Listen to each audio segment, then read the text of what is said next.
Ah, Traveler, Paimon. It's been a while. As it happens, there is a letter here for you. One moment. Here. A letter? From who? Dear Diary, I'm Kale. I work as a trainee forest ranger under my master, Tainari. I'm also studying at the academia. I've been getting better and better at reading lately. Mr. Al-Haytham says that the written word is a crucial medium for exploring the world and understanding oneself. That's why I decided to start this diary. That said, what should I write about? Things are pretty quiet in Sumeria these days. Life is good. Every day is a fulfilling and happy one. When I think back to the days when I suffered from Elazar, or way back to when I was injected with God remains, I am in a much better place now. I hope it stays that way forever. I'll leave it there for now. Master said he'll take me shopping in Sumeru City today, which is great, because I've been meaning to visit the toy seller at the Grand Bazaar for a while now. Kale, time to go. Yes, Master! Huh?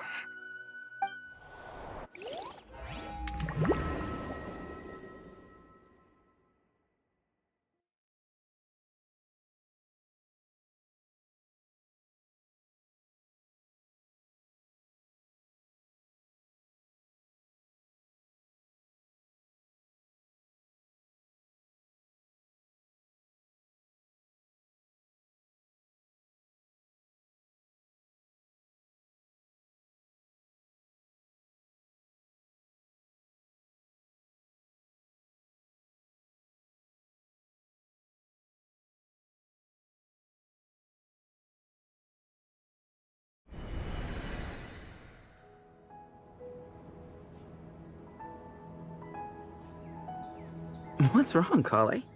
Is there something on my face? No, sorry. I didn't mean to stare. Did Master Tainari send you to pick me up? Master Tainari? What are you talking about? Tainari is the General Mahamatra. He's probably busy arresting criminals in Sumeru City. I mean, if that's what floats your boat, I can introduce you, but...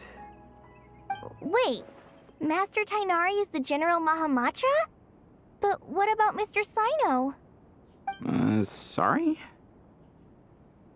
Oh, you mean that guy who just joined the Vahumana Darshan? Rumor has it he's the leader of the Temple of Silence. If that's true, it's pretty impressive. Sounds like you've been getting to know more and more people since you joined the academia. That's great, but don't let your forest ranger duties fall by the wayside, okay? What's going on? Sethos is acting like he's my master, and Master Tainari has taken over Mr. Sino's job. Is this some kind of prank? If so, it's a weird choice of prank. But anyway, Sethos doesn't look like he's joking. What is this all about? Hey, you're zoning out again. I'm gonna buy some tools for the rangers. Why don't you stretch your legs a bit? It's been a while since you last visited the city, right? Wait! He's right. It has been a while since I last visited Sumeru City. Was it always like this? I mean, it feels familiar, yet somehow... something seems different. Is this really Sumeru City?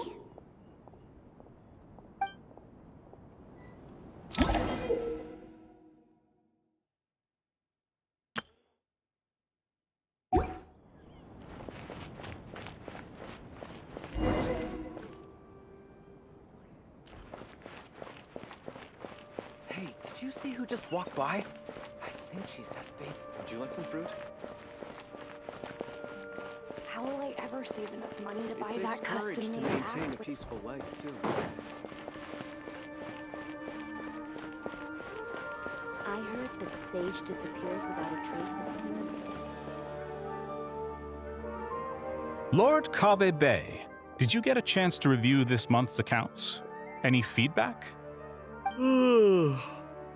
You mean the version you sent over a few days ago? Yeah, I took a look when I received it. I was thinking that maybe our profit margin is a little excessive. I visited some of our commercial partners last month. Their earnings are very slim. Are you suggesting that we give up some of our profits for them? Well, since we have more than we need, yes. Making money for its own sake is pointless. Don't worry, I've already planned for it, and the numbers look fine. We can adjust the rates starting from next month. Also, about that designer you hired, I've had to revise his proposal 3 times now, but he just doesn't seem to... Let's cut our losses. Pay him his fee and send him on his way. I'd like you to get Layla on this instead. She was Cyrus's student, and she designed the Palace of Alcazarzare. Seems like a much safer choice. Who's sneaking around over there?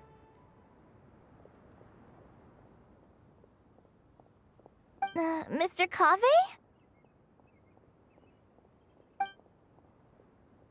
Do you recognize this person, sir? Yes, it's all right. We've met. This is Kale, Sethos' trainee. He brought her along the last time I went for drinks with him. What brings you to the city, Kale? Is your master here too? No, this is all wrong! Why is Mr. Kave saying that too? Tainari is my master, not Sethos. This can't be real. I have to ask someone else. There's gotta be someone else out there who still remembers the truth. Hey, wait! Don't run off! How strange. What's gotten into her today? It's like everyone switched places. I guess I'll keep looking around.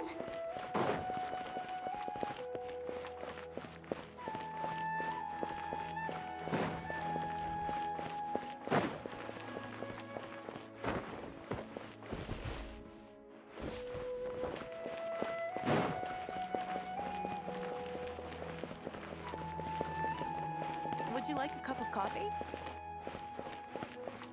Students are under so much pressure these... Lots of visitors today, I see. Welcome all. It's been a while. Hey, Rahman. You know that guy who sells face powder on Treasure Street? I haven't seen him around in a while. Any idea what happened to him? Oh, you mean a Hongar? Yeah, he got into a brawl with Shavirme on Treasure Street. He's been banned from setting up shop there for now. Seriously? Oh, well, that's a shame. I was planning to pick out some makeup for you. Oh, don't worry about it. The legendary Flame Mane discussing makeup with the Zubair Theater star dancer. Now there's something you don't see every day. Flame Mane? You know, I'm not actually sure when people started calling me that. Maybe the other Eremites thought I needed a fiercer title to scare people off? To be completely honest, I think the title would fit you better than me, Dia. You think? Can't say I've never imagined myself as a merc. If I ever give up the dancing, maybe I'll head to the desert and give the Eremite life a try. You would? Is that so strange? Oh, not at all. In fact, I've actually had similar thoughts before. If I ever get tired of sleeping out in the wild, I think I might go look for a job at the Zubair Theater. I've adored the dance of Sub-Zeros ever since the first time I saw you perform it. If the chance ever came up, I'd love to try it out on stage for myself. Really? If our manager Sataria heard you say that, she'd hold you to it. Probably grab you by the sleeve and never let you go again. Hey, when that day comes, I'll do your makeup myself. How's that sound? Sure. If the day comes, I'd be honored.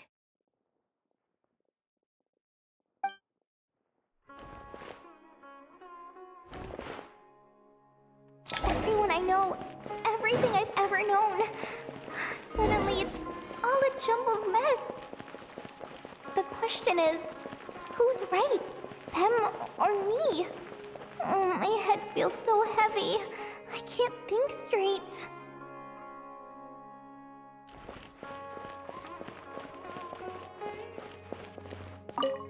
All right, not a single Mora short. That covers you for this month's rent. What a relief. I was worried the design fees I received this month wouldn't be enough. Well, next time, don't fret. Just let me know and I'll give you a few days' grace. We've known each other long enough for that. Anyway, how are you settling in? I couldn't help but notice that you're staying up late quite often. Yeah, I can't explain it. I just feel more inspired at night. Once I get in the zone, I can race through a whole bunch of drafts, no problem. But what about you? I keep hearing you sighing these days. Is everything okay? Well, it's just... Don't you think this house is a little small? I guess I should be used to it after living here for so many years. But for some reason, I've been feeling claustrophobic recently.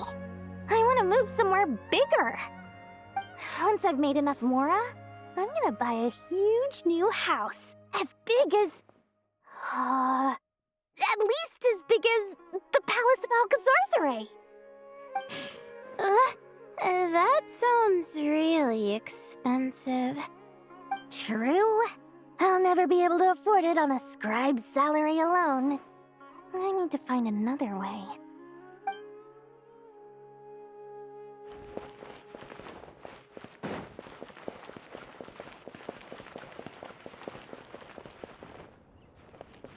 Mahamatra Tainari, we've apprehended the suspect. They say that the fool is prone to blind faith, but the wise man is not immune to it either. Siraj, do you have anything to say in your defense? Tainari, you were the one who turned the sages against me. Just a few words of caution from you was all it took to destroy my research. And now you're trying to stop me again?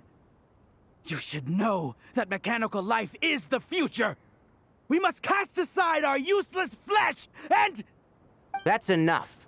I'm not in the mood to listen to your lunacy. Anyone could tell you how amateur your work is. Karina, Ilias, put him somewhere safely out of the way. Yes, sir. Next on the agenda is...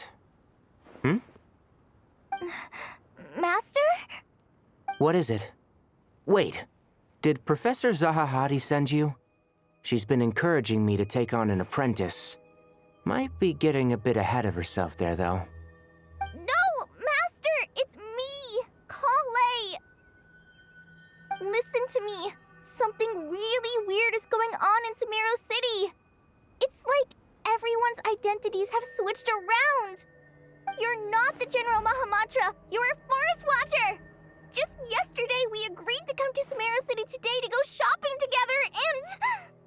All right, there's no rush. Let's back up a little.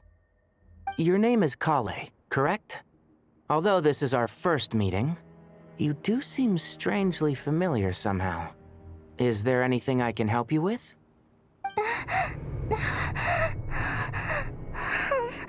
No.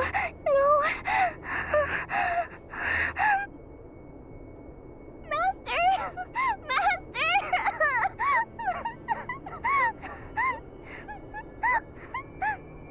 What is it?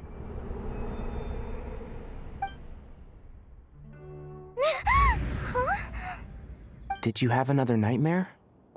I've told you before, when you're tired, lay down on your back in bed and get some proper sleep. It's much better for you than napping on your front. Poor posture obstructs your breathing, which can lead to all sorts of weird dreams. Now, we're supposed to go shopping in Sumeru City today, remember? Cheer up. I'll take you to Hushang's. I heard he's got some new toys in stock. Go wash your face, take some deep breaths, and when you're ready, we'll head out. Okay. Thanks, Master Tainari. So it was just a dream. And yet, dreams can sometimes be a warning of things that will soon come to pass. Who said that? That dream felt unusually real, didn't it? Here's my suggestion. Since you're heading into Sumeru City anyway, you may as well tell Lesser Lord Kusanali about everything that happened. And just to be on the safe side, I think you should also inform your 2 traveler friends who once helped save Sumeru. I'd write them a letter if I were you. Time is short. A storm is coming from beyond the bounds of fate.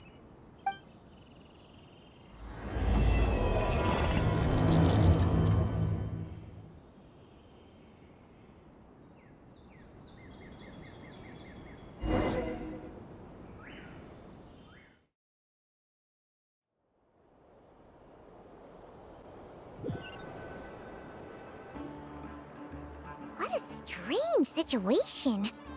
No wonder Kali was in such a rush to write us a letter. Imagine waking up one day to find that everything around you has changed. You might not even recognize Paimon anymore. Oh, that's a scary thought. Let's get to Sumeru and find out what the heck is going on.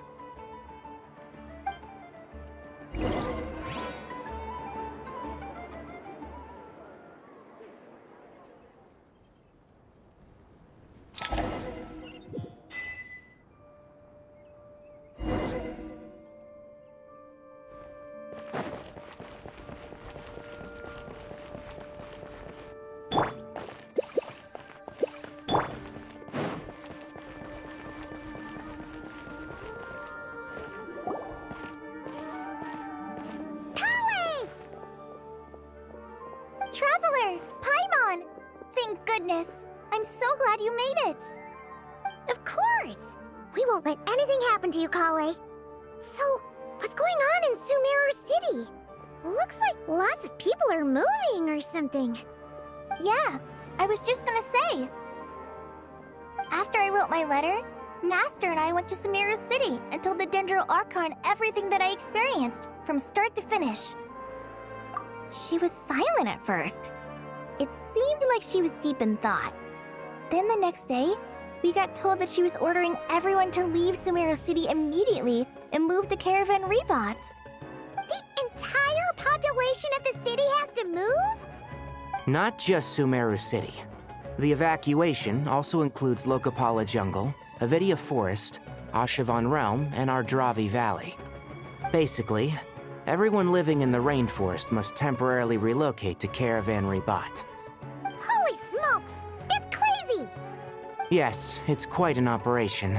Even if people only bring the bare essentials, the scale is simply enormous.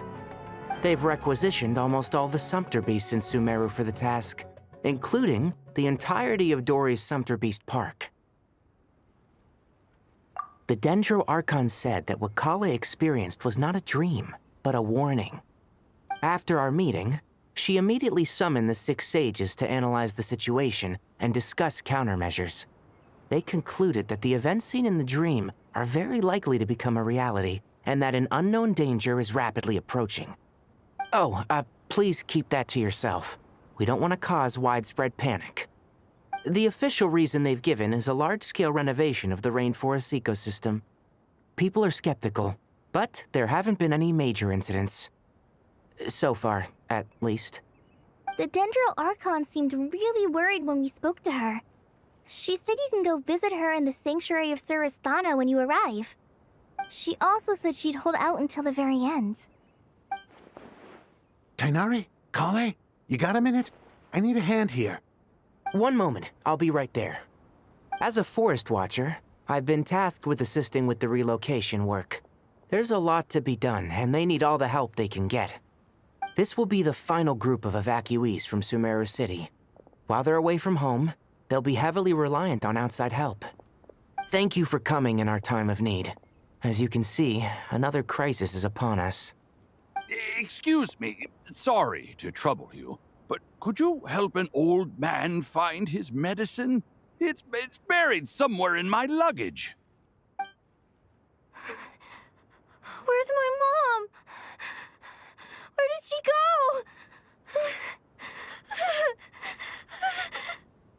go? Don't worry, it'll be okay. Those items are worth a small fortune. Make sure you store them somewhere safe. You understand? I bet you thought you'd get away with this in the chaos, huh? Guess again. No petty thief gets past me.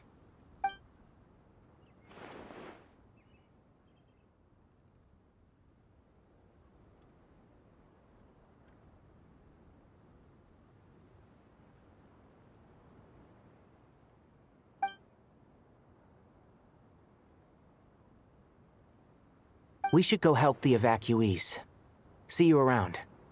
I'm so glad that you believed me and came all this way to help. It means a lot. Please stay safe.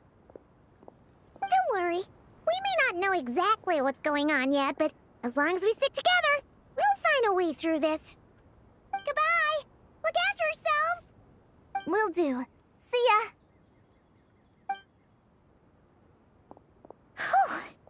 Paimon's not sure how she found the words to comfort Kale because, honestly, she's kind of nervous herself. Let's head to the Sanctuary of Surasana and see Nahida.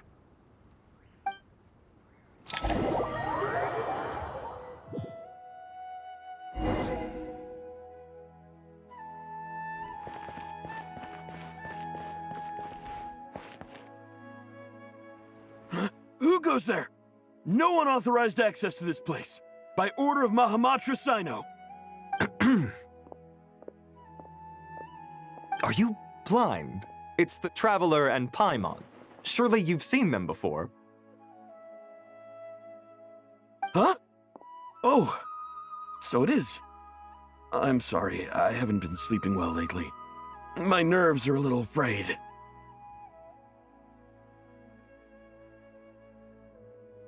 The Dendro Archon is in a very vulnerable state at the moment. Mahamatra Sino is concerned that our enemies might choose this moment to strike, so he's ordered us to strengthen our defenses. Just seeing you two again already puts our minds at ease. Please, enter. I'm sure everyone's expecting you.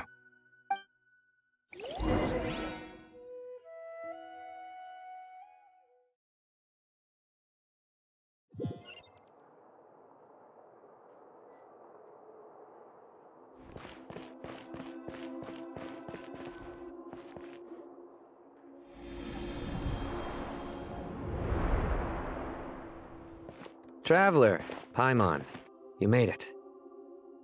Aha! Perfect timing. Reliable helpers like you are just what we need right now. Oh, it's good to see everyone again. Kale gave us a rough idea of what's going on, but we still have a lot of questions. What kind of danger is Sumeru City in exactly? And how come everyone has to move to Caravan Rebot? At this stage, we can't be certain. We're investigating, but no definitive answers yet. I take it that Kale told you about her strange dream? Yeah. Apparently, everyone in Sumeru City was acting super weird. Even you guys. It was like you'd all switched places. That's right. Kale and Tainari reported the situation to the Dendro Archon.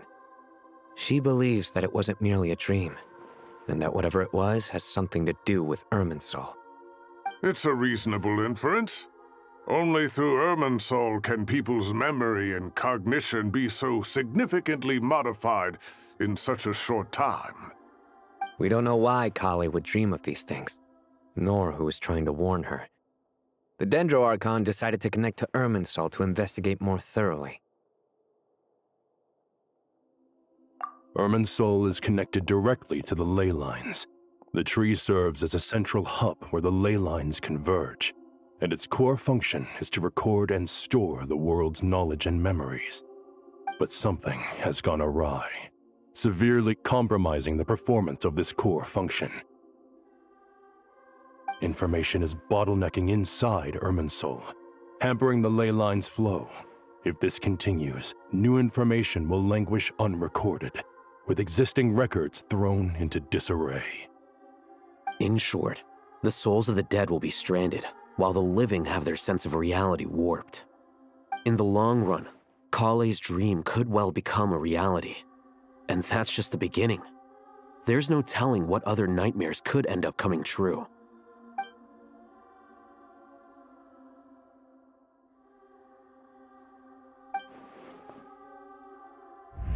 I have come this far, to use my death to open the gates of the ley lines to my people.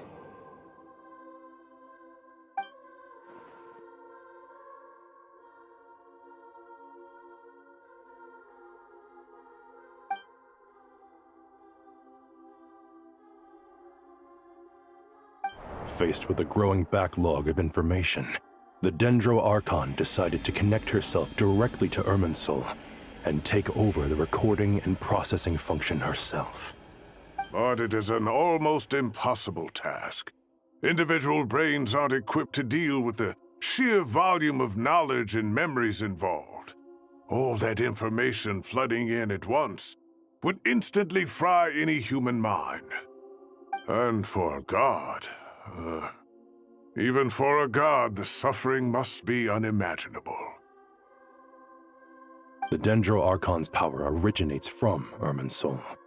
Any issue with the tree itself takes a toll on her to begin with. On top of that, she's subjecting herself to the grueling task of processing all that data. It must be torture for her. And despite all of this, she is somehow finding the strength to investigate the Irminsul situation from within and send us her findings.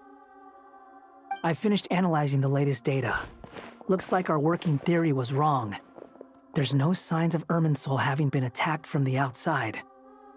So it's internal then? Some sort of disease, perhaps? No. I've spent half my life studying the ley lines. If Irminsul malfunctioned this easily, the world would have met its end long ago.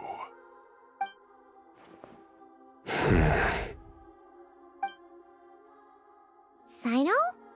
What is it? Not long ago, I got a tip from the Core of 30 that a large number of unidentified merchant caravans had recently been spotted entering Sumeru through Beta Harbor. At first, I suspected that they might have something to do with all this, so I sent some people to investigate. But if Irminsul wasn't attacked from the outside... Don't you think there are more important things to worry about right now than guessing who's behind all this? It's been over 12 hours with no new intel. If even the Keeper of Irminsul is this badly affected, you can imagine how bad things are in there.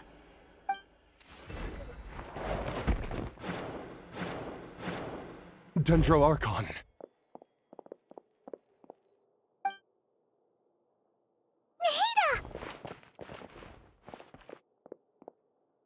What's wrong? Her breathing is weak, and her elemental energy levels are dangerously low. Looks like it's time to move to the backup plan. What's the backup plan? Get out of the city and take the Dendro Archon with us. The entrance to Irminsul is directly beneath the sanctuary of Surasthana. That means this is ground zero if anything goes wrong. The Dendro Archon has a very strong connection to Irminsul. But theoretically, this connection should grow weaker with distance. Under normal circumstances, she could unleash her full power here. But with Irminsul out of control, our first priority is to get her away from here. The situation is critical. There's no time to deliberate. Everyone in agreement? I'll deal with it. I'll also let the Matra and the Core of 30 know to start evacuating.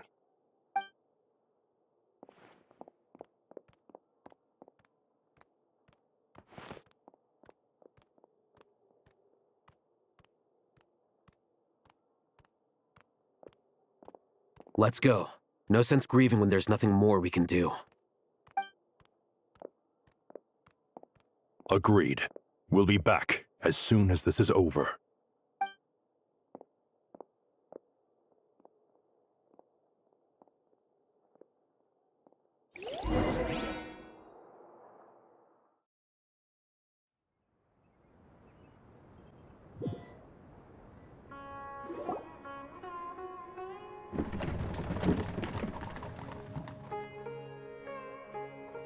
The last group of civilians has been safely evacuated. Dendro Archon's carriage will travel with them. Sino and Hat Guy will protect the convoy. With the Dendro Archon in a coma, we've lost our means of investigating the situation. And with Irminsul still deteriorating, we have no choice but to evacuate Sumeru City. Feels as though we're being pushed along by an invisible hand. Stop moaning, Cyrus. We're the teachers here. We should be showing a little more confidence, don't you think? A wise judgment. Let's move out to Caravan Rebot.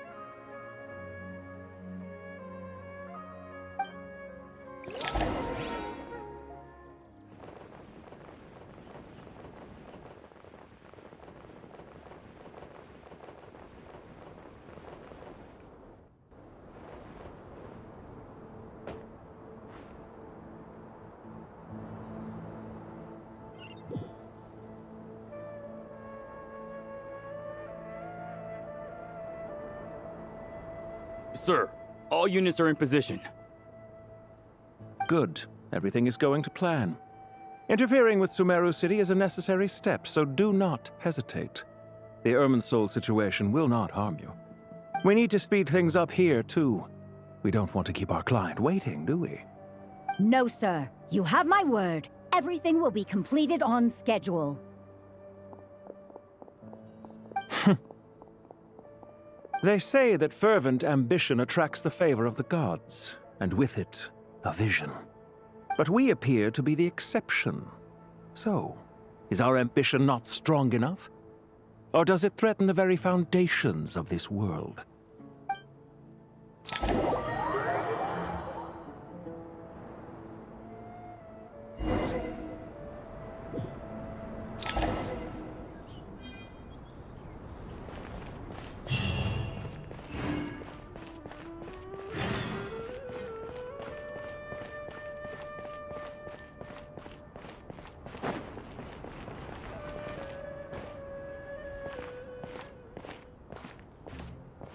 How is the Dendro Archon?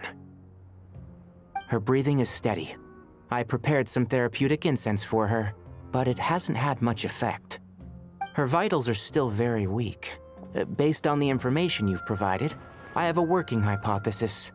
Her condition is partly due to Irminsul's influence, and partly due to a physiological imbalance caused by the rapid depletion of her power.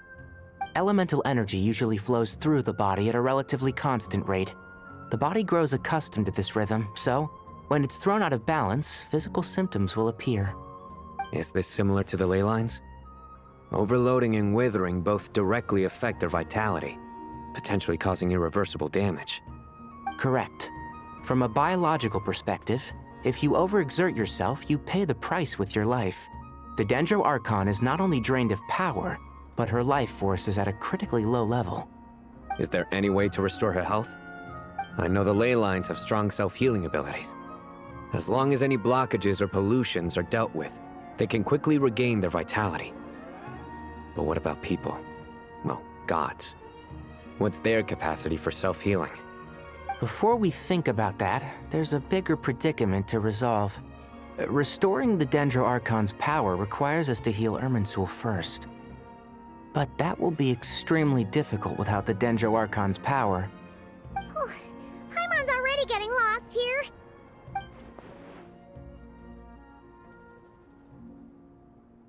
Master Tainari and Sino look so serious.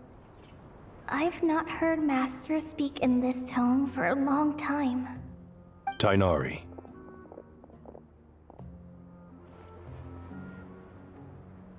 Master Nephis, sages.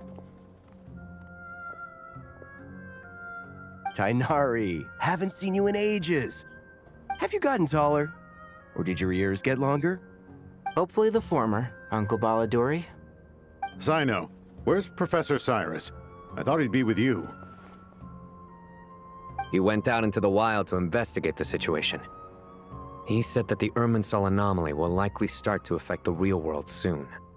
He shouldn't be trotting around alone at his age. Which way did he go? I'll look for him later. Would someone mind introducing us?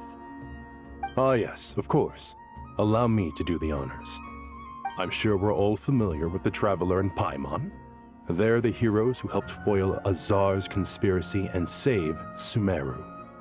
These gentlemen and I are the 6 current sages of the Academia. Balduri and I are part of the Old Guard, while the other 4 took office after Azar and his clique fell from power.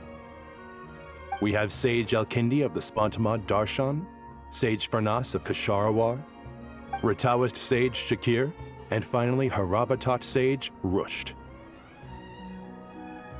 Nice to meet you all! I've heard much about you. Delighted to finally meet you in person. You're younger than I imagined for someone with the power to stand up to fate itself. Thank you for lending your aid to Sumeru once more. Once we're on the other side of this, could we get a photo together? My daughter has a friend named Isak. He's always talking about you two. Of course! No true hero would deny a child their wish. Back to business. So with the Dendro Archon currently in a coma, the people have taken temporary refuge at Caravan Rebot, but they cannot stay here forever. We need to come up with a plan as soon as possible. Fernas, any thoughts? Well, firstly, having reviewed the data, I'm inclined to agree with your assessment. This doesn't look like an attack on Irminsul from the outside. Rather, it resembles a malfunctioning machine. Calculations going haywire and sparks flying. That being said, before we consider how to fix it, we need to understand precisely what has gone wrong. Furthermore, we somehow need to ascertain this without relying on the Dendro Archon's power. We have no direct access to Irminsul.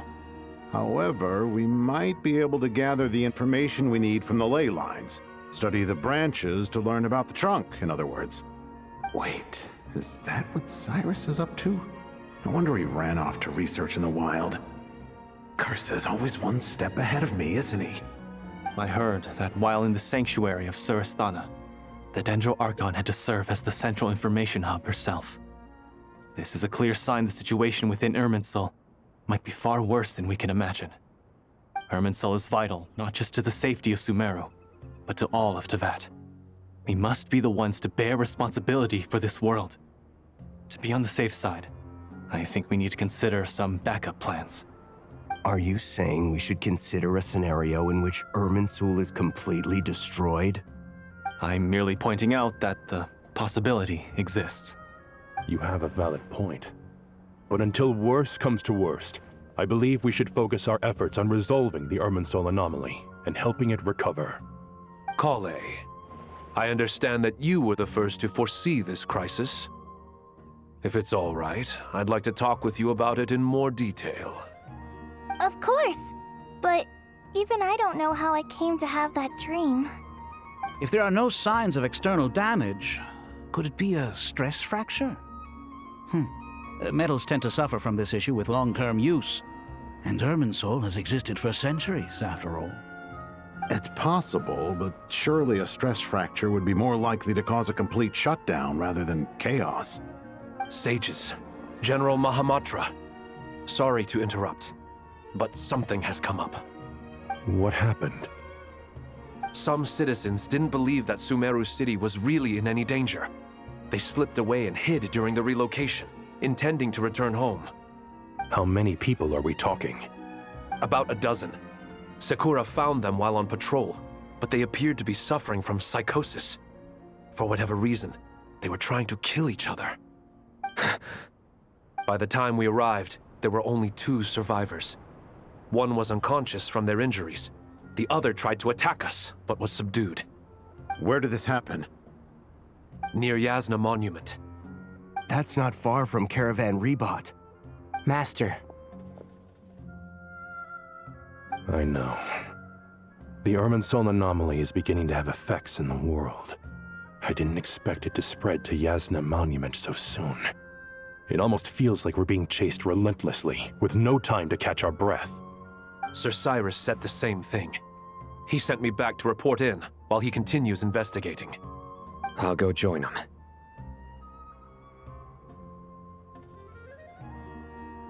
Count me in too. Don't let my age fool you, I can still fend for myself.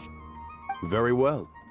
Meanwhile, the rest of us will continue discussing our next steps. Get back soon.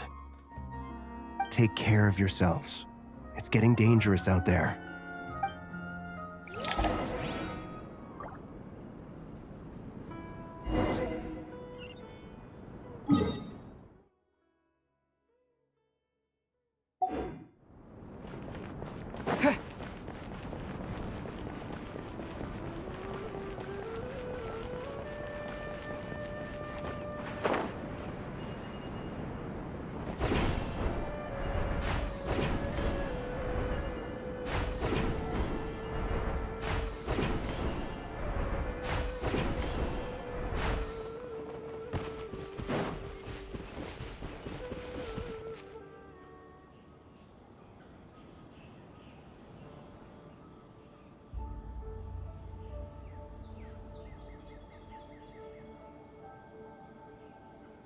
Please, don't go any further. As you get closer to Sumeru City, there's no knowing what dangers you might encounter. So this is our mentally disturbed man? I'm going to gut you all!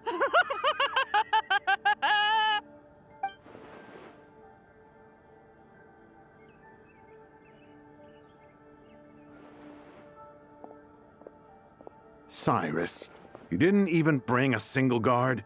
Do you think you're some sort of warrior? It's fine. Come here and look at this. Oh, it's... That's right. Flowers that bloom from openings in the ley lines, indicating some sort of anomaly. I don't believe I've ever seen a color like this before. Did you discover it nearby? Not just here. Way over there, too. They're everywhere. There's even more in that direction. How did you ascertain the situation further ahead? Didn't you just say that we can't go beyond this point? Yes. This area is relatively safe so far, but if you continue forward, delusions will start afflicting your mind. However, some vision-bearing mercenaries were able to maintain their sanity a little better. They're the ones who brought back news from further afield. Sino, do you remember the class I taught on dissecting ley line blossoms? I do, Professor. I received full marks in that course. Good. After all these years, it's time to put that knowledge into practice. There must be anomalous information hidden within these blossoms.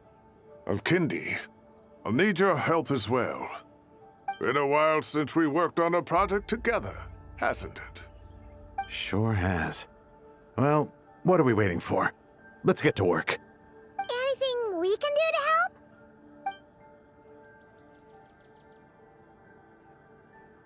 Will you need my help? All right, well, don't go too far. There's too many unknowns at this stage. Let's regroup at Caravan Rebot later. Don't worry if you don't show up. I'll come and find you.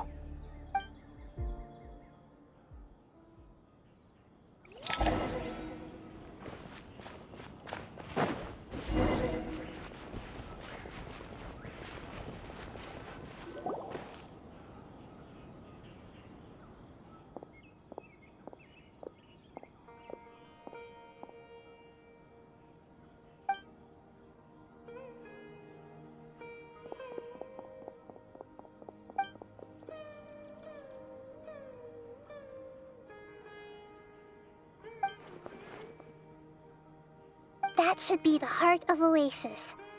All we need to do is light it with the fire seed, and it'll restore a pep with elemental power. The damage it suffered internally will also slowly begin to heal.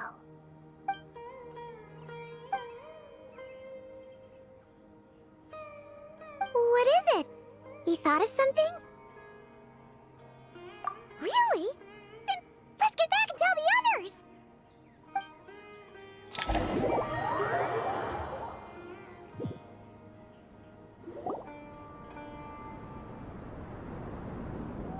Whew. Glad to see you've returned safe and sound. Any longer and we would have gone out looking for you. Well, this is a nice surprise. Paimon sure feels better with everyone we know here. We've made some progress, so let's start by giving you and Paimon a quick update. By dissecting the ley line's blossoms, we've been able to deduce that although Irminsul is experiencing an anomaly, it has not completely rejected access from the outside. The Dendro Archon has the power to connect to Irminsul, but there's also another way. I assume you recall the devices everyone was wearing when you first arrived in Sumeru? Devices? Oh, wait. You mean... The Akasha terminals? That's right. Of course! It's been so long, Paimon almost forgot all about the Akasha. Wasn't it shut down, though? Yes, but although the system isn't currently operational, the technological infrastructure is all still there. And it turns out that a certain someone gets so bored at work that he's actually read through every single one of the instruction manuals. No prizes for guessing who that was. If praising others is that embarrassing for you, you can simply spare yourself the ordeal.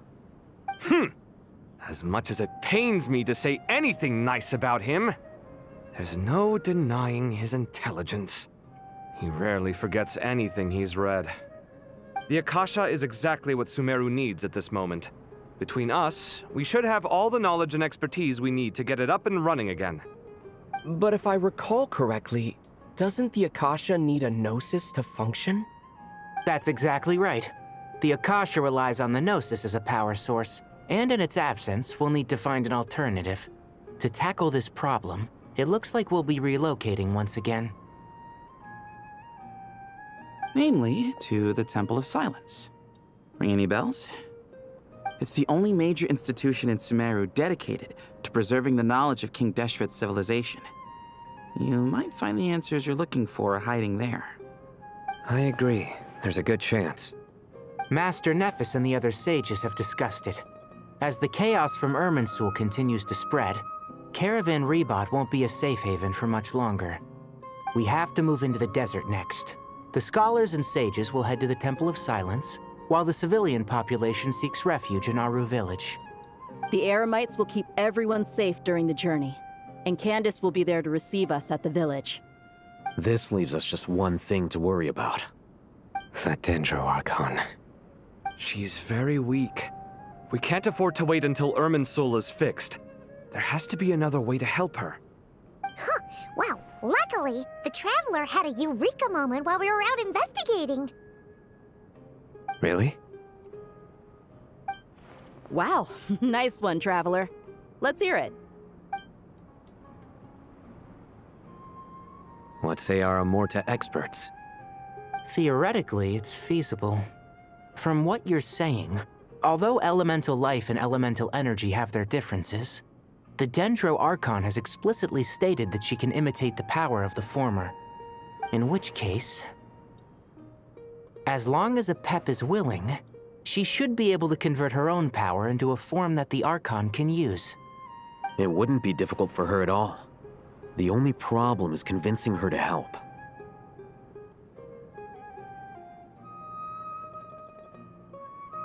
Yeah! Even though she wasn't exactly friendly the last time we met, she didn't refuse to talk with us.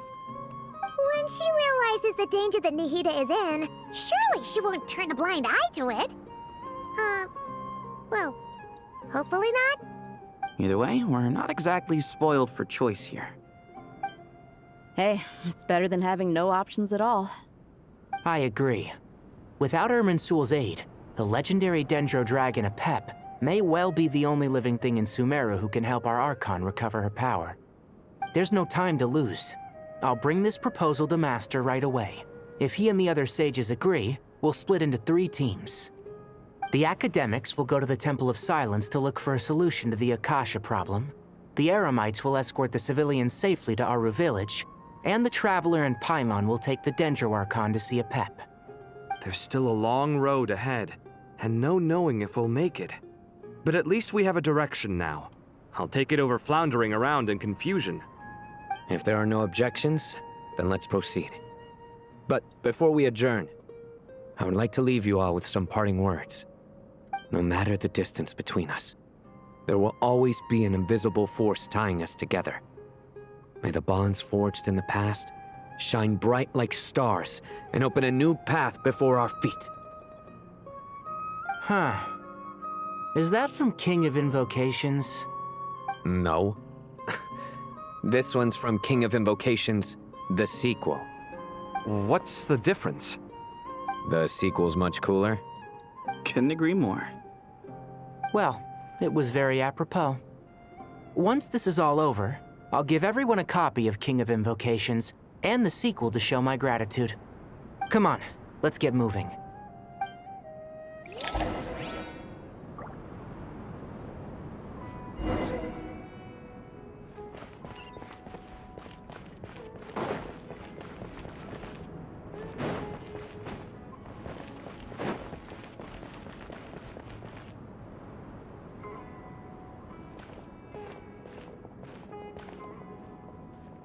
Tainari has brought me up to speed.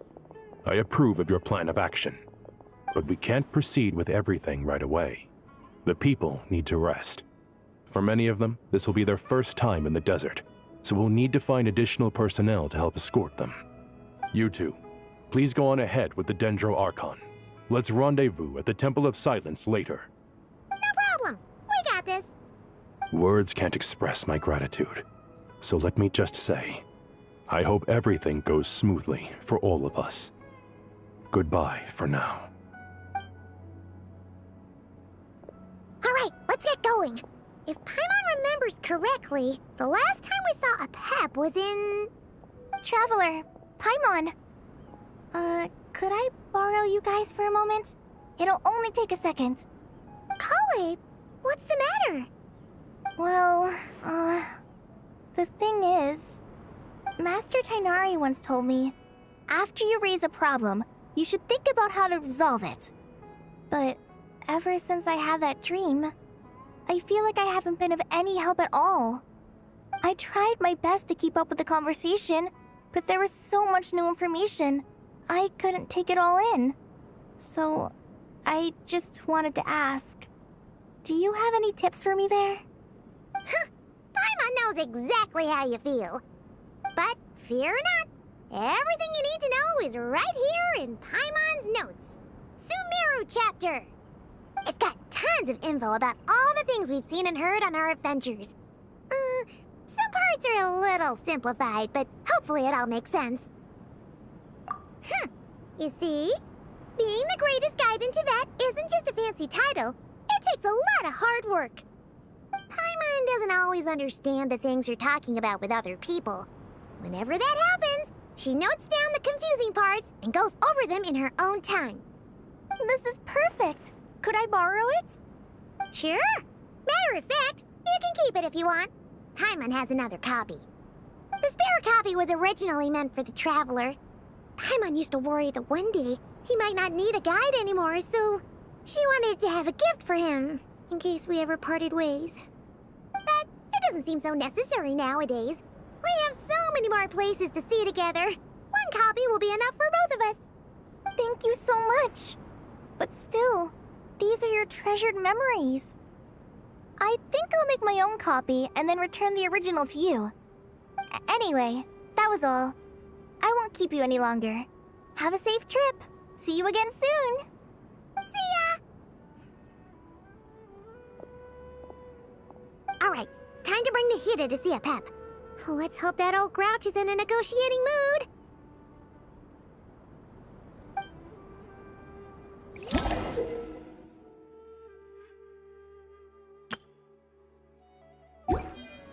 Hey, here's a thought. If we brought Nervalette along, do you think he could help us persuade Apep to help? Actually, never mind. In Apep's eyes, Nervalette's probably one of those dragons who's grown too close to humankind. They might end up fighting for all we know.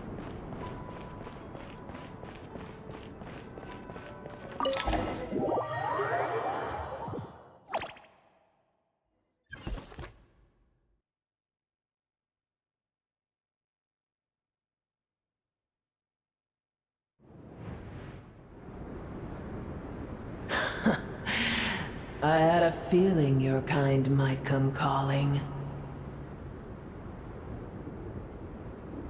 The ley lines are in disarray. Something has gone wrong with Irminsul, yes. Even from a great distance away, I can sense that Sumeru is headed for destruction. You who took our home from us, prepare to watch as your own world is plunged into oblivion. Oh, how the cycle of history comes to a poetic conclusion. This isn't a joke, Apep! Nahid is in grave danger! Can you please help her? Is she now? Then do explain. For what reason should I lend Boer my assistance?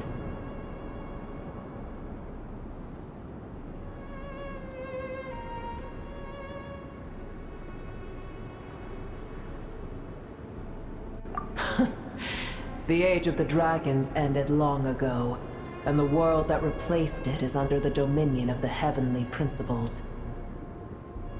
In choosing not to side with your enemies when the heavenly principles' rules began to relax, I have been merciful enough. Do not forget that I have no love for this world you hold so dear. Be not mistaken. The fate of Sumeru is of no concern to me. I am neither the god of this land nor its guardian. I may have given my tacit agreement as your kind built homes here and multiplied for generation upon generation. But that does not mean that I bear any responsibility for Sumeru. Tiny Boer, puny humans. In my eyes, all of you are but intruders who followed in the wake of the heavenly principles. I am not obliged to be your savior. Apep, if you truly despise gods and humans so much, well, after the great humiliation of being helped by a god in the past, shouldn't you be jumping at this chance to balance the scales? Now that is a compelling reason. When El Ahmar plotted against me and I was tortured by forbidden knowledge, it was Boer who saved me from agony.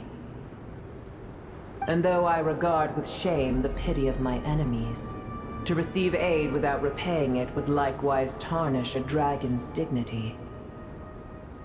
Oh, tiny Boer, puny humans. Just this once I shall deign to show you the true power of dragonkind.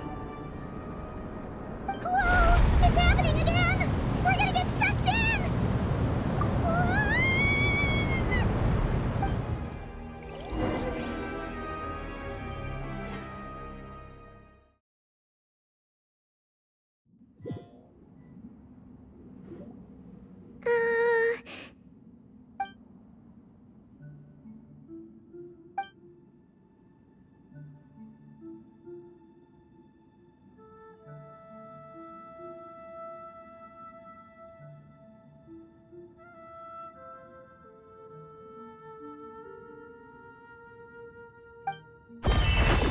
It is done.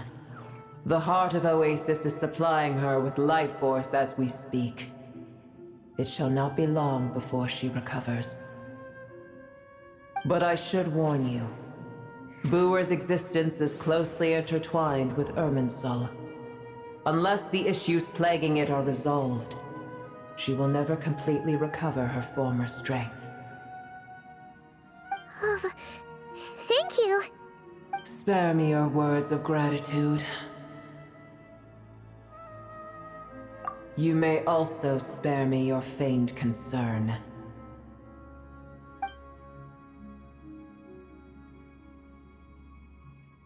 A dragon's sovereign's power is far greater than you can imagine. While I was indeed weakened when the heart of Oasis ran dry, providing Tiny Boer with a morsel of my life force shall have little consequence for me. Oh, good to hear.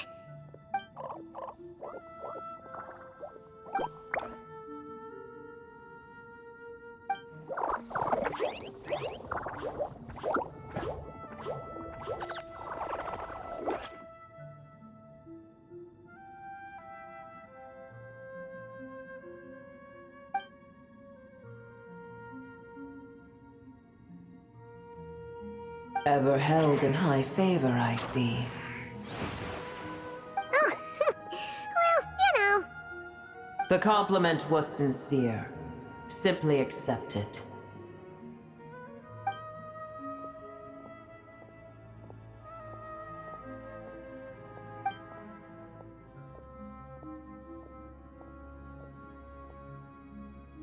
I did once. That tree was not planted by the heavenly principles. Irminsul existed before they ever arrived in Tevat. What? There was a time when it belonged to Tevat, to dragonkind. Its appearance and function then differed greatly from today. The ley lines flowed with an abundance of a familiar, primitive form of elemental energy. You may know it as the power of the Light Realm. The heavenly principles usurped and refashioned Irminsul, made it serve humanity, and used it to anchor the fate of the world. Yet in the end, humanity has failed to protect it. Heavenly principles, God of gods. It makes me sick. The enmity between your kind and mine can never be bridged. As things stand today, holding a grudge against you would serve no purpose. But there will come a day when we reclaim this world for ourselves. The opportunity will arise no matter how long we must wait. I can already sense that far away from here, the Hydro Dragon has wrested his authority from the hands of the usurpers. Though we have yet to meet, I know that we are both preparing for our revenge day and night. Uh-huh.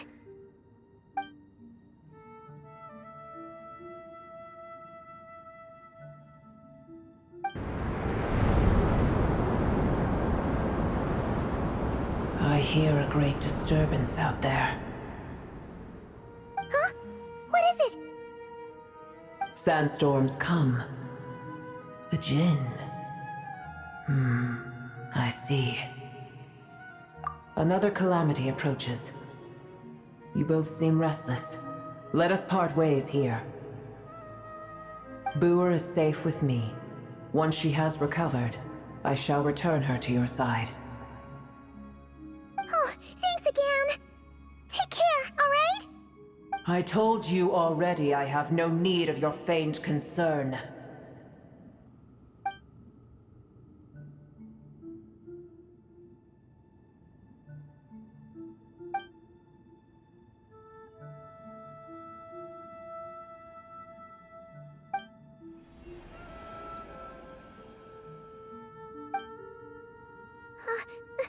Nahida? You're awake! Are you okay? Cease your interrogation.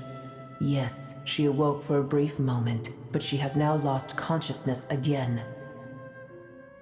Take it. We shall talk more at another time.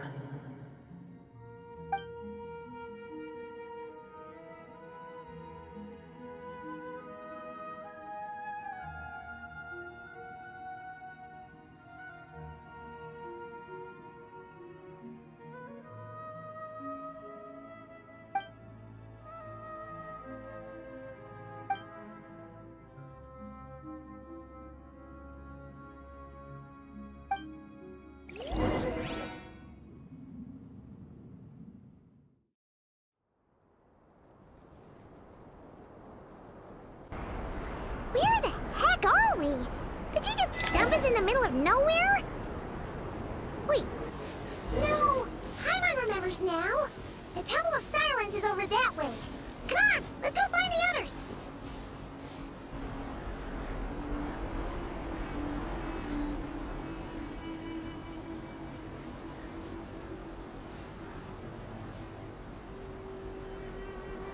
There's no need for everyone to stay here. I'll protect the sages. The rest of you, return to Aru Village. Yes, Mahamatra Sino.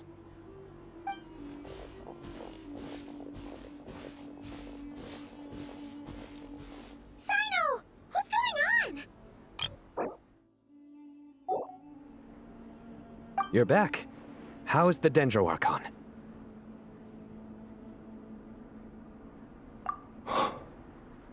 What a relief. It's the Jinn. Countless Jinn have stirred up violent sandstorms across the desert, blocking our path to the Temple of Silence. Tighnari and Kale have returned to Aru Village to help. The Jinn are being highly aggressive, so both the village and the merchant caravans require protection. It's just one thing after another. Where did all of them come from anyway? In all my trips to the desert, I've never seen anything like this before. As I see it, the only possible candidate is Gurabad. Gurabad? Baladuri could explain in more detail if he were here. All I know is a rumor I've heard about from previous trips to the desert. Supposedly, a great number of dormant Jinn lie sealed beneath that city.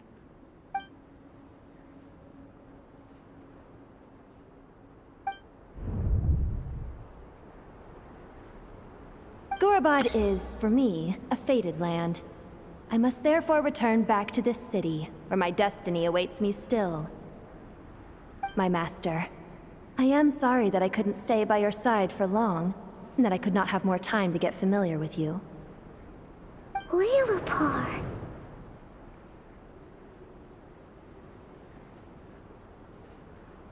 Yeah, we once said goodbye to a friend there. Well, maybe not a friend exactly, but someone we met on the road anyway. She was a strange bottle. If we can find a way to wake her up, maybe she can help solve the situation in Gurabad. Well, be careful. You may find there's more than just the Jinn to worry about. You mean, there are other dangers in Gurabad? It's a sensible assumption to make. The moment we arrived in Caravan Rebad, the Irminsul anomaly started spreading in that direction. Now we've moved to the desert, and suddenly we're plagued by Jinn and sandstorms. To call it a coincidence would be a stretch. Don't worry, we've gotten a lot stronger since our last stint in Sumeru.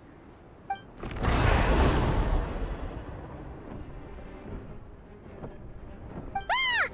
When did they show up? It appears the monsters native to the desert have been stirred by the Jinn's activity.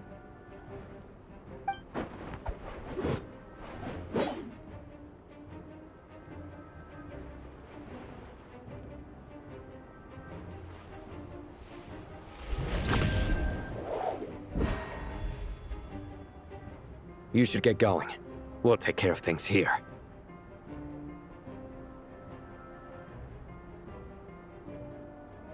You too. Don't do anything too risky. You got it?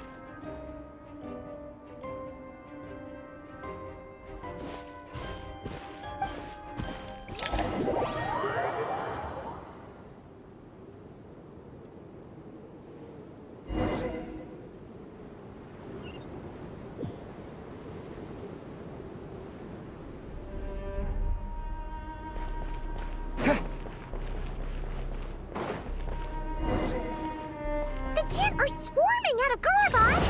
Looks like Alhazen was right! Let's get inside and see what's going on! Leave it all to me.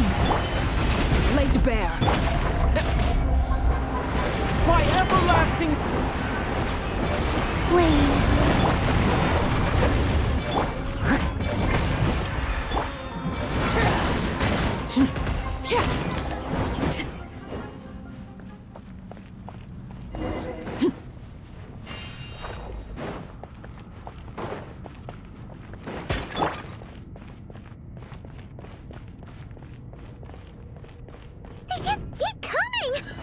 many of these things are there? We'll never take them all around. Let's just head further inside for now. This is where fun.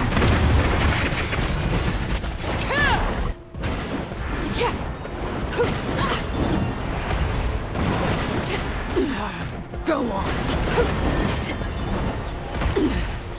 Pitiful. I must leave notes.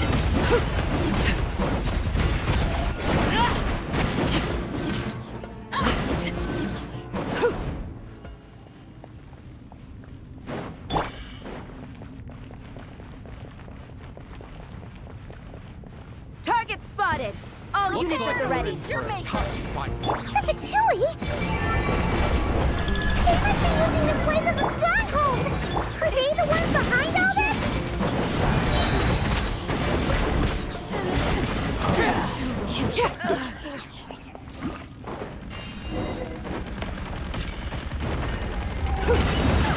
Fighting Jin with one hand and Fatui with the other?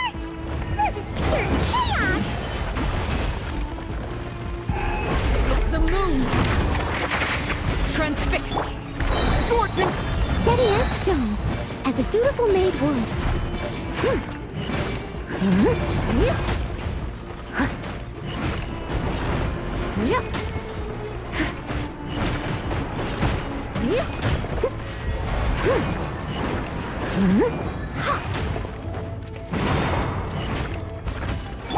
Surge.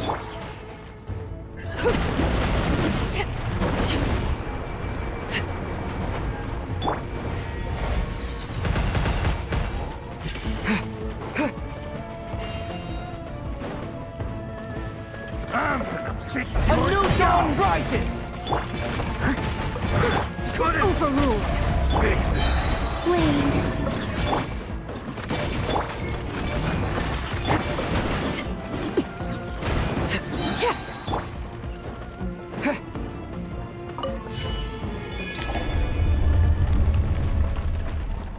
Do you see that strange machine? Paimon has a sneaking suspicion that that's the thing wrecking Gurubad and setting all those dangerous Jin free! The target has reached the core zone.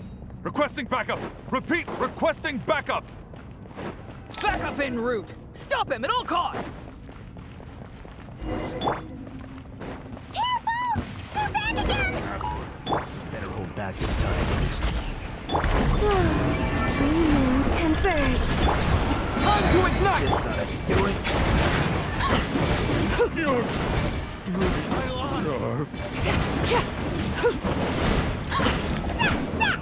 Nice one, Traveler!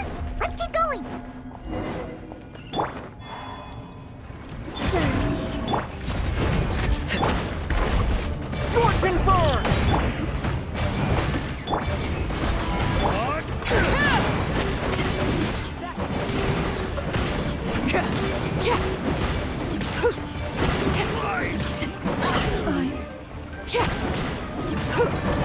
Witness my rise.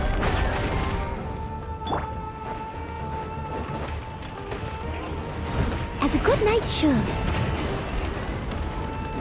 A new moon rises. I'm going on. I'll catch up.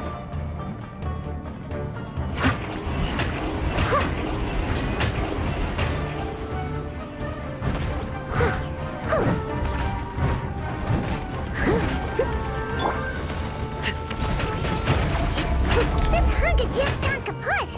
Now we can finally... It seems my subordinates failed to stop you in your tracks.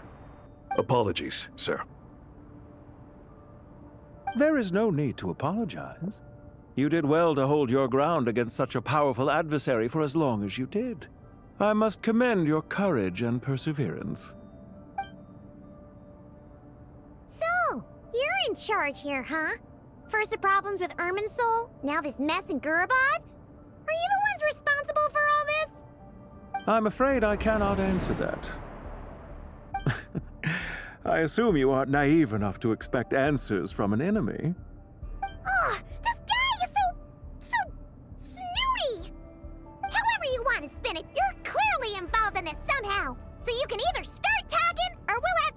talk. Let's get him! Traveler? What's wrong?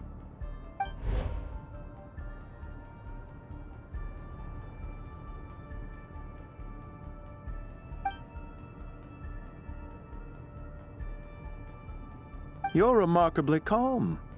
Some would act more rashly upon finding the ringleader all alone, but you keep your cool. Even as your enemy, I must applaud you. Did you show yourself just to say that? Is this you trying to take back control of the conversation? Unfortunately, I really don't have anything to say to you. I am here merely to indulge my own curiosity. Your names are well known among the Fatui. Naturally, I wanted to observe you up close while I had the chance. Hey! Don't treat us like we're some kind of exotic animals in a zoo! Oh, I wouldn't dream of it. You seem rather predisposed to misunderstand me. I'm quite aware that you are both heroes of great renown. You have resolved crises in many nations and won countless allies along the way. I've been following your adventures with great admiration. My only regret is that the trajectory of your journey conflicts with our goals. What do you mean, admiration? Sorry, but that sounds pretty weird coming from you. I don't see why. We may happen to occupy opposing sides, but there is no cause for deep-seated enmity between us. To respect one's enemy is to respect oneself. Well, now that you're observing us up close, what do you see? I've observed as keenly as I can. Yet, while I endeavor to understand, your true strength remains a mystery to me. Violence is not my area of expertise either, so, you see, I would much rather converse with you like this than determine a victor with the edge of a blade. Besides, I've heard that even 3 moons in the sky fail to eclipse your brilliance. I know better than to bite off more than I can chew. 3 moons? So you have a connection with the Harbinger, the Doctor. Well deduced. Our commander, Dottore, died in Nodcry, but there are things that do not end with his departure. We must... Look at me. I almost divulged more than I should have. What are you after? Revenge for Dottore? Or are you plotting something else? I've said quite enough, I believe. There's no point in continuing this conversation, except to say, I've noticed that you seem to know your way around here quite well. A repeated visitor to Gurubad, are we? Ugh. I'll take that as a yes. Then I'm sure you'll have heard the story of this place. The mother of the Jinn, Lilupar, and the tragic tale of her vengeance that spanned 3 generations.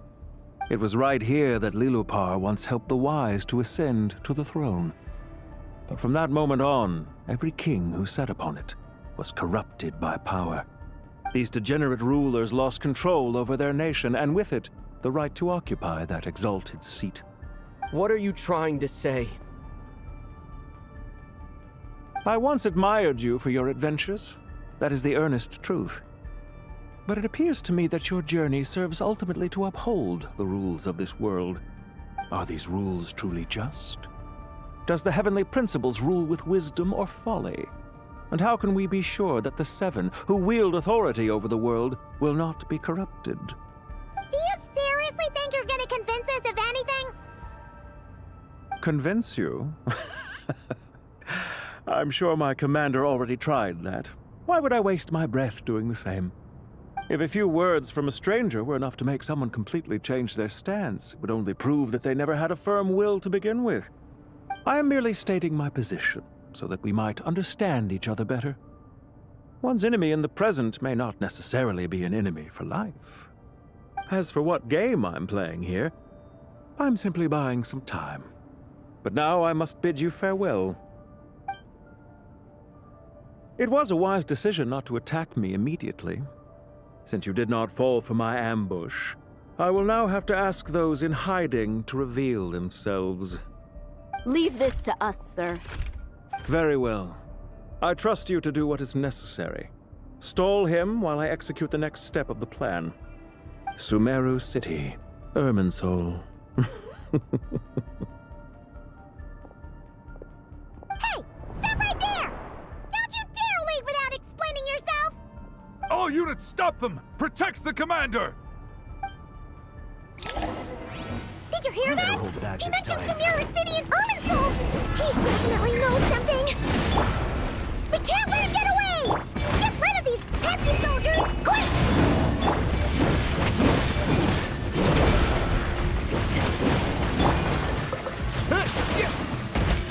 This ought to do it. Laid to bed. My everlasting rear guard to the front! Don't let them through!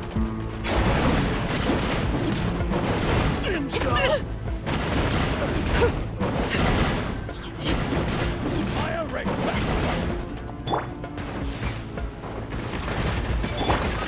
I must leave no stone unturned.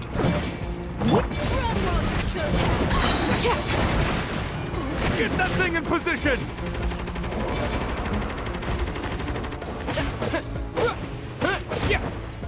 This ought to do it.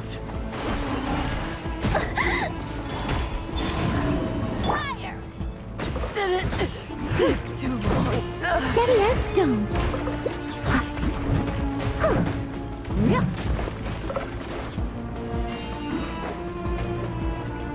A moonlit night for all.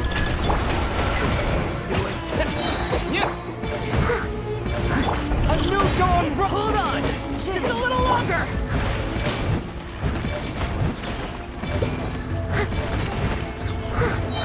As a dutiful maid would.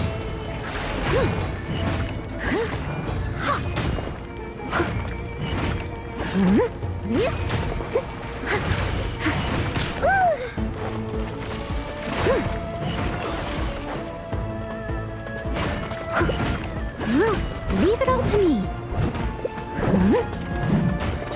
Overruled!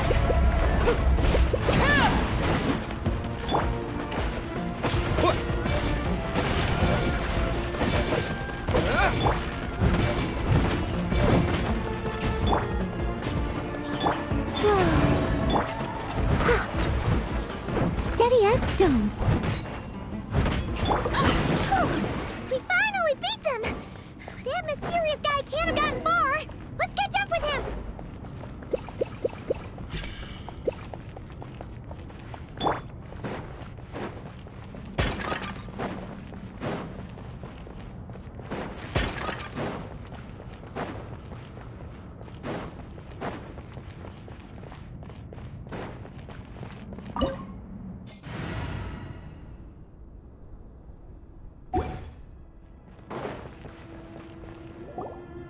Found him! Over here! You're very persistent. Hey, you! Stop running and explain yourself! What are you trying to...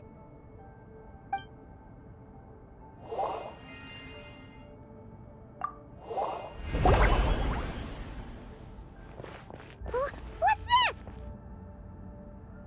Relax. A small trap like this won't be enough to hold you. The sandstorms from Gurabad will die down soon enough, but this small window of time was all we needed to launch the next phase of our plan.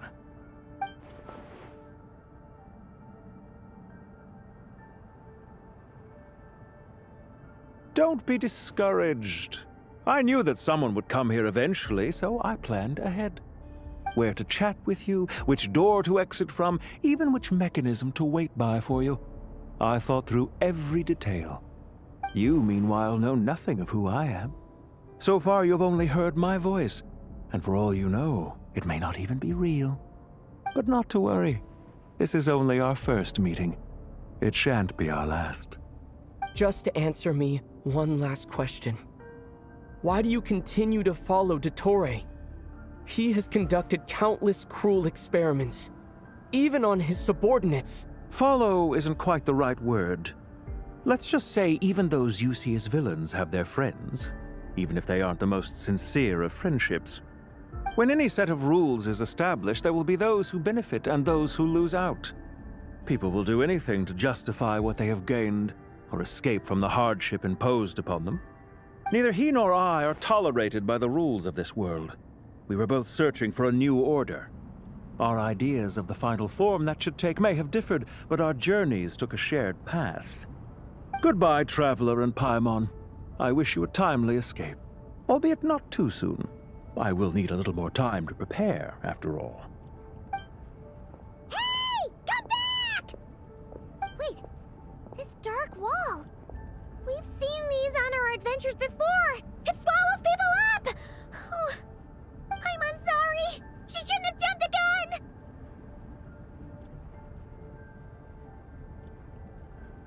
Oh, okay. He may have fooled us this time, but we'll get him back!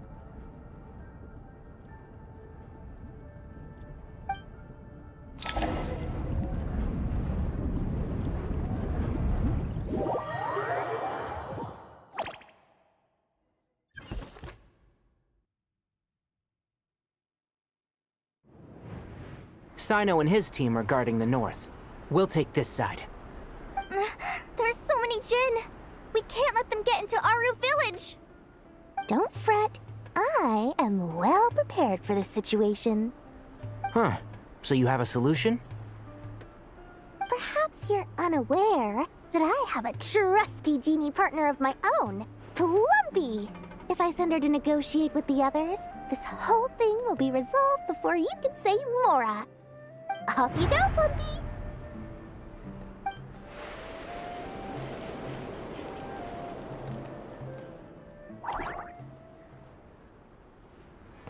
Come on, what's the holdup? 5,000 Mora. 20,000 Mora.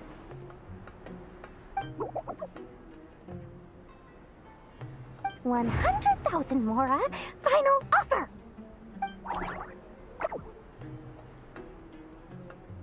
Ah, so she's a hired partner.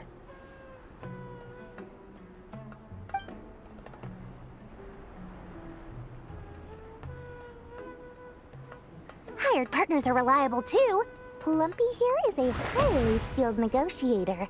You'll see. Just a few words from her and...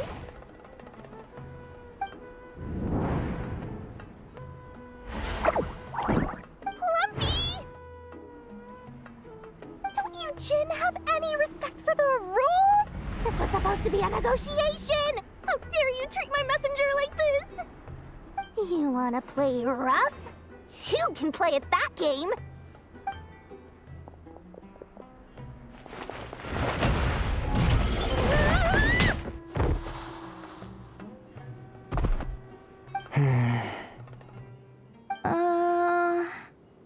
Looks like it's up to us now. Be careful, Kale. Yes, Master.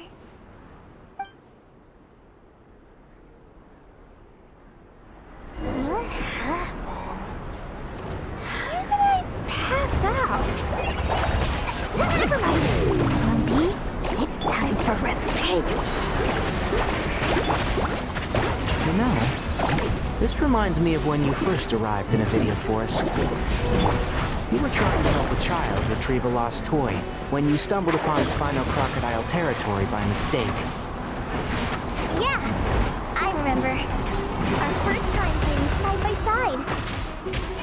Fighting side by side? I seem to recall swooping in to rescue you with a team of forest rangers. Please stop.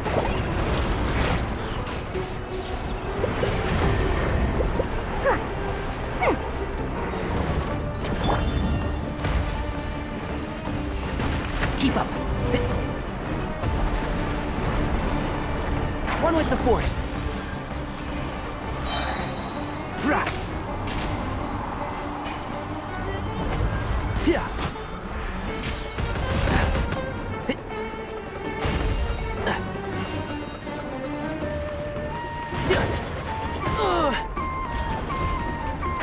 Can't see?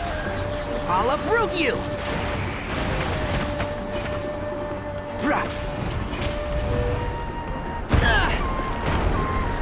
I've not finished my research.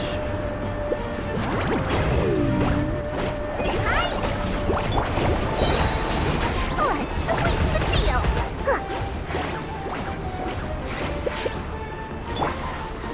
Enshroud!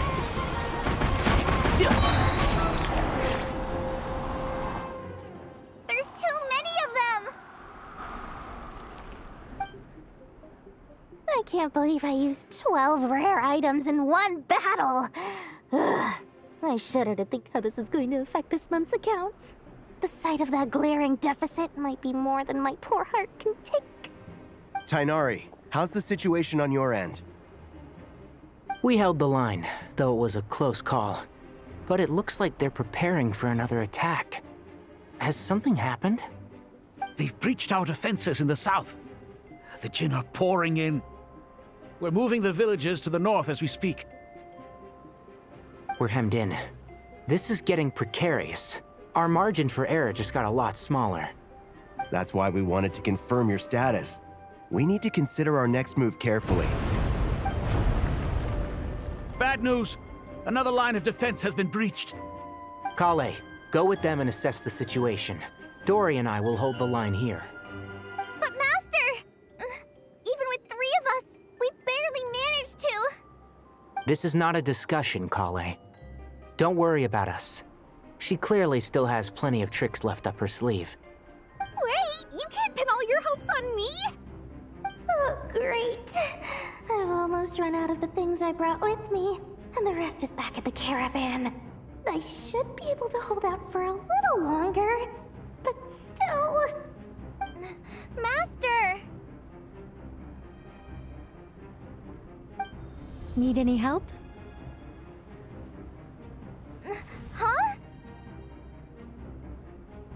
What is it, Kale? If things continue like this, it won't be long before Aru village is overrun by Jinn, and the sandstorms are sure to follow in their wake. I do have a plan, but I can't guarantee it will work. I don't care. Whoever you are, please just help us. The only one who can help is you.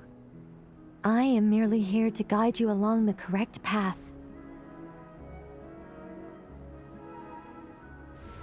I am a spirit created at the beginning. I am a flickering illusion. I am the shimmering light that flows from the eyes of the Creator. What do you mean?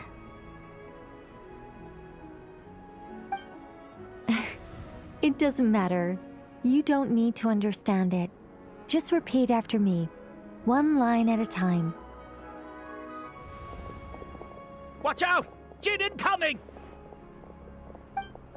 I am a spirit created at the beginning. Here goes nothing! I am a spirit created at the beginning.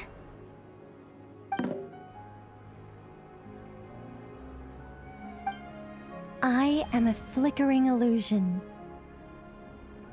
I am a flickering illusion.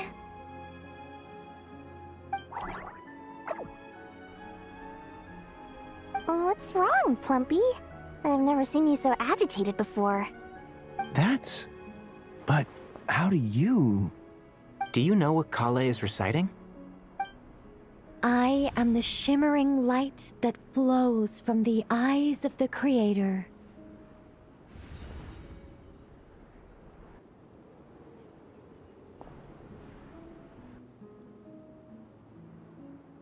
I am the shimmering light that flows from the eyes of the Creator!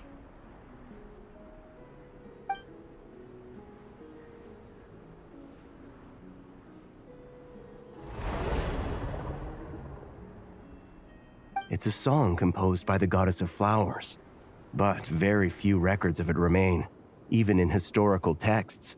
All we have is a few fragments. Is Kale an avid historian? Not to my knowledge. The Jinn have actually quieted down. Although... no, it's more than that. It looks like they're showing... submission. Clearly the songs left by the goddess of flowers have a soothing effect on them. At the very least, they're much calmer now. Really? Let me try. I am a spirit created at the beginning.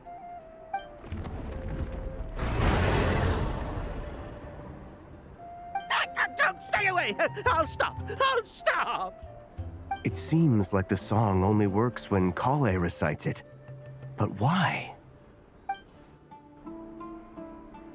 Kale.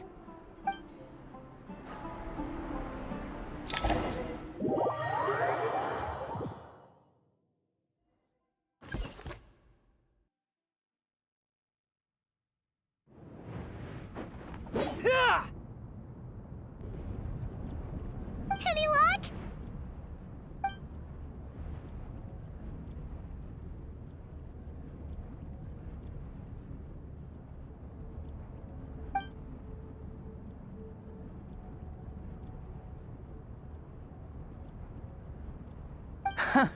When I heard that loud rumbling in the distance, I thought the shifting sands had bust open the gates to some ancient treasure vault. Turns out it was just you guys.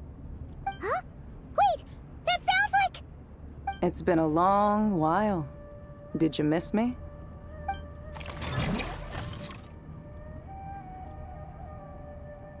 Jet! Ben!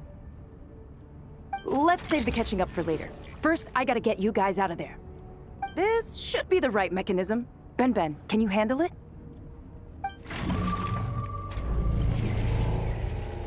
There we go. Come on, let's leave this place.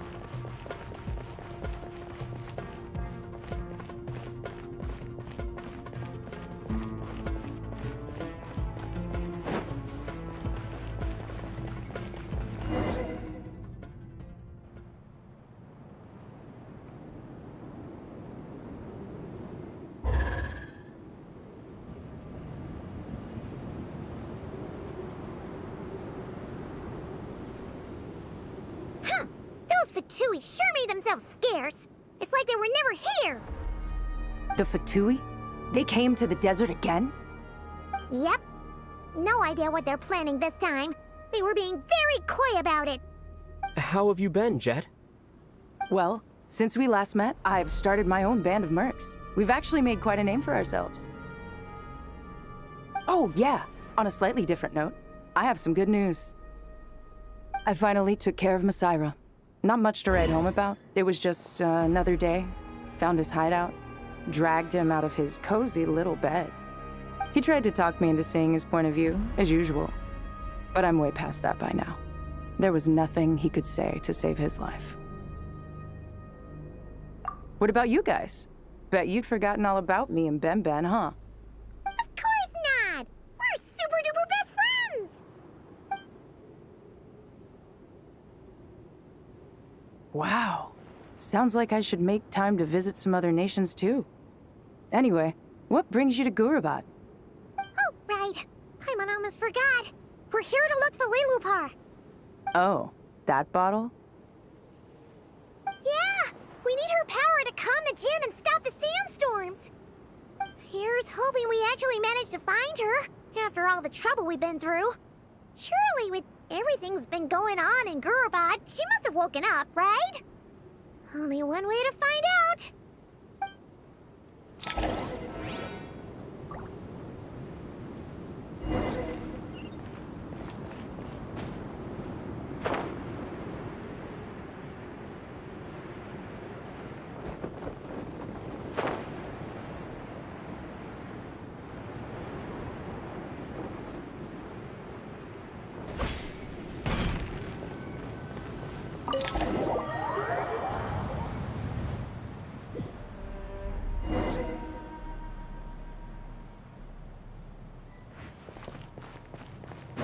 Let's see. She should be around. Aha! Found her!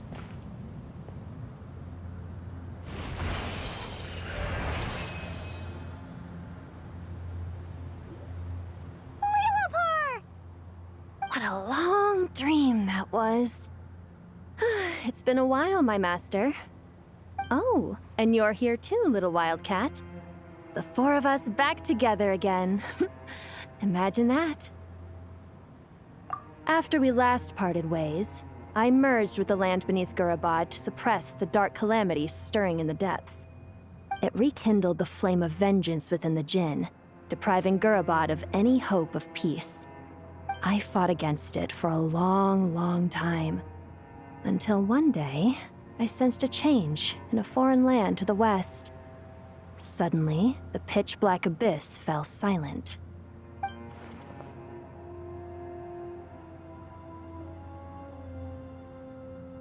Once satisfied that that dark power could no longer bewitch the Jinn, I too fell into a deep slumber, from which I have only now awoken. Why have you returned to Gurabad, my master? And why is my sand-swept homeland in disarray once more? Well, basically, Sumir was in danger and a lot of our friends are affected. Some bad guys messed around with Irminsul and now they've released the Jinn in here. We managed to chase off the culprits, but we have no idea how to seal this place back up and stop the sandstorms. Child's play. I shall quell the Jinn and scatter the storms. Thank you, Lilupar. No need to thank me, my master. I have granted many wishes in my time, and this was the most trivial of them all.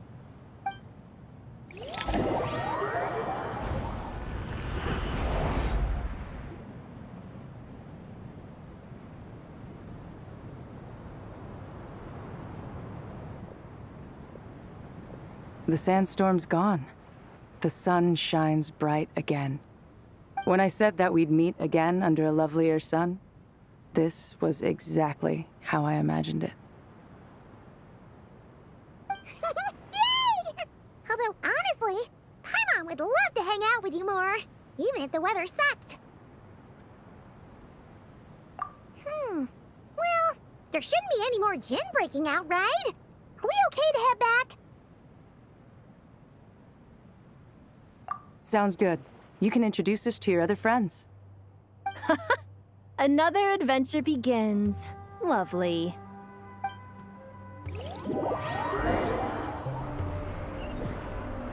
The storms have stopped! We should be able to get to the Temple of Silence without any problems now. Time to regroup!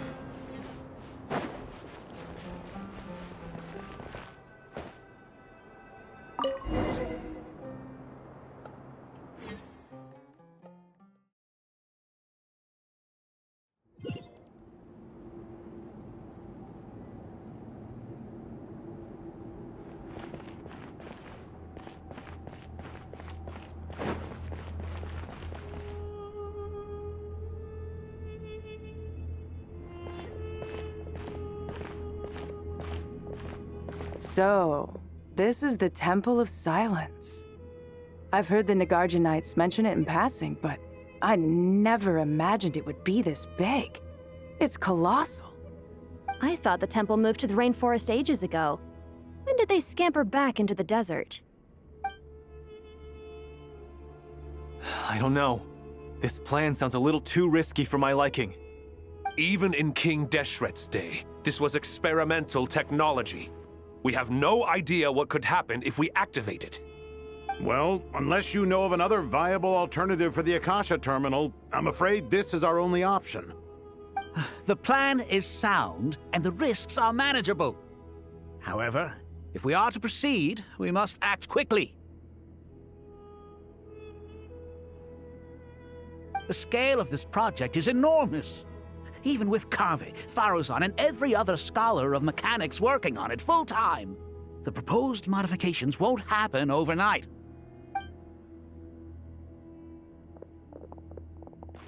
You're back. Everything all right? And who are they? Friends of yours? Pretty much everyone in the Temple of Silence is. This guy's Kave, and the one next to him is Alhaitham.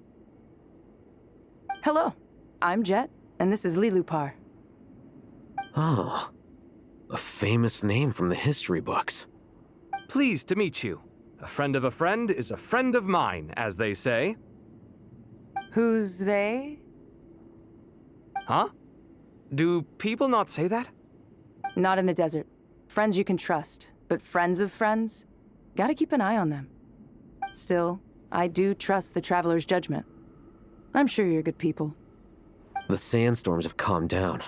I take it the Gurabod problem is resolved? What did you find?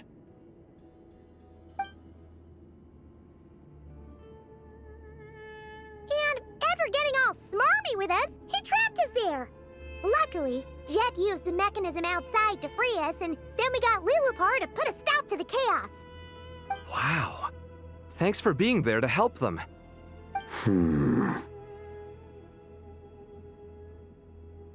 So, this mystery man openly admitted that he was merely a Harbinger subordinate. Yeah? Is there something weird about that?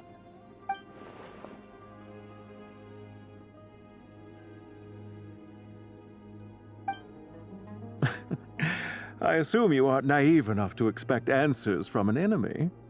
Well deduced. Our commander, Dottore, died in Nordcry.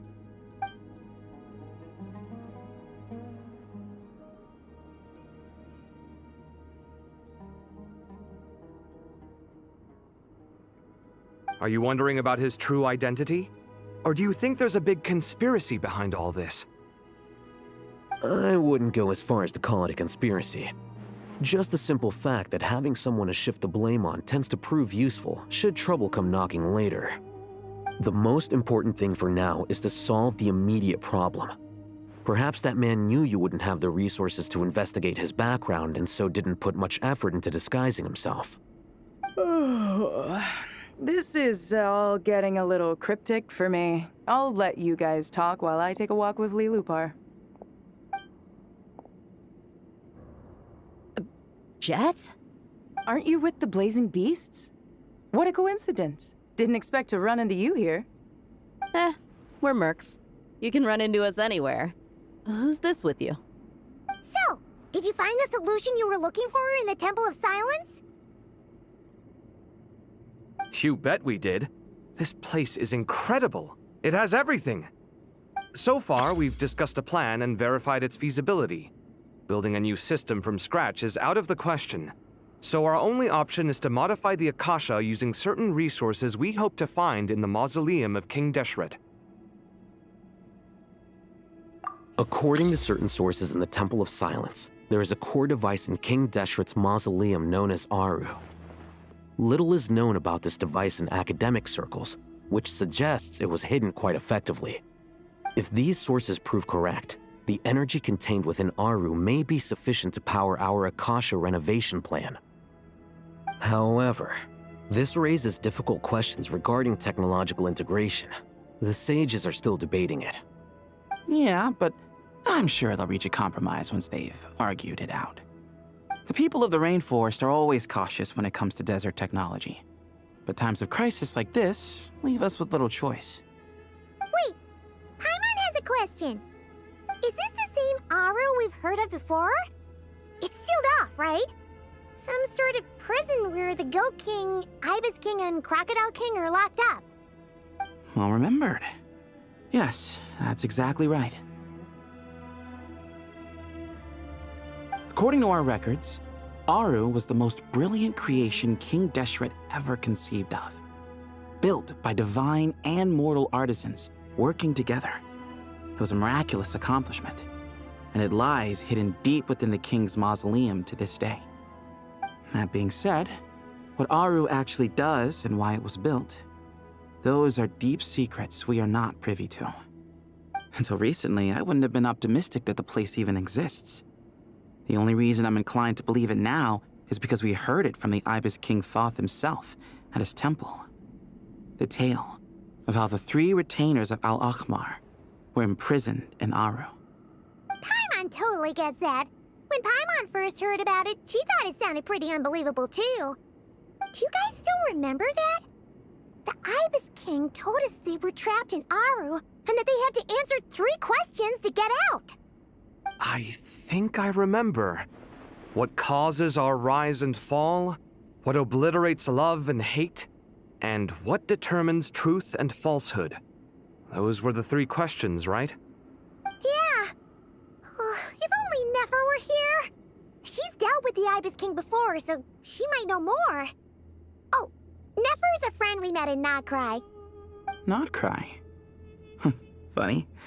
She showed up here earlier. Huh? Yeah. Had another lady with her, too. Both said they knew you. They contacted the sages, claiming they might be able to offer some assistance. Really? They came here to help out? Yes, really. It was just before you got back. One of them said she's made Nodcry her home. If she's the person you were talking about, then... Looks like betting on Aru was the right choice. See? They're right over there. Nicole! Nefer! Why, hello! We're here to help.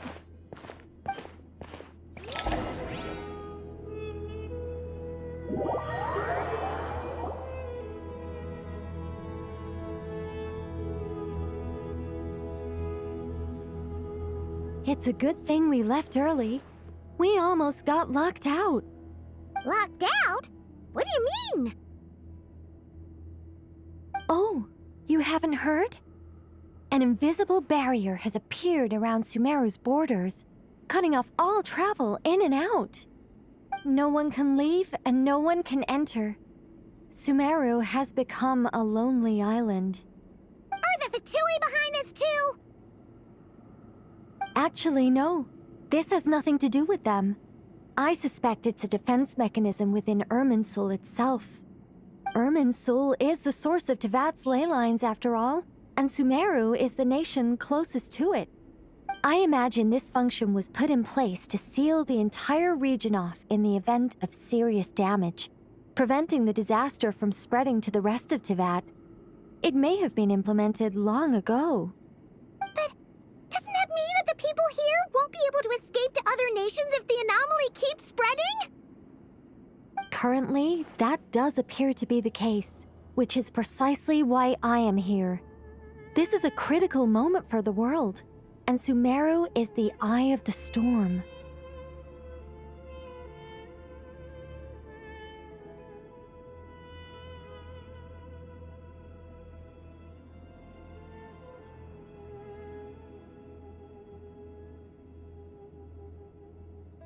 Paimon's surprised you managed to convince her to come back to Sumeru. Indeed. Even for someone of my wisdom and eloquence, this tested my skills to the limit. And why should it concern me that Sumeru's in trouble? Surely you don't think I still have feelings for that place? Judging by your tone, I suppose you don't. Sounds like you don't know much about my past. And here I thought you knew everything. All I know is that the Ibis King is the source of your power. He was quite a prominent moon envoy once upon a time, so I do know a thing or two about him. As for your past, I have ways to learn the full story if I wish to. But everyone has secrets they'd rather keep to themselves, wouldn't you say? I'm glad you see it that way, Miss Nicole. I've chosen to call Nodcry home, which is why I did my part in its hour of need. That doesn't mean world savings become a habit with me. I have no particular desire to play hero in Sumeru, thank you. I understand. Human emotions do not appear and disappear without cause. There is always a reason to be found behind both salvation and destruction. Still, if time has taught me anything, it's that human emotions are often complex and in conflict. That's why people change their minds about things all the time. But that's where we angels come in. Our duty, ultimately, is to guide people towards their deepest, truest desires and help bring them to fruition. So I wish to hear about your past, because I do not believe you are motivated by hatred alone. And if we still arrive at different conclusions in the end, that's okay.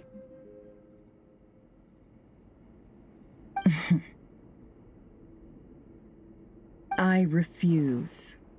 Wait, what? But I set the atmosphere and everything. Isn't this supposed to be the moment when we finally open up to one another? Is it? Maybe I'm not so good at reading the atmosphere. You're right, Nicole. There's more to me than just hatred. Had it consumed me, I'd be left stuck in the past forever, never living in the present. But I don't think that your guidance can change my mind. The all-consuming sands, the bloodshed, both deserved and undeserved. Those old emotions cling to me like a shadow.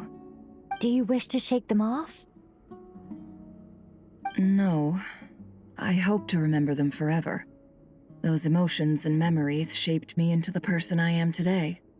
They'll always be a part of me. In that case, would you like to hear my perspective, at least? Sure. It's not every day you get to hear an angel's opinion. A long, long time ago, when the angels still walked freely upon the earth, I found life tedious. Monotonous work, lukewarm relationships. Things weren't nearly as interesting as they are now. And yet, since the angel's demise, I have found myself missing those days on more than one occasion. Human emotions are often attached to a person, a place, or an object. When those things are gone, the memories quickly fade, and the emotions slip away along with them. If Sumeru were destroyed, both rainforest and desert would be no more. With the object of your hatred wiped from existence, it would not take long for the memories buried deep in your heart to slowly fade. Both love and hate are intense emotions, but they are nothing compared to the void left behind when they disappear. Most sophisticated, Miss Nicole. But anyone focused on the future could only ever applaud the destruction of the things they hate. Still, I'm a special case. Someone once told me that human memory is more selective than a Mora-hungry merchant choosing between customers. We all need a reality check once in a while, so we don't forget the truth. As much as I dislike Sumeru, this is no way for it to perish. All right, you win. I'll help you out a little, but I won't work for free. How much will you need? You're not gonna milk this for all it's worth, are you? What do you think? I'll be upfront with you. I don't have much more on me. If that's what you need, I could borrow some from Alice. Or perhaps I could pay in sculptures. The ones I carve are actually worth quite a lot. Just cover my travel expenses. Huh? Is that all? That's all. Given all the people I owe favors to, I can just about justify a trip to Sumeru. Yehoda! Here, boss! What do you need? I'm going back to Sumeru for a while. While I'm away, you'll be in charge of the curatorium. Me? I'm in charge? Whoa! Don't worry, boss. You can count on me! And that was how the ingenious Angel Nicole brought you the perfect person for the job in your hour of need. Hip hip hooray! That was far more detailed than necessary. Not lacking in embellishment either. I never thought I'd return. Especially not the desert. But life doesn't always go as planned, I suppose. What's Candace up to? I don't think I've seen her yet. She's still taking care of things in our village. Should be joining us before too long.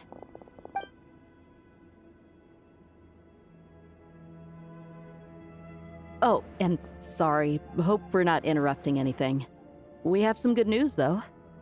We're planning to go to the mausoleum of King Deshret to look for the legendary Aru, then use it to try and restore the Akasha system.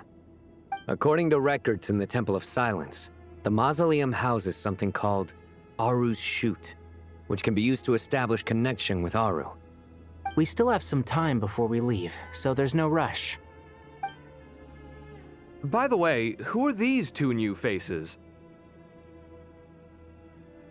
Just call me Nefer. I'm based in Nodcry. Did I hear you mention Aru? Correct. Well, I happen to have a connection with one of the 3 retainers imprisoned inside, the Ibis King. I'm here to get things done, so if you don't mind, I think I should come with you. That sounds perfect. Miss Nefer, are you from the desert by any chance? Why do you ask? I don't know. There's a familiar air about you. Plus, you mentioned Candace. Sorry, I don't mean to pry. It was just a random thought. I'm Dia, an Eremite mercenary. My work usually keeps me out in the desert. I'm on good terms with Dory, and she's mentioned you all before. It's nice to finally put faces to the names. However, my associate here is probably less well acquainted with you. Why don't you all introduce yourselves? Actually, I'm a little better acquainted than you might think.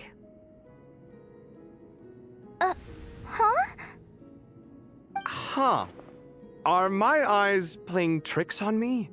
It looked like you spoke without moving your mouth. Ventriloquism. I have heard tell of it before. What is it, Kale? It's you! You're the voice who's been speaking in my head, aren't you? You encouraged me to report my dreams to the Dendro Archon, and got me to recite that magic prayer. Mm-hmm. I have many titles, but let's go with the most pertinent one.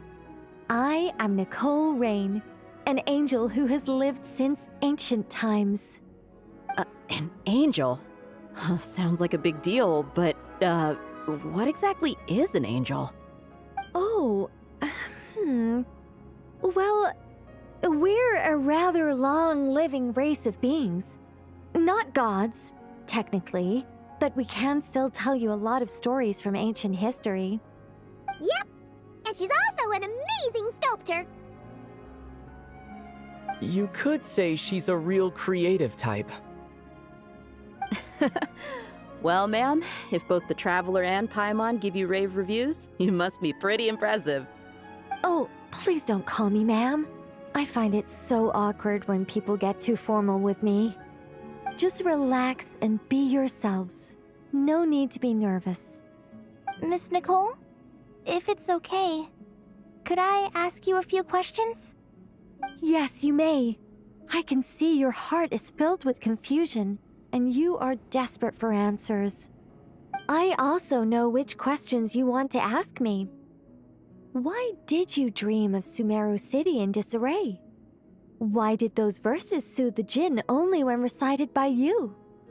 I can guide you to the truth, but it involves a personal secret of yours.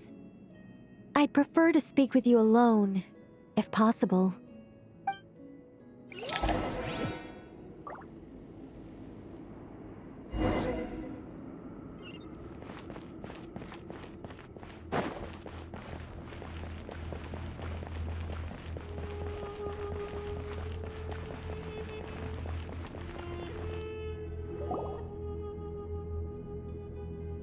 I thought we were going to speak alone. This is a lot more people than I was expecting. What's wrong with it? Even the doctors at Dar al-Shifa allow patients to be accompanied by family members. Well, if Kale doesn't mind her secret being revealed, I have no problem with it. Thanks for being so considerate, Miss Nicole. I don't know what secret you mean, but whatever it is, there's no need for me to hide it from my closest friends. Closest friends? It's so nice to hear that. All right. In that case, I'll get right to it. Kale, are you aware that there are god remains inside your body? I am. When I was young, I got sick with Elazar. Nothing could cure it. The Fatui convinced my mom and dad that they could help, and I was sent to an unfamiliar place. There were a lot of other kids just like me there. This creepy guy injected us with some strange medicine, which I heard contained god remains. I can still remember the pain like it was yesterday. But thanks to the friends who've stuck by me all this time, I've gradually been able to overcome those memories. Anyway, so you're saying that what happened to me has something to do with the god remains they injected me with? Yes. Those were the remains of Nabu Malikata, the goddess of flowers. What? Huh. Fascinating. You don't seem surprised like the rest of us. Why? The possibility crossed my mind when Kale recited the Goddess of Flowers song and calmed the Jinn. You made Paimon jump! What are you doing here, Lilupar? I was merely passing through when I heard the name of the goddess of flowers. Be assured that I share your surprise. You, with the hat. Are you certain? I sense no trace of the Lord of Flowers within her. Well, it is a very small fragment. Unless special methods are used to manifest its power, even her closest acquaintances would find it near impossible to detect. After the goddess passed away, her remains were scattered across the desert. King Deshret gathered all the pieces he could find and buried them in the eternal oasis. But some fragments remained unaccounted for. Eventually, the Fatui must have found a way to track some of them down. Presumably for use in some experiment. It's not an uncommon occurrence. You're more shaken than I thought. In one sense, you've been extraordinarily lucky. So many people who yearn for this kind of power never attain it, yet you have coexisted with her all this time without even realizing it. I don't know what to say. I'm glad that I could help everyone with this power, really. But knowing that a fragment of the Goddess of Flowers is inside my body is... it's a strange feeling. Well, people value their autonomy very highly.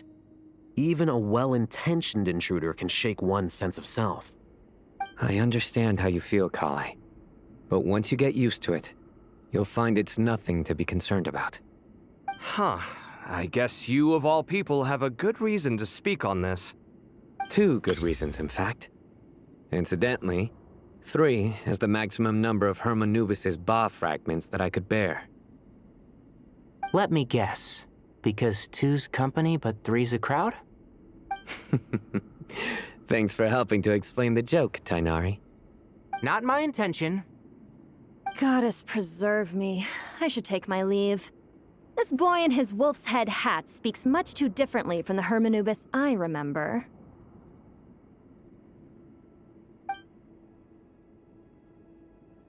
Kale, all I'm trying to say is, no matter how many Hermanubis fragments there are within me, you wouldn't think of me as Hermanubis. In the same way, you are simply you. Yeah, I know what you mean. So about that dream I had, was it a warning from the Goddess of Flowers? Yes. Just like me, she was an angel created by the primordial humans, born with the instinct to guide living beings. Though her body and soul have perished, her essence retains its natural instincts. Even her smallest remaining fragments would do their utmost to send you that warning. The Mother of Dreams? Lord of Flowers and Oases? She must have had a premonition. That is why she gave that dream to you. We won't let her efforts go to waste. But I still don't understand. Why me? Yes. Why indeed? You weren't the only one injected with god remains. but only in you have her fragments persisted. I suspect it may be because of the firm will you showed in the face of suffering. She was likely assimilated by that will. Of course, this doesn't mean you have to shoulder any extra responsibility. As this young man said, you are who you are, and that will not change. All right, any further questions from the family members of the patient? If not, we should head to the mausoleum of King Deshret. Let's move out. Time to put our plan into action. We all hope it'll work. But will we really be able to open Aru? And even if all 7 pillars of King Deshret agree to let us proceed, the scale of the work to follow is daunting to say the least. Haven't you handled other big projects before? I mean, the biggest project I've worked on to date is probably the Palace of Alcazarzaray, I guess? But this is orders of magnitude beyond that. It's a total nightmare. Look on the bright side. At least this time you're actually here when Sumeru needs you most. You won't have to come asking me for details after the fact. Mock me all you want. But now that I'm here, things will be resolved far more quickly and smoothly than last time. Kave's self-doubt disappeared in an instant. Like magic. Well, this confidence is most gladdening. Now, go and pack your things. We'll head to the mausoleum as soon as you're ready.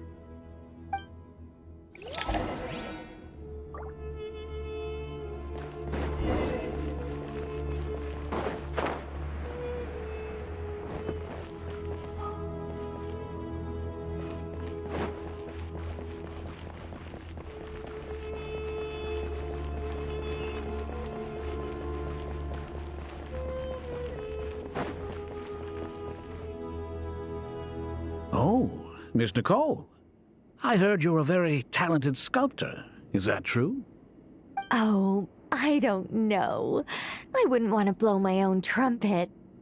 Honestly, even though Kasharawar is best known for its focus on mechanics, plenty of Kasharawar scholars are quite serious about sculpting as a hobby.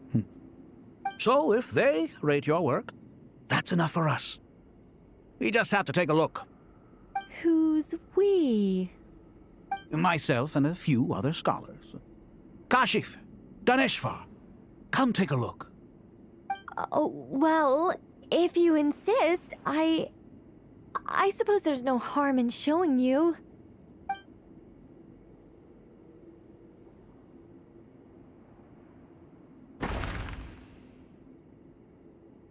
Whoa! Where did that come from? Look at the level of detail. It's so lifelike. The squirrel descends from the heavens like a champion, and the earth trembles beneath its feet. What do you think? Striking, isn't it? Kave? Kave, come here for a sec. Oh, and Madame Faruzan, didn't you used to study in our darshan? Come take a look. All right, but hang on a moment. I have to finish reviewing this proposal first. You called? What is it, youngster? This squirrel statue. Isn't it cute? Oh, a squirrel. I wouldn't say cute per se. The realism is what stands out to me. Were you trying to carve a statue of a hero, young lady? Oh, a hero? I suppose so. Actually, I didn't really have a specific theme in mind. I just started working on it, and this is how it turned out. I see. Well, do you tend to read novels about heroes in your spare time? As a matter of fact, I do quite enjoy those. Everyone loves a good tale of daring do, right? Then perhaps this statue represents the heroic tale you long to see deep down inside. Also on the subject of heroism, I feel that if the subject posed with a finger raised towards the heavens, it would lend a greater gravitas to the overall image. I'm sure some would call it cliché or old-fashioned, but not me. I think it would be a perfect fit. It has a certain classical beauty about it. Kave! Sorry, Madame Faruzan, I'm a little busy right now. Don't wait up for me. What a pity. That young man has excellent aesthetic tastes. I was hoping to ask him for his opinion. What a genius idea! Why didn't I think of that? Classical beauty is a great direction to explore. That's it. Once I get back, I'm going to sculpt a heroic squirrel pointing its finger towards the sky. Precisely. A declaration of victory. You understand my vision. Then place the two statues face to face. Yes, that's exactly what I was thinking. It'll be a masterpiece, Miss... I'm sorry, I didn't catch your name. Just call me Nicole. Madame Faruzan, was it? What? Oh, no. That wouldn't be right. Why ever not? Madam is a state of mind cultivated from within. Anyone may call me Madam if they so desire. My dear Miss Nicole, once we make it through these trying times, should we have the pleasure of meeting again, I shall look forward to seeing your new work. In this day of age, it's rare to find people with an appreciation for classical aesthetics. Meeting you was truly a pleasant surprise. Honestly, I feel the same way. It's been a long time since I met anyone interested in this style of statue. Clearly, they don't call you Madam for nothing. Also, I have to say, you're a very good judge of character. Because when I think about it, I really am someone who likes stories about heroes. That must be why I've quietly kept watch over generation after generation of them. Sorry, keeping watch over heroes? What exactly do you do for a living? Oh, never mind that. Let's not tell Madame Faruzan about Miss Nicole's true identity for now. Good idea. Let's limit the conversation to aesthetics.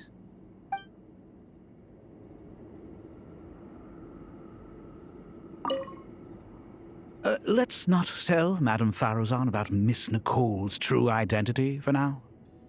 Good idea. Let's limit the conversation to aesthetics.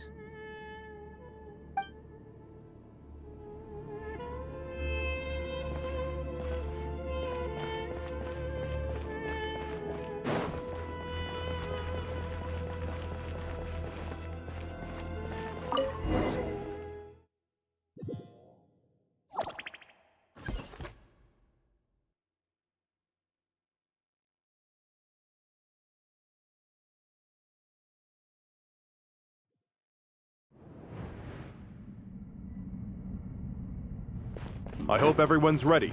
We'll be arriving at our destination very shortly.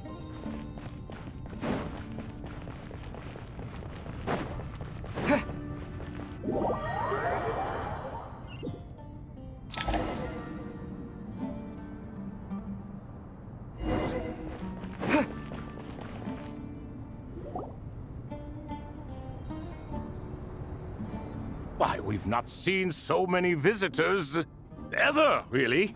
What is this place now, a tourist attraction?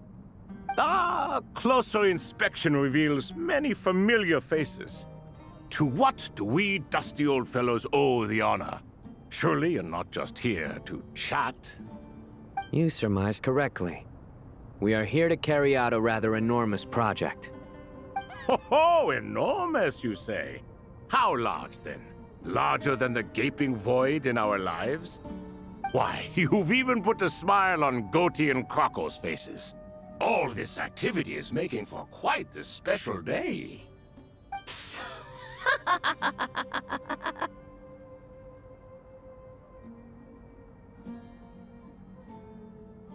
I know that laugh. Lilipar, what on earth are you doing here?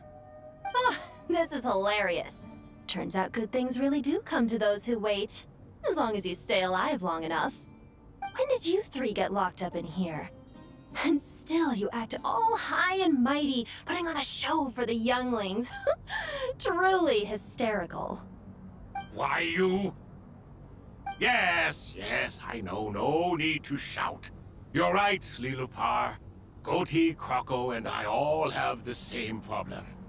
But didn't King Deshret seal you away? How did you break free, and how did you get in here? Who knows? Perhaps you can ask my master one day, should you ever get the chance. Behold, the executioners of old. Some have turned into fragments residing in human bodies, and others are imprisoned eternally, leaving not a single shard behind. It's almost tragic, watching lowly prisoners like you act all self-important. Curiosity gnaws at you, doesn't it? Your interest in the outside world threatens to burst you at the seams. I'm starting to take a liking to this magic bottle lady. Time is of the essence. Let's get down to business. We come to you, O three ancient lords, to request your assistance on behalf of the Academia. If we can help you regain your freedom, then please consider lending us your aid. As for precisely what we need your help with, it's a long story. So, to demonstrate our sincerity, we are prepared to first resolve the problems that plague the three of you. All right, stop arguing, Croco. And Goatee, don't you start. What's the harm in letting her speak? It's not worth getting so angry about. Forget about her. The 3 questions are the crucial thing here. But do you really have a way to answer them? You once answered the final question, Nefer, but the seal did not open. Unless, with the passage of time, you have found a new answer? You could say so.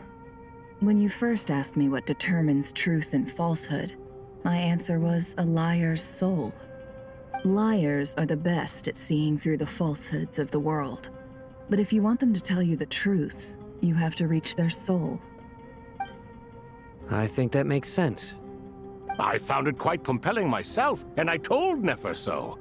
Unfortunately, it brought us no closer to liberation. Well, that's simply because it was my answer, not the one King Deshret was looking for. Can you guess which answer Al-Ahmar wanted then? Time. And that's not only the answer to the final question, it's the answer to all 3 of them. All things wax and wane with the passage of time. Love and hate eventually fade into nothing. Current affairs are always fraught with conflict and controversy. Only time can distinguish between right and wrong. You once described King Deshret as a proud man. I'd say that the prouder someone is, the more inclined they are to believe that only time is qualified to be their judge. Time. Well. Indeed. Perhaps in building Aru, our king was in fact attempting to reverse time, to bring love and hate, right and wrong, the rise and fall of all things back to their point of origin.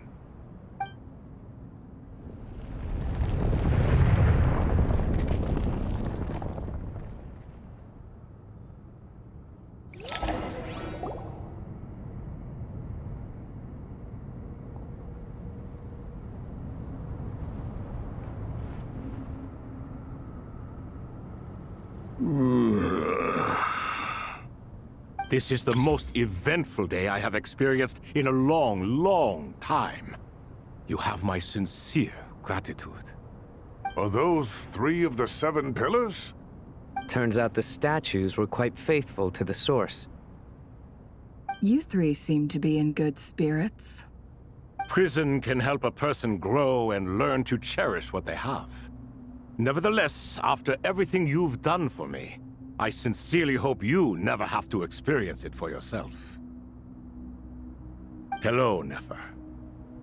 It's good to see you, Thoth the Ibis King. Nice. Definitely puts my mind at ease, seeing you 2 getting along so well.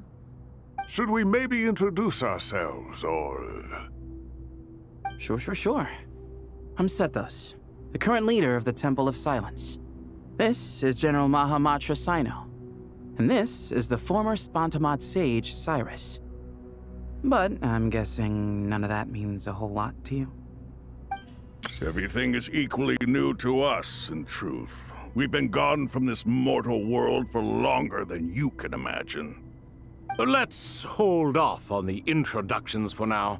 We can always ask Nefer about you later.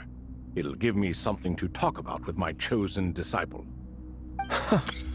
You're like a helpless parent. Gods and people of yore are not necessarily welcome in today's world. Self-awareness is one of my finest qualities. I thought I ought to share its fruits with you two. Is that so? Well, I think we'll take it in stride, just as we did with the 3 questions. Let's not forget, it was my persistence that won you both your freedom. Fair point. I have to applaud your persistence. And I must praise you for your wisdom. Now, state your wishes, young ones. I'm sorry? Why, your tremendous accomplishments deserve a reward, do they not? You must let us do something for you in return. General Mahamatra, what do you think? I won't beat around the bush. Sumeru is facing a crisis the likes of which have never been seen before, and we need your help. Every calamity throughout the ages has been connected to us in one way or another, whether we were its cause or consequence. Whatever is wrong with Irminsul, it severely affected the Dendro Archon. She fell into a coma and is currently receiving treatment from the Dendro Dragon. The Dendro Dragon? I'm sorry, the Dendro Dragon is helping to heal the Dendro Archon? Not a pep, surely. Not vicious, cruel, a pep who possesses no virtues aside from her basic instincts. Ah, good heavens. Oh, I shudder to think what could have caused Lesser Lord Kusanali to suffer such a plight. Still, why would the Dendro Dragon lend you her aid? She has always held nothing but contempt for the Archons. I suppose she and Kusanali must have some history. You can help us make history, too. A smooth talker. Well said, lad. Currently, no one can connect to Irminsul.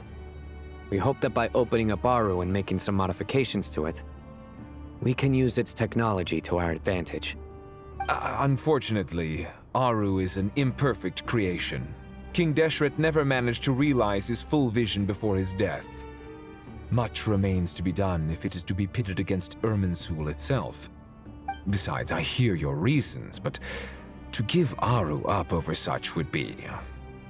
The archaeological records clearly indicate that although Aru's construction took a long time, it was not beyond human means to achieve. Modern technology should solve the efficiency issues. We have no choice but to go all in on this. This is by no means a threat. But the only reason we helped you escape from Aru was to gain the necessary leverage to negotiate with you. You asked us to state our wishes, and we have. Each one of us here needs your help, as do all the thousands of people living in Sumeru. They need you, and they need Aru. What do we think, my fellow old fogies? Shall we lend our support or not? Since you ask so nicely, naturally. Naturally what? Are you for or against? I simply mean we shall do what comes naturally. You claim that you wish to open Aru. Know you then that the golden slumber created by King Deshret is preserved within? We do. We understand the risks involved. In all likelihood, the mortal world will never again be able to replicate King Deshret's work. Never will there be another chance to come so close to creating a utopia. Knowing this, are you sure of your decision? We are sure. Before people can dream, they must first live. If your minds are made up, very well. We shall summon our erstwhile colleagues to discuss this further. Saint Shezepank, Saint Bennu, once you surrendered to silence and were buried with King Deshret. But now, we invoke the right to awaken you with our voices.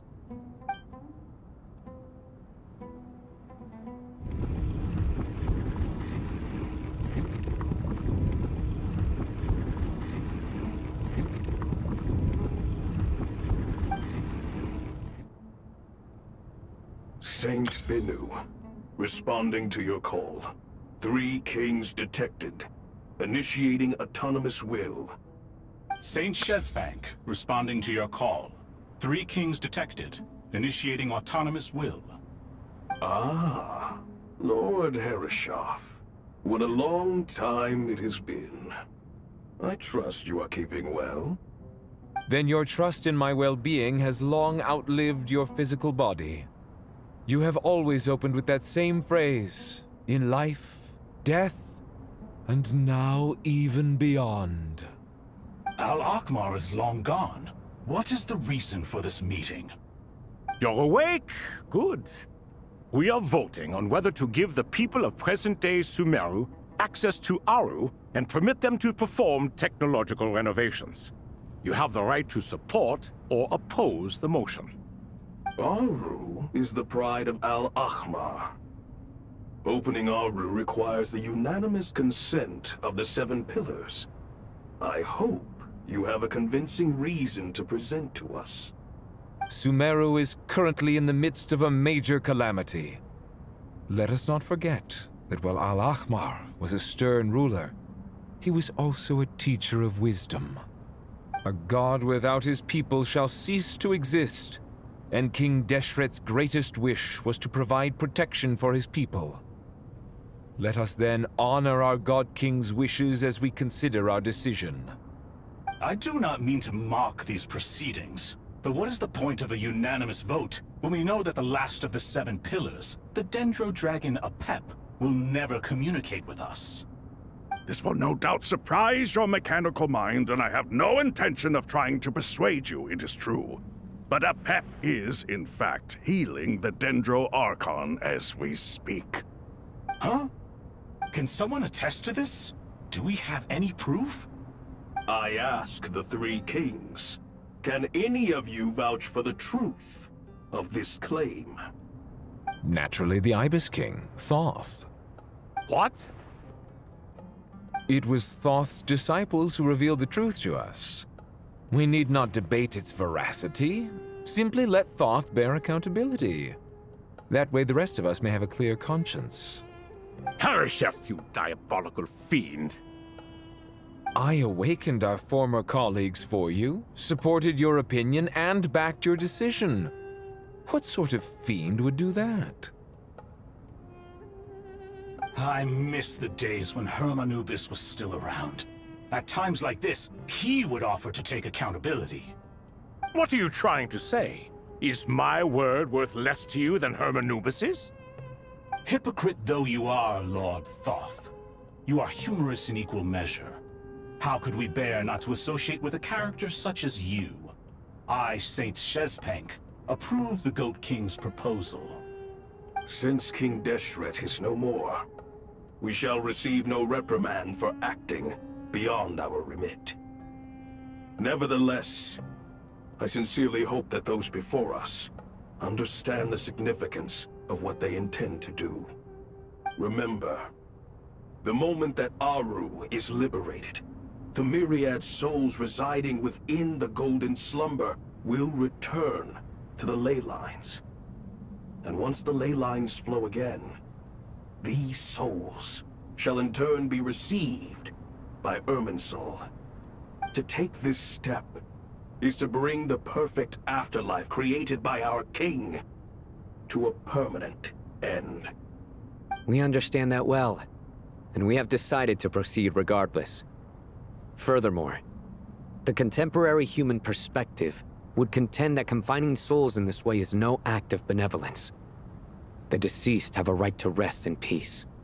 King Deshret's creation is clearly a place of rest and peace. It is just that many do not see it this way. But no matter. Saint Binu approves. Hermanubis' representative and the Dendro Dragon Apep made their choice ahead of time, while the Goat King, Ibis King, and Crocodile King have also granted permission to liberate Aru.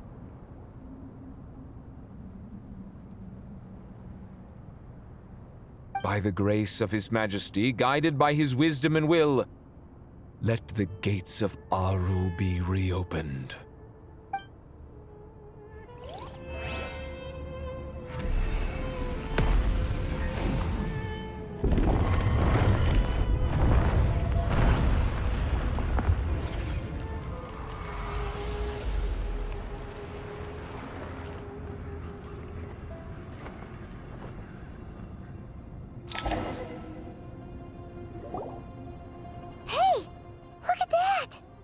What's this? Are we under attack?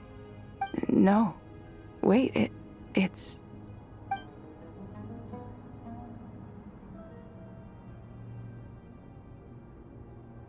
Here you are. Through the sands of time. I see you. Father. Father, is it really you? It's Jet's father, Jibriel! That's right! He entered the golden slumber, didn't he? I smell blood and sand on you. You've grown. Strong as a wild beast, and without shedding a tear. You have to leave, don't you? Please, just answer me this. What should I do for you? This meeting is a blessing from the gods. My soul, once imprisoned along with that of Samael, is finally free. I am truly grateful for the chance to see you again. That the dead should meet the living is itself a miracle. One brief, precious moment is enough. Enough to set my heart at ease. Do not weep for me, Jet. I know you will accomplish many great things in your life. You will go further and climb higher than I ever did. All I ask is that you take good care of yourself.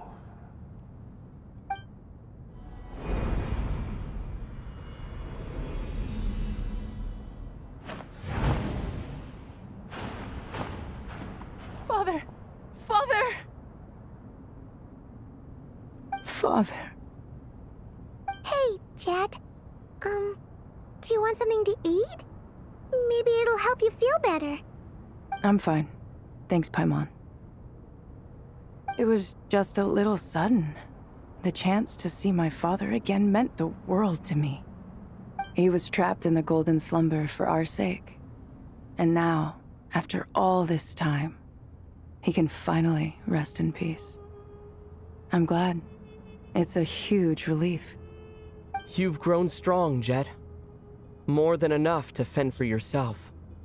Yeah. I'll leave the past in my memory where it belongs. My family, the good times and the bad. Goodbye, Father.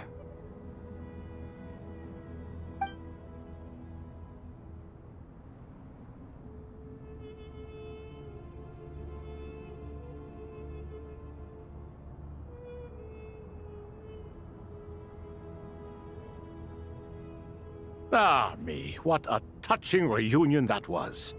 It seems we did a good deed today. We three retainers, once imprisoned for our iniquity, are surely the least qualified to judge whether this deed is good or bad. Either way, Aru is open. Now you have your opportunity, and with it, whatever trouble may ensue.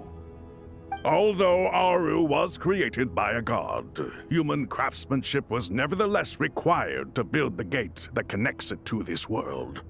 Perhaps the relationship between gods and humanity follows a similar principle. As for your proposed renovations, we cannot determine which functions to keep or discard. Proceed as you see fit, but please entrust the task to your most accomplished scholars, or Bennu will be most displeased. It matters not. The Ibis King shall be accountable if any problems arise.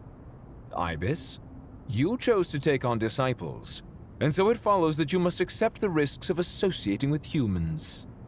If I'd known you'd be like this, I would have locked all of you away in Aru, never to leave again for all eternity.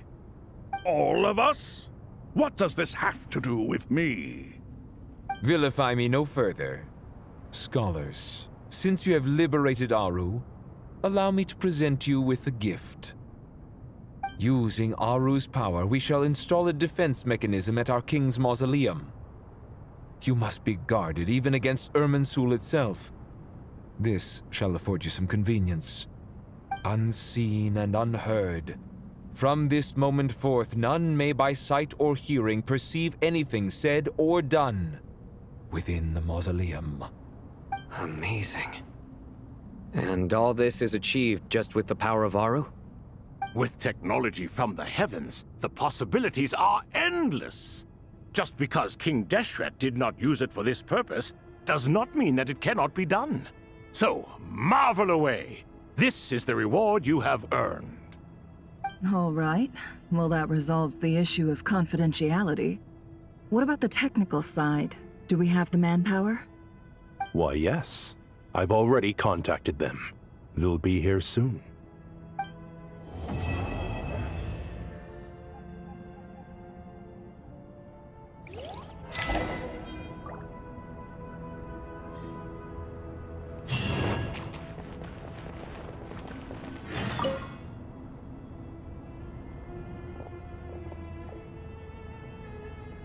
You must be the ones tasked by the Academia with renovating Aru? That's right. Good afternoon. I'm Kaveh, and these two are Termezi and Naisaburi. Hey, I'll hate them. Come and introduce yourself. We've met before. This is Thoth, the Ibis King, and everyone knows these two. Afternoon, gentlemen. I've only ever seen these two in murals. Ah, the paintings in the temple. They show us chatting, playing cards, playing chess. Precisely the activities we most enjoy, funnily enough. No, only you enjoy playing chess. We were just humoring you. I wouldn't go that far. Back to the matter at hand. A preliminary assessment by the Academia indicates that this project requires expertise in various disciplines, including the deciphering of ancient texts, mechanical engineering, the restoration of ancient ruins, and elemental theory. The most capable minds in their respective fields are here before you. If there are no objections, we'd like to begin our work. The artisans who built Aru for Al-Ahmar gave their very lives to create this splendid work. Follow their example by giving your utmost devotion to this project. I didn't know that. We'll do our best, of course, but we certainly won't be sacrificing our lives. Such brazen words. Humans these days are a far cry from their ancestors.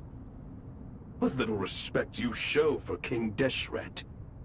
No, that's not what he meant. Please, don't mind him. He shares your sentiments, just not your, penchant for hyperbole. Assuming that's what you were going for? I just think it's important to manage expectations. Forgive my lack of courtesy, but we simply can't sacrifice our lives to the gods on completion of the project like people in the legends of old. Here's a first draft of the project proposal for your perusal. Please let us know if you have any requests. Normally, I'd have made it look a lot more visually appealing, but we were really pressed for time on this occasion. I hope you'll forgive me if it's a little rough around the edges. Naturally. If my fellow ministers deem this meager display of respect sufficient, I suppose I can consider agreeing to their proposal. Why are you so preoccupied with the ostentatious displays of respect to Al-Ahmar? We should be trying to make things easy for them. You never know.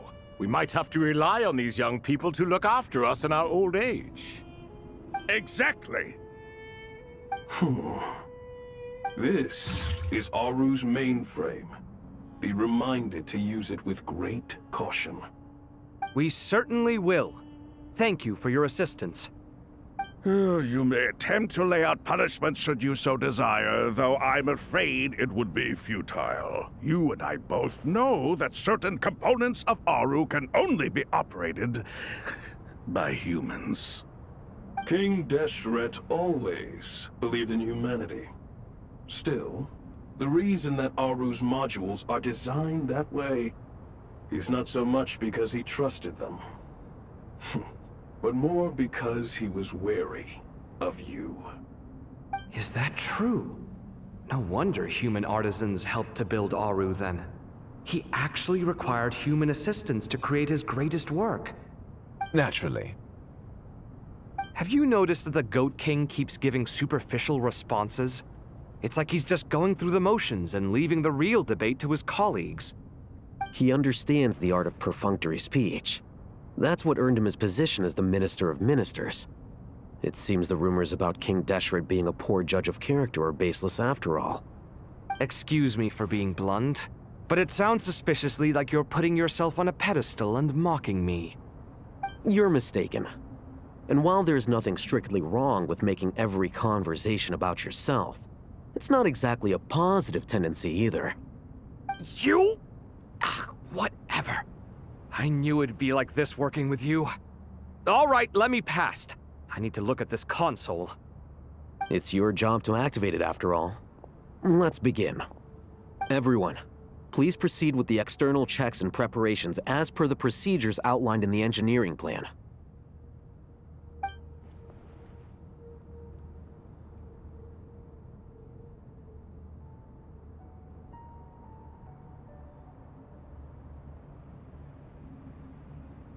Hello there, youngsters. Whoa, the Ibis King came to life. What do you mean, came to life? I've been alive the whole time. You did say we could start our research, right? Are you having second thoughts now? I've reviewed the proposal. The work you're planning to carry out on this grand device is ambitious in its scope. You have ample confidence in your abilities, I take it? I wouldn't say I'm feeling hugely confident, but given how bad things are, I'd rather at least try something than sit around waiting to die. You are the top scholars of your day. I trust you are aware that there are countless links between Aru and the Akasha? Aru and the Akasha? But I thought the Akasha was the Academia's greatest technological accomplishment, created years ago by the Dendro Archon to help her people access knowledge. And you too? Do you not know either? You've read the instruction manual, right? You tell them.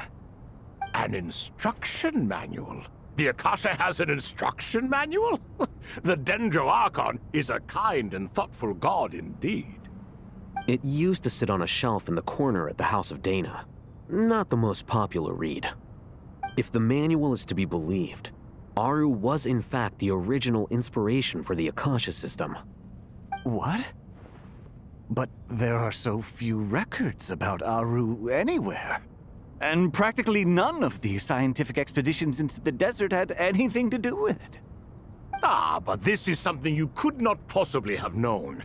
You may have heard many stories about the desert, but what is the most important aspect of history? Consider this a quiz. Anyone from Vahumana present? I'm from Vahumana. It's, well, veracity. Precisely. And a large part of veracity is the chronological order in which events occur. I may as well tell you. In the beginning, Nabu Malikata, the goddess of flowers, descended upon Sumeru. The glory of the heaven was within her. She brought life, oases, and knowledge to this land. Then she created the Jinn, enlightened them, and ordered them to serve her. Two other gods also walked upon this land where wisdom flowed in abundance, and the three met beneath the great green trees. It was the first and greatest alliance. We should speak with reverence of this covenant between the three, which transcended both time and life. For they promised that in Sumeru, wisdom would be shared with all. All the great changes in Sumeru's history began with the goddess of flowers. For King Deshret's sake, she pried into the secrets of Celestia, and for this, was burned to ashes by the flames of wrath.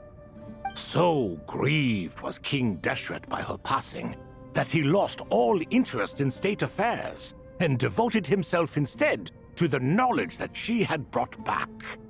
It was after learning of the technology from that floating island in the sky that he first conceived of Aru.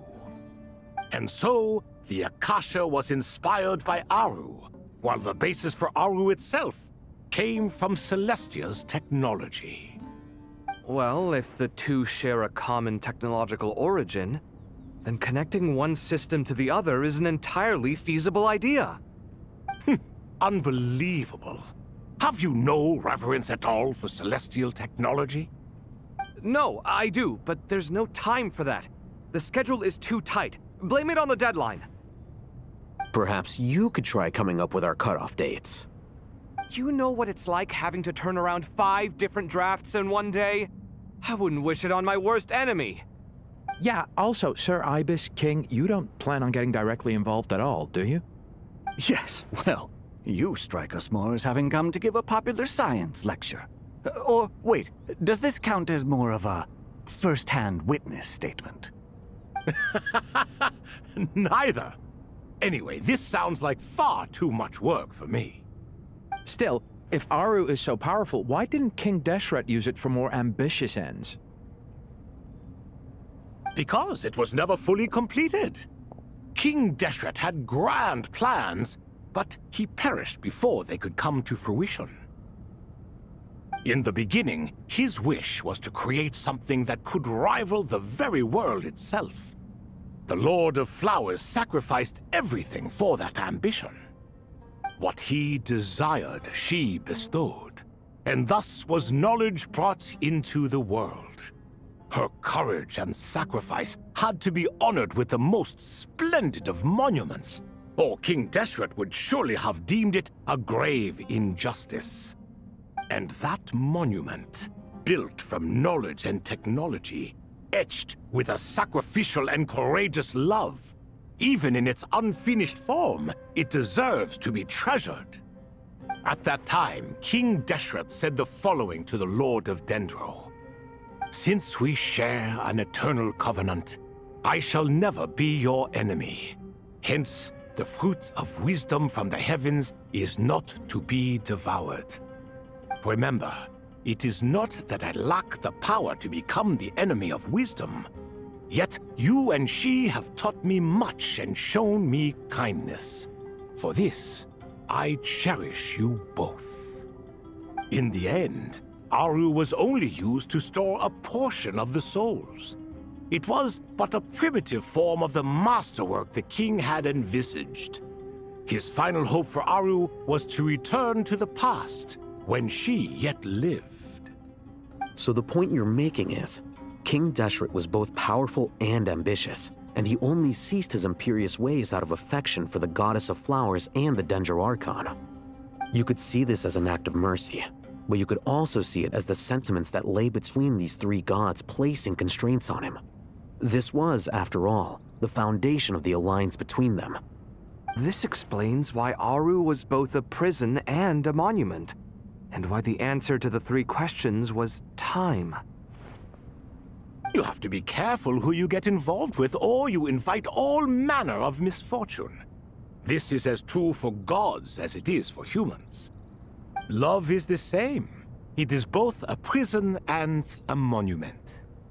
All right, let us pause the story here for now.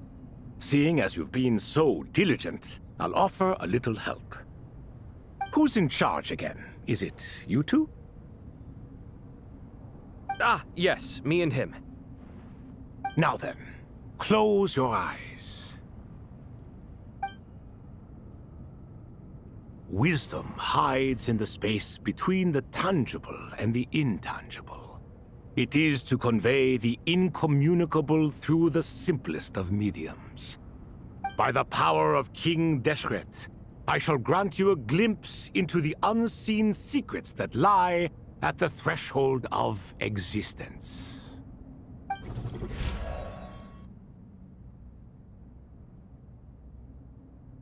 Where did this come from?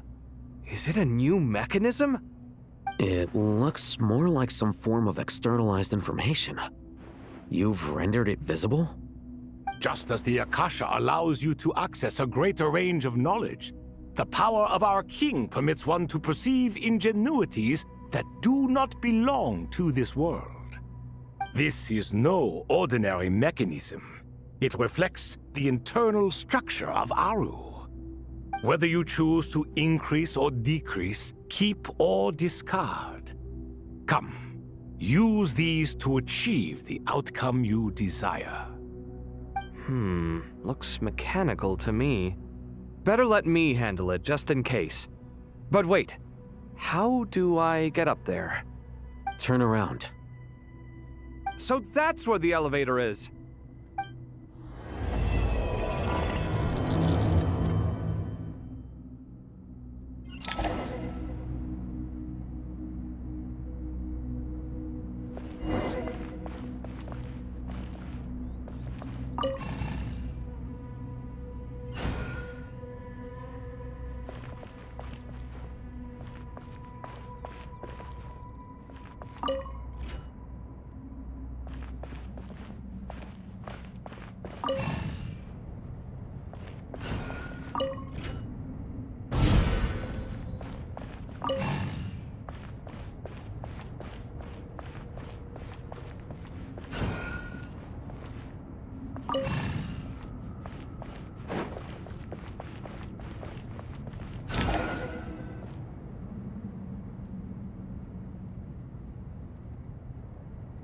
Obelisks were used to record important information in the ancient desert civilization.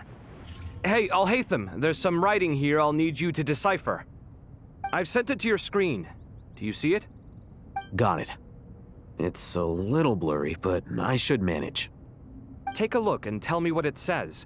Oh, and I'll send any other similar text directly to you from now on. Let's start with this one.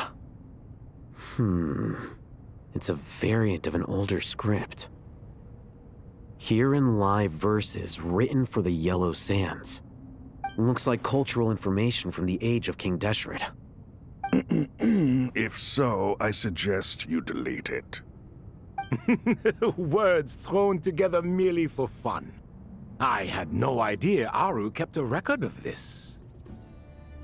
Well, as long as you're certain that this is strictly private information, that's fine. It is unimportant. All right, well, I guess I'll start now.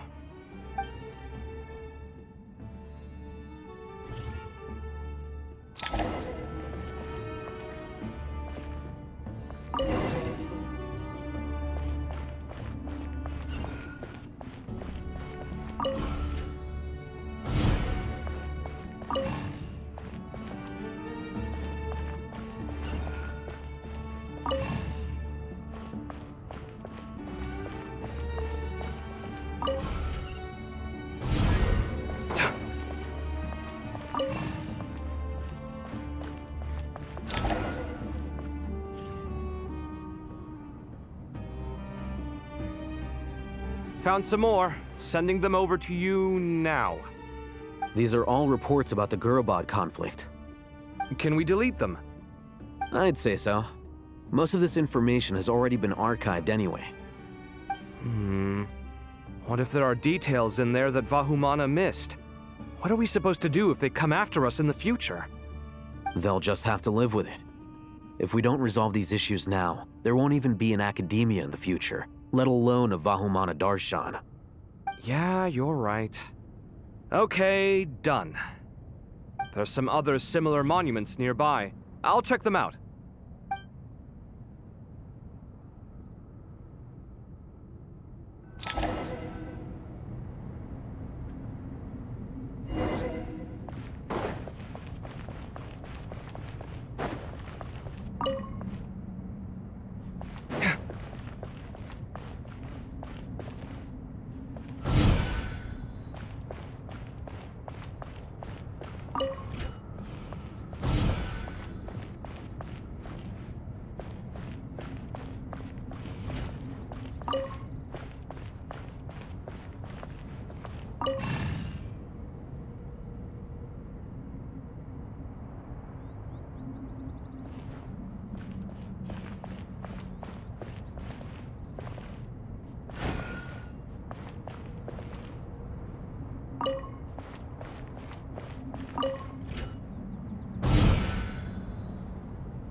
Another monument. Hold on.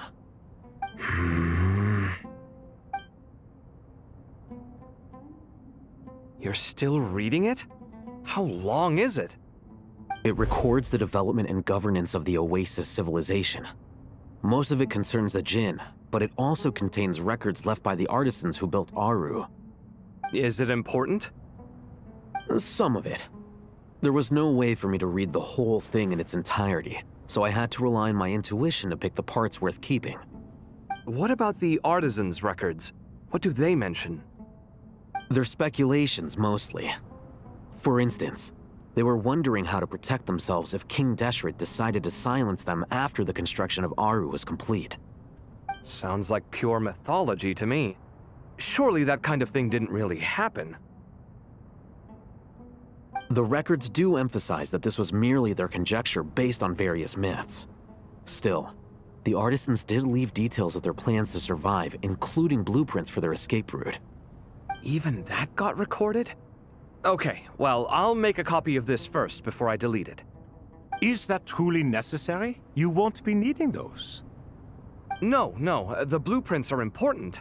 I want to keep them as a memento.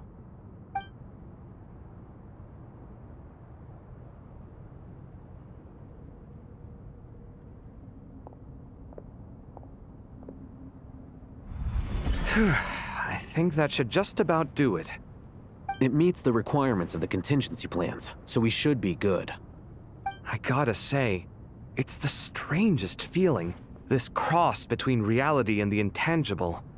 It's like drifting between life and death, or in and out of a dream, using my own hands to manipulate illusions that are forever out of reach. Chasing dreams in the most literal sense. Definitely a novel experience. What happens if my spirit just floats away? That won't happen. Anyway, I wouldn't celebrate just yet if I were you. There's likely to be a phase 2 of this project. All right. I'd better keep my wits about me then.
Traveler from afar, do you worry for the fate of Sumeru as well? Whoa! It's Sobek the Crocodile King! Greetings, Crocodile King. Please be at ease. I'm just here to chat with you about Lesser Lord Kusanali. Sounds like you really care about her. Yes, although to be exact, it is a mixture of both concern and curiosity that I feel. Speaking of Nihida, Paimon was wondering how she's doing. Wait a moment.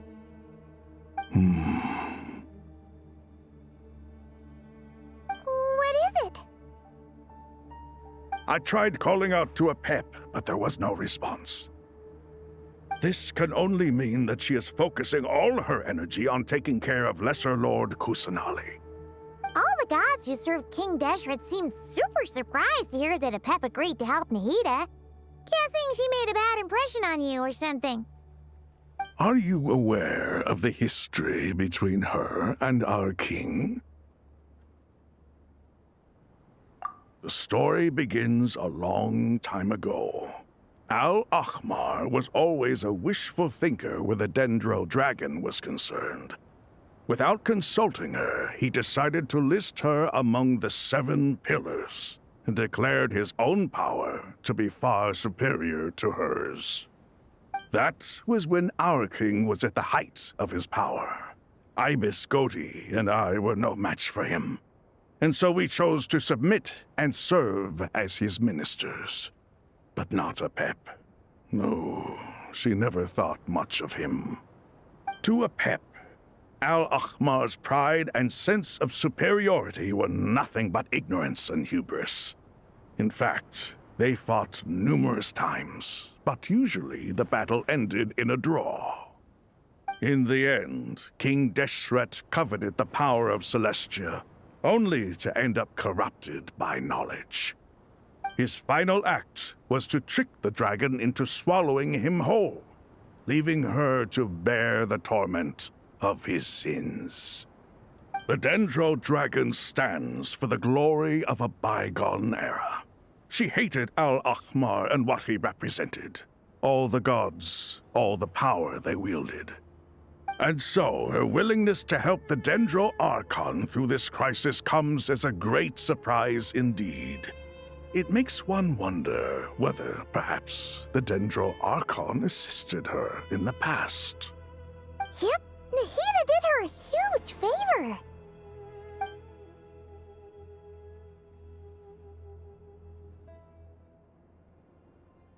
So Lesser Lord Kusanali put an end to the Dendro Dragon's many long years of torment. As much as she loathes the Seven, Apep knows kindness when she sees it. No wonder she was willing to make an exception. Yeah, that's the sense we got from dealing with her too. She is not incapable of coexisting with other living things. Rather, she actively chooses to avoid coexistence. And this despite the fact that she symbolizes life itself. How ironic. All of this being said, I wouldn't expect too much from her if I were you. Nothing will change her hatred towards humanity and gods. We'll keep that in mind. Anyway, how much longer do you think Nahida needs to stay with Apep?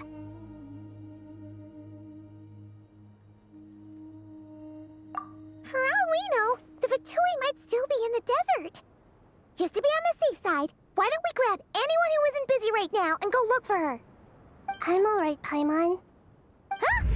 Was that Nahida's voice? It seems the treatment was effective. Since when do my deeds require your evaluation?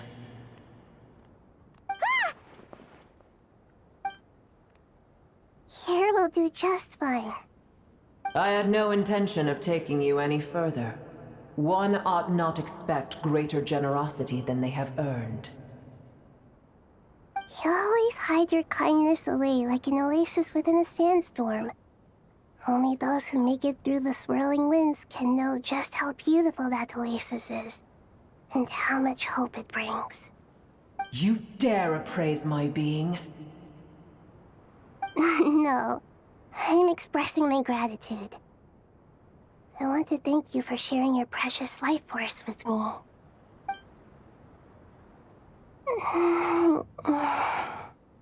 Awake already?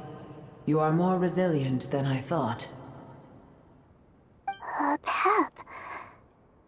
I feel much better. Thank you. Gods and their gratitude mean little to me. I would rather you give me your assurance that the situation with Irminsul and Sumeru's ley lines will be competently managed.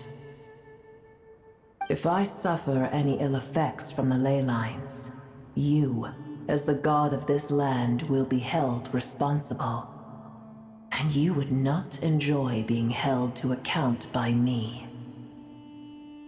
I understand what you require, but I would assume this task even if you did not demand it. Sumeru is my responsibility.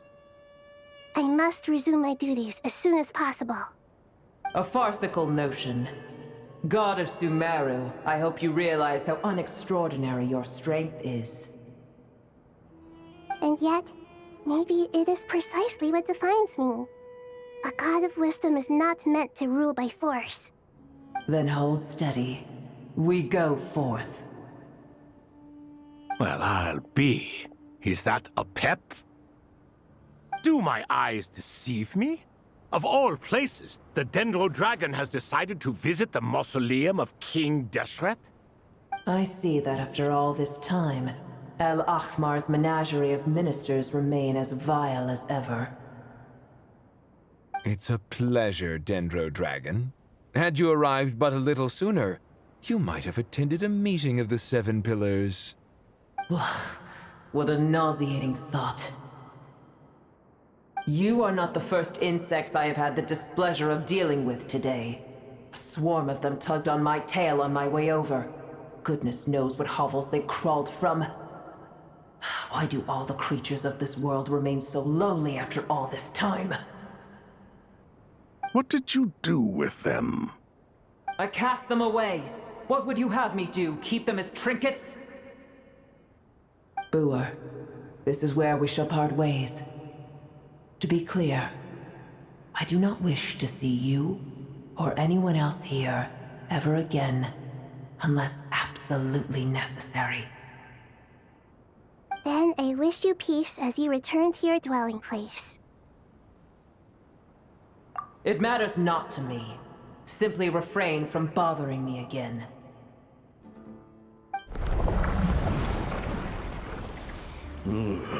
A force to be reckoned with. At times like this, I feel glad that she has no interest in any of this. Hold on, just hold on, okay? We're almost there. We made it. Huh? Wait, that voice! It's... Uh-oh, I'm gonna fall!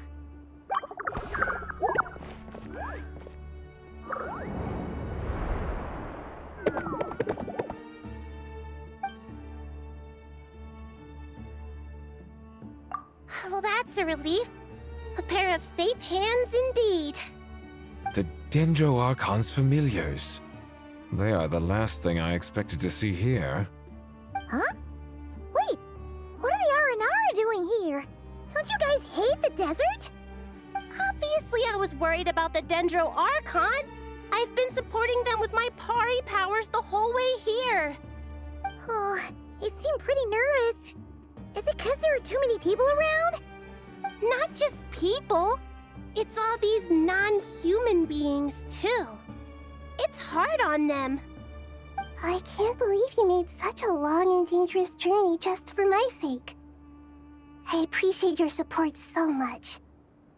Thank you all. I'll have to ask everyone to wait while I help our new arrival settle in. Once I'm done, I'll gather everyone to discuss our next steps. Traveler, Paimon, shall we find a place for our friends to stay? Awesome! Let's go! Well, first I have some questions.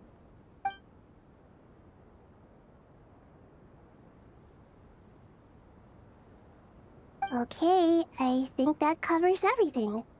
Thank you. We can get going now.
Hello, everyone. It's only us.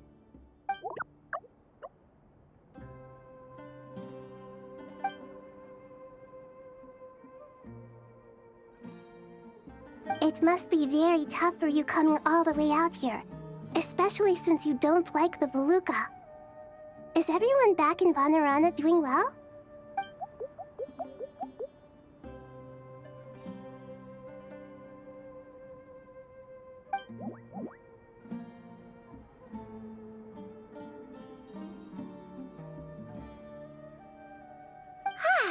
Everyone's here. Good. Are you okay? You look like you were about to pass out back there. Then you're forgetting who I am. Don't underestimate me.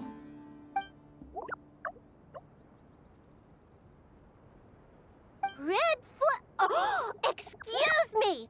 Are you comparing me to Paimon?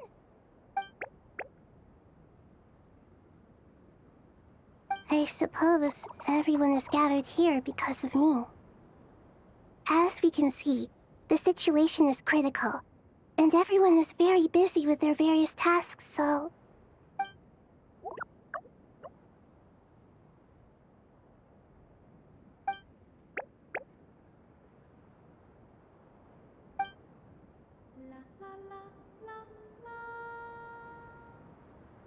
I can't thank you enough. Right now, we're focused on restructuring Aru, processing excess information, and helping restore everyone's confidence. I'm sure you'll find it all very straightforward. I can help too! Just let me know where I'm needed.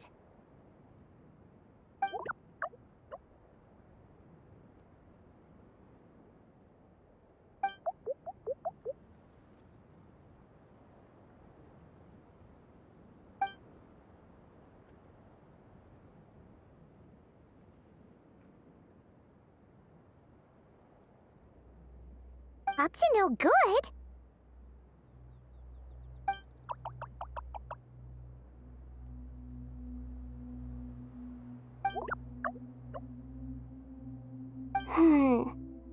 That definitely sounds suspicious. Traveler, Paimon, I have other work to attend to here that needs to take priority. Could I trouble you to investigate the situation Arabalika spoke of? No problem. Leave it to us! Thank you. I'm counting on you.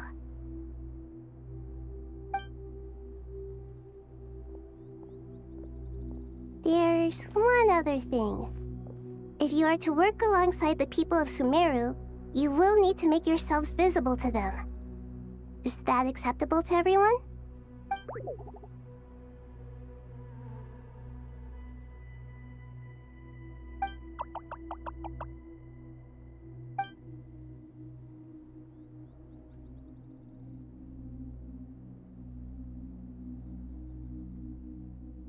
There's nothing to fear.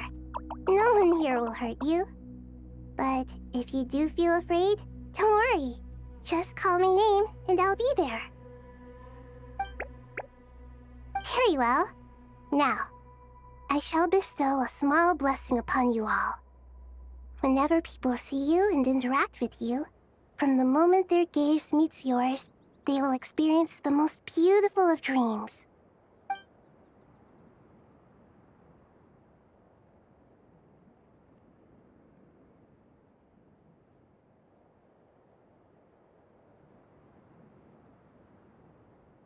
Do not fear. We will face it together. This too shall pass.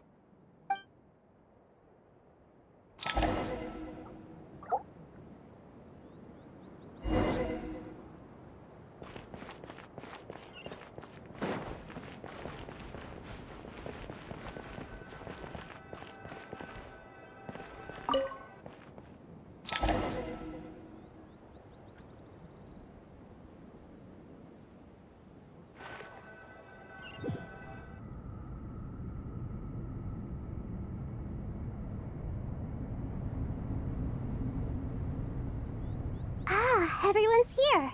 Wonderful. Dendro Archon, you're back. Are you recovering all right? You mustn't push yourself too hard. I'm doing very well. Thank you for your concern.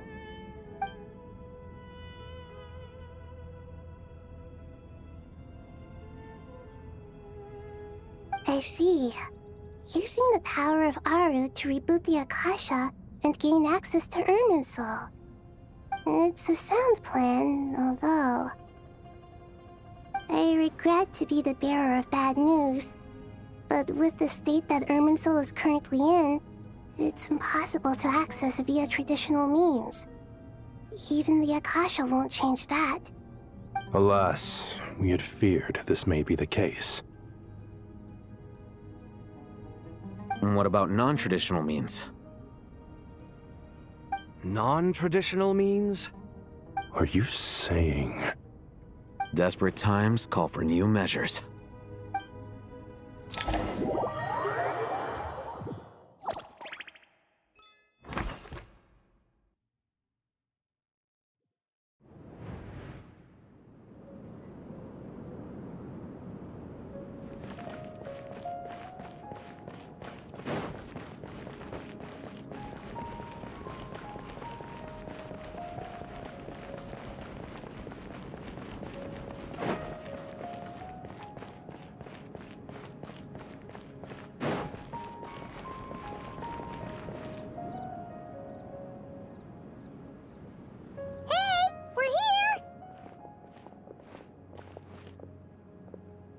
Ah, it's you. Is there a situation?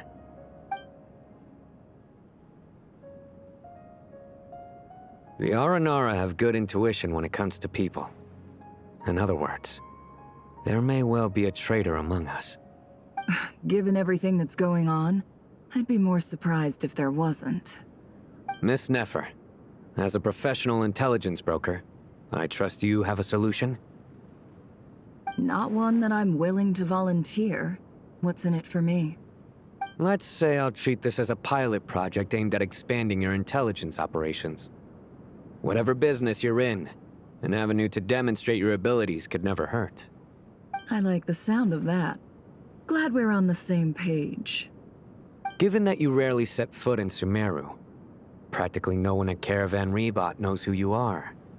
I take it you've read the files on everyone in the area? Yes. I also skimmed the list of evacuees, and am more or less up to date on where everyone stands. Any initial suspects? Limiting the scopes to males whose recent activity could be viewed as suspicious. I've identified 3 names. The Aranara saw 2 people talking, but currently we only have 1 suspect. The other person was probably just a messenger, and in all likelihood has already left Caravan Rebot. Everyone is heading for the desert per the evacuation order.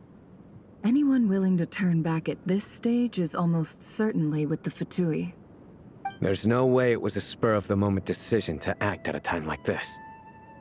This spy must have been planted long ago. We need to smoke him out from wherever he's hiding. Sounds like you have the beginnings of a plan.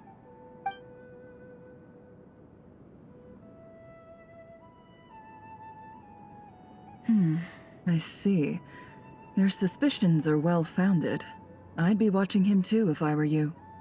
So far, we still lack solid evidence that he's been bribed. He hasn't made any recent purchases that would indicate he came into some cash. Then let's get closer to him to confirm before we make our move. I can handle it. I'm not based in Sumeru, so barely anyone at Caravan Rebot knows who I am. And you're certain you've never encountered this person in Nodcry? I'm certain. Besides, it's extremely rare for me to have had any direct contact with Sumeru mercenaries besides Jet. There's no way he could have seen my face before. Sino, stay out of sight and wait for my signal. If he raises any red flags, I'll bring him toward the main road. Understood. I'll take it from there. Excellent. Well, it's a pleasure working with you.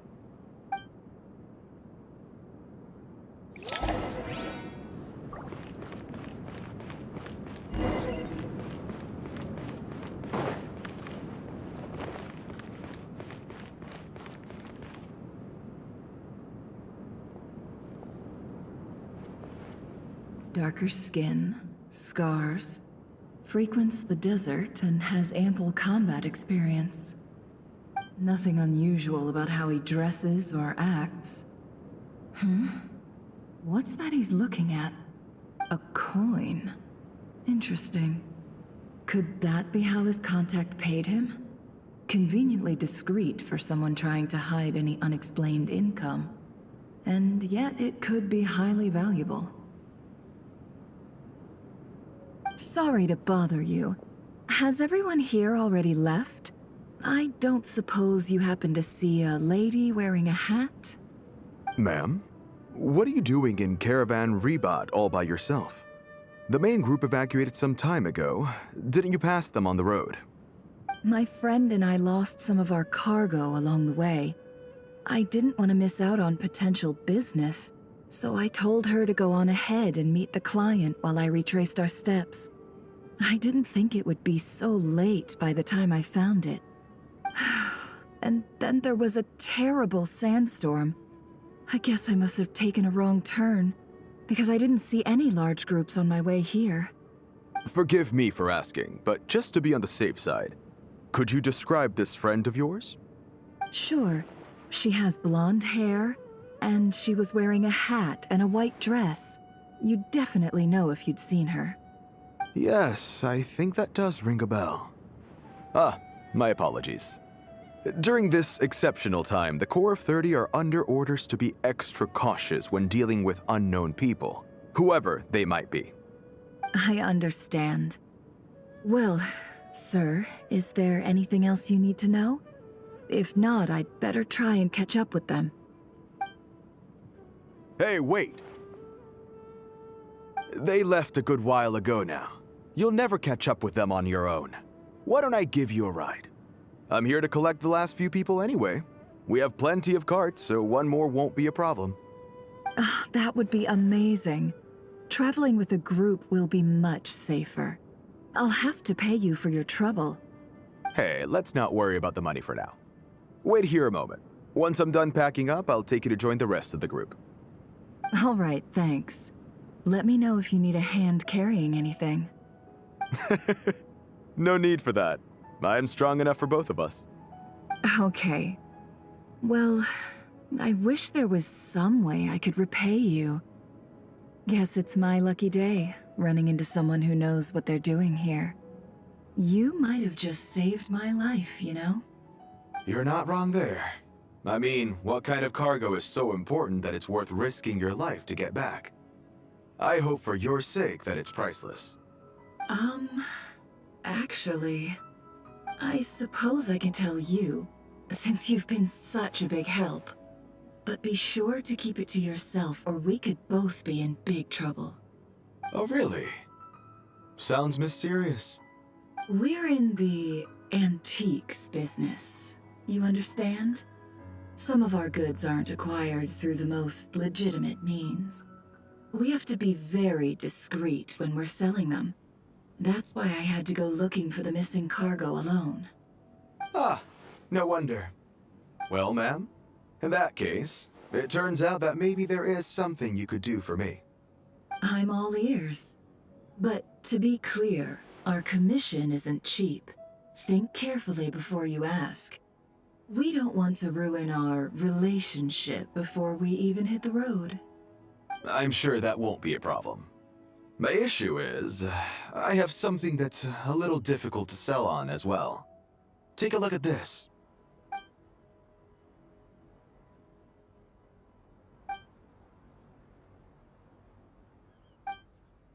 Pure gold. That's quite something. How'd you come across it? Dig it out of some ancient tomb? If you look hard enough, there are many treasures to be found in the mausoleum of King Deshret. It has no distinct Snezhnayan markings. That'll be why he's going with that story. And he clearly doesn't want to arouse suspicion, so he's on the lookout for an opportunity to make a quiet trade. Surely you have an existing business partner. Won't they take it off your hands? I hope I won't be attracting the wrath of my competitors by helping you sell this. The shop I used to work with is having cash flow issues at the moment after losing some money. I'm under enough pressure as it is without having to deal with them. On the off chance anything went wrong, I'd never get my money back. I understand. Gold is the last thing that traders with cash flow problems want to see. Well, in that case, I think we can work something out. As it happens, I'm just about done packing. Shall we make a move? Sure. Let's walk and talk. This evacuation was a huge operation. They needed a few people to stay behind and tie up loose ends. And I ended up being one of them. You're lucky you ran into us in time. I certainly am. I don't know how this happened. One thing led to another, and look how it ended up. I just hope our client doesn't get spooked and cancel their order. Fingers crossed. But either way, life goes on, and we all have to make a living somehow.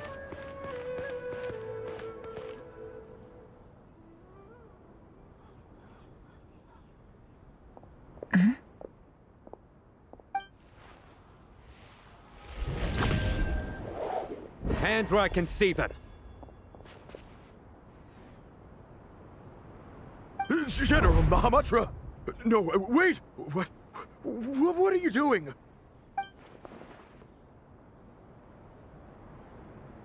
This is the coin? Good.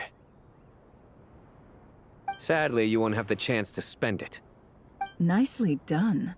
Looks like Sumeru's Matra are a well-oiled machine nowadays. Unmarked gold coins are quite difficult to trace. Thanks to you, we have secured the evidence. Here's what's gonna happen.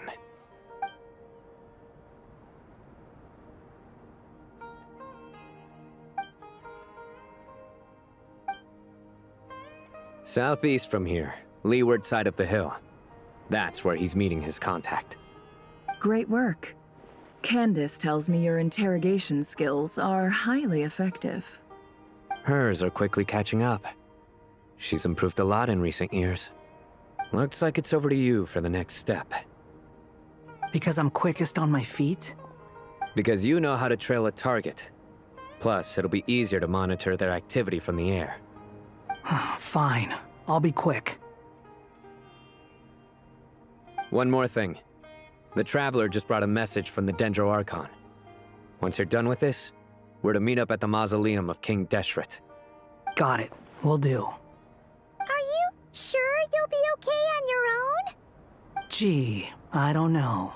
Maybe you should come with me. Okay.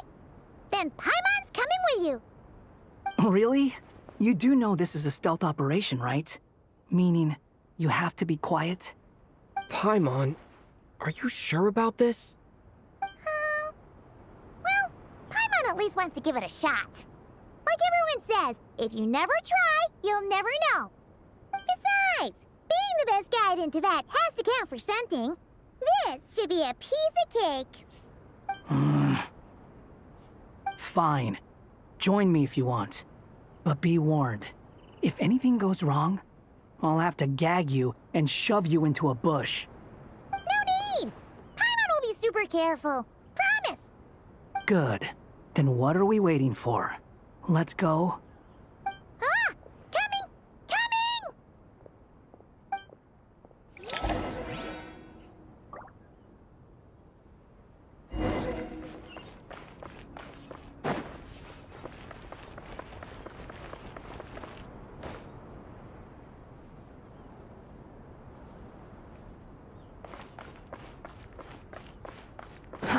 Too slow.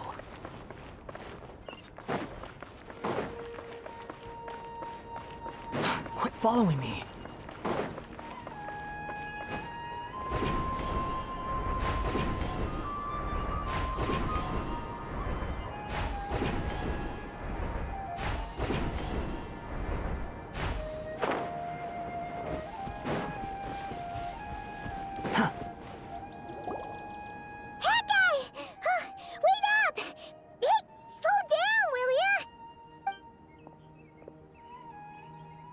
We're here. Now we wait. Okay, yeah, cool. Cool. What's on your mind, Paimon? Huh? Oh, nothing? I thought all you cared about besides being a guide was food and sleep. Why the sudden urge to go on a dangerous mission? What's that supposed to mean? Paimon's been on plenty of dangerous missions before. But never on your own. You hardly ever leave the Traveler's side. Just saying. I'm kind of at loose ends right now. So if you did want to share, I suppose I'd have to listen. If not, suit yourself. Makes no difference to me. Hat guy? Do you think Paimon is useless? What? Where's that coming from? When we were in Notcry, Paimon suddenly realized something. Even though Paimon's with a Traveler every single day, whenever we face real danger, she can't do anything to help. Paimon doesn't get like this very often. She just got really scared when the Traveler got kidnapped that time. What if he never came back? What would Paimon do then? And the more Paimon thought about it, the more useless she felt. But Paimon doesn't want to be a burden. Paimon wants to be a friend who's actually useful. Does that make any sense? You know, that feeling of just being completely useless and... Oh. Paimon probably sounds so ridiculous right now. You asked the right person. Boy, do I know that feeling. Oh, Hat Guy. I'm not gonna try and encourage you. What I will say is this. When you start doubting yourself, you have two choices. Give up or change. You have to make the decision to move forward. Otherwise, no amount of consultation from other people is gonna help you. So ask yourself, what do you want? To get stronger? To learn more? Whatever it is, go do it. You won't have any regrets if you can at least say that you tried. Oh. All right. Something's not right. Shouldn't they be here by now? Paimon, is it just me? Or is it a little too quiet around here? Should Paimon take a look? We'll give it another hour. If nothing happens, we head back. Okay.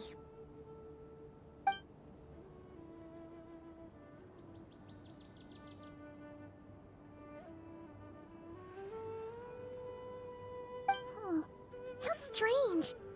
We've been here for ages. Where the heck are they? Have we been stood up? What is it? Did you think of something? Something feels off about this whole situation, but I can't quite explain why.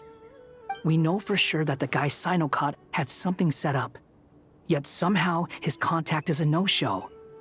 So, either the handler got caught, or, more likely, they decided to cut our guy loose. But how would they know to do that? Wouldn't they at least send someone here to check things out? That's the problem. They couldn't possibly know what's happening here. Unless... This feels all too familiar. Come on, let's head back.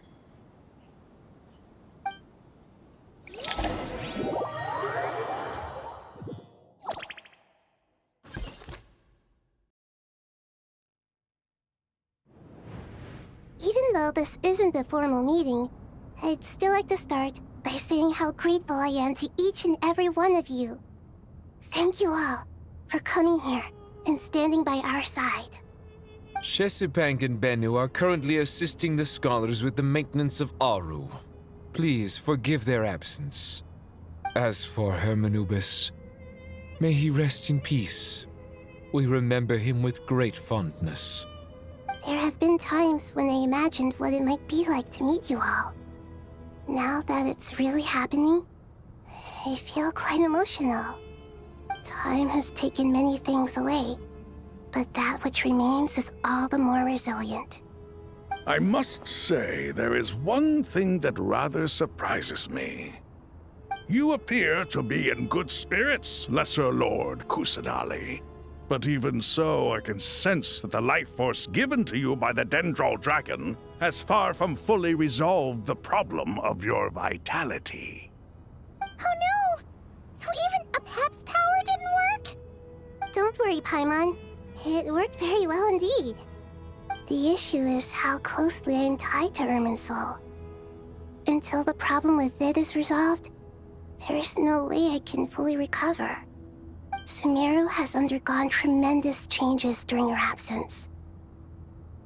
When gods pass away, inevitably, people's faith in them grows weaker. You must have sensed it already. Your power is not what it once was. Regrettably, this is true. I too have grown weaker due to the effects of Irminsul. Right now, we're all in quite a sorry state. Then what do you suggest? We take all the help we can get. Sumeru is our shared home. You and I, gods and humans alike. We must unite all our strength in this moment. Though Al-Ahmar is no longer with us, the alliance between the three gods remains in force. Regardless, as subjects of our king, we have a responsibility to support Sumeru through this catastrophe. Not to mention that it was the people of Sumeru who released us from this prison of Aru. Times have changed, and the people of today possess greater wisdom than those of the past. You really know how to give a rousing speech, Koti. Now then, let us learn more about your plan. The brightest minds of the Sumeru Academia are busy opening and renovating Aru. They claim it has something to do with Irminsul? Correct. Irminsul has existed in Teyvat since the very beginning. But during the Age of the Dragons, it did not possess the significance it holds today. After the heavenly principles arrived, the power of the Light Realm was divided into elemental energy, and Irminsul was refashioned as a device that records and preserves all information. Since then, everything in this world has been inextricably linked to it. As the Dendral Archon, I have a duty to protect Irminsul. To Sumeru, it is both a national treasure and undeniably a major threat. Teyvat has seen many upheavals in the last few years. The most recent of these was a major crisis in Nodcry, which forced Sumeru to be even more vigilant than usual. I made sure to monitor all the pathways through which an outsider could potentially transmit themselves into Irminsul. But despite my efforts, a major problem still arose within. I still believe that someone has actively invaded Irminsul. But rather than taking any of the pathways I referred to, the intruder chose instead to utilize the most direct route, and the only one that cannot be protected against, by entering Irminsul through death. I see what you mean. You cannot simply stop all deceased souls from returning to the ley lines because of a potential invasion that could occur at any time. That's right. As important as it is to guard against external threats, I couldn't allow myself to stop the souls of the departed from finding peace. Please, understand how difficult this predicament was for the Dendro Archon. Defense has never been an easy task. After Irminsul was invaded, my authority was quickly restricted. Soon after that, the tree began denying access to any connections. I'm sure you feel responsible, but you are not to blame. No one can predict every possible disaster. There will always be trials and tribulations for the world to endure. But the people of Sumeru should not have to endure this. We must find a way to break through the lockdown and connect to Irminsul. And this is why you need Aru. Yes. The only thing in Sumeru capable of rivaling Irminsul in terms of overall function and performance is Al-Ahmar's legacy, Aru. All I managed to do before falling into a coma was make some minor adjustments to Irminsul. Using Aru is a last resort, and a move that comes with enormous risks. The Scholar's initial plan was to borrow Aru's power to reboot the Akasha, then use the Akasha to connect to Irminsul and investigate. Unfortunately, Irminsul has suffered far greater damage than they first thought, rendering that plan futile. To rise to the challenge, we had to resort to more extreme and far costlier means. This has led to a number of new contingency plans. To reclaim Irminsul, our brightest scholars have made further modifications to Aru with multiple goals in mind. I thank you all for giving them your blessing in this endeavor. Human wisdom has clearly improved over the millennia. You have not only our support, but that of the Jinn, the Aranara, and the Pari. Together, we will do everything in our power to save Irminsul. By the way, when you spoke earlier of an intruder, it almost sounded as if you knew who you were dealing with and what they were capable of. Well, since you ask.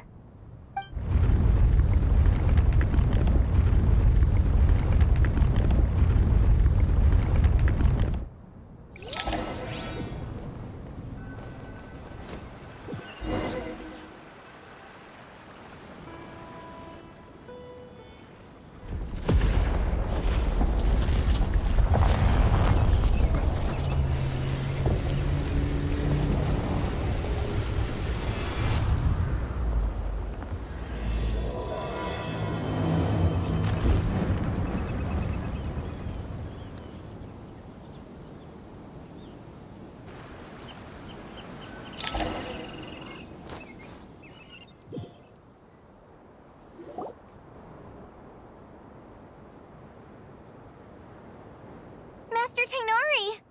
What is that? Is this Irminsul? How did this happen? What's going on inside? Luckily, we managed to evacuate everyone. What in the world was that? That was terrifying!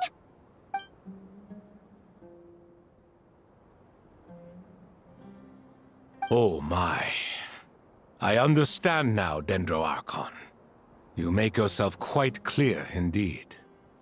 Not once over the millennia has Irminsul been so terribly afflicted as this. Please continue, Archon. Irminsul's root system is what comprises the ley lines. In the past, it has always been hidden away, going unseen by the general populace. But now, an evil intruder is making it reveal itself. It has become a tree of unbridled greed. A clear sign that a deranged experiment has advanced to a new stage. Blasphemy. From where I stand, an experiment in the name of blasphemy sounds rather improper. But if we are to honor Dottores' will, this is what we must do. The birth of this tree proves to me beyond doubt that this incident is connected to him. But to explain the situation in full, there is someone I need to tell you about.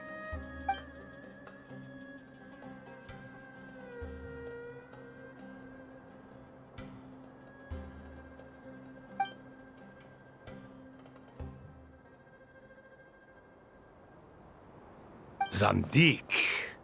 So it was him. I saw him in the desert once. A man of supreme arrogance. So this is where it has taken him. But didn't Dottori die and not cry?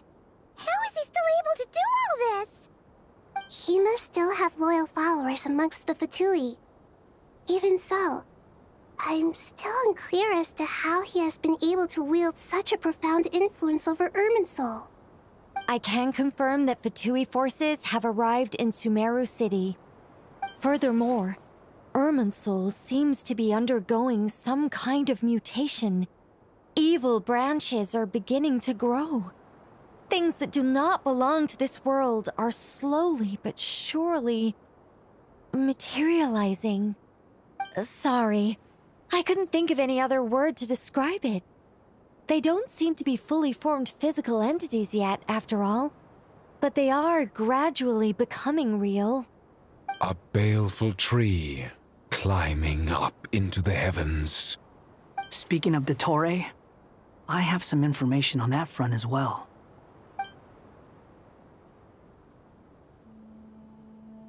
I didn't think it was wise to state this out in the open. But my theory is, the mole wasn't cut off after he was caught. They wrote him off from the beginning. You mean the Fatui never intended to follow through with him? Then why plant a mole at all? It's hardly a conventional strategy, and the rationale behind it is pretty twisted. But as it happens, I know someone who works exactly this way. And when it comes down to it, his goals are very simple. He just wants to confuse people, so they can't figure out what he's up to. He's been a collaborator of Dottore's from the outset. That fact alone confirms that Dottore is involved with this somehow.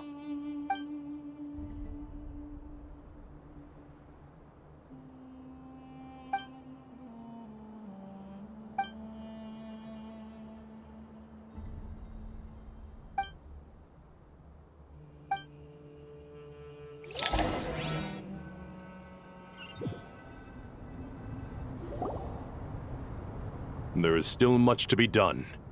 Everyone, please remember our core strategy. As per the discussions, the following groups must act immediately. Mr. Al-Haytham and Mr. Kave, the next phase of the Aru renovation project must begin right away. Godspeed to you both. We'll give it everything we've got. The plan looks feasible, but the implementation will require certain resources. General Mahamatra Sino and his team will help to procure the materials required for modifying the terminal. No problem. I've already spoken with Sethos and Hat Guy, and they've agreed to assist me. This kind of thing is best left to the fleet-footed, right? Hat Guy? If it's efficiency you're after, we're the right people for the job. Following up on the elemental energy amplifier we discussed, Ms. Dory, I assume you're the one most familiar with the status of this project. Aside from the Dendro Archon, of course. Yep, that's right. Leave it to Lord Sangama Bay. Got it. Well, I'd like Madame Farazan, Kale, and Nicole to support Dory on the technical side. You can count on us. Will do. Rest assured, I'll take good care of Kale. Dia, Candace, and Nefer, you'll be in charge of negotiating between the various parties. I trust you remember our goal. You bet. We can handle it. Good. I believe that covers everything. Tainari will provide ad hoc support as needed, if that's okay. Poor Tainari. Must be tough being Nephis' student. Getting bossed around all day, every day. Hey, don't try and drive a wedge between us, you old rascal. All it says to me is that Master Nephis has faith in everyone's abilities. While I'm nominally here as backup, I doubt there will be many situations where my help is needed. Exactly.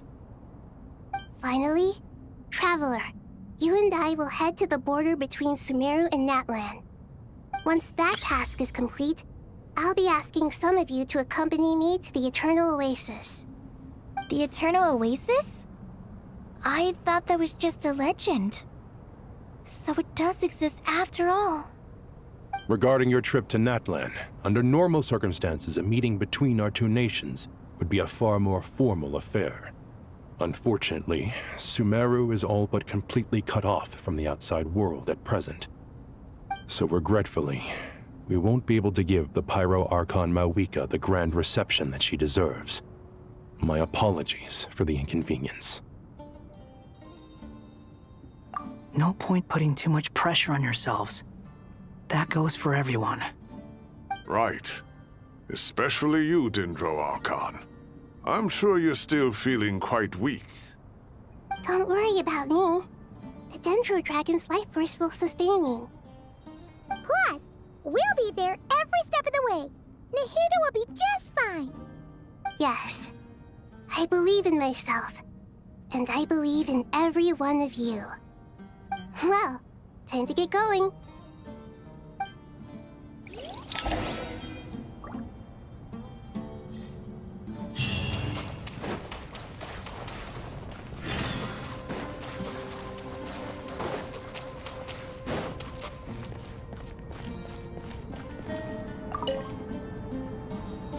To what extent we can implement the final plan depends on how successfully the Akasha can be modified and configured.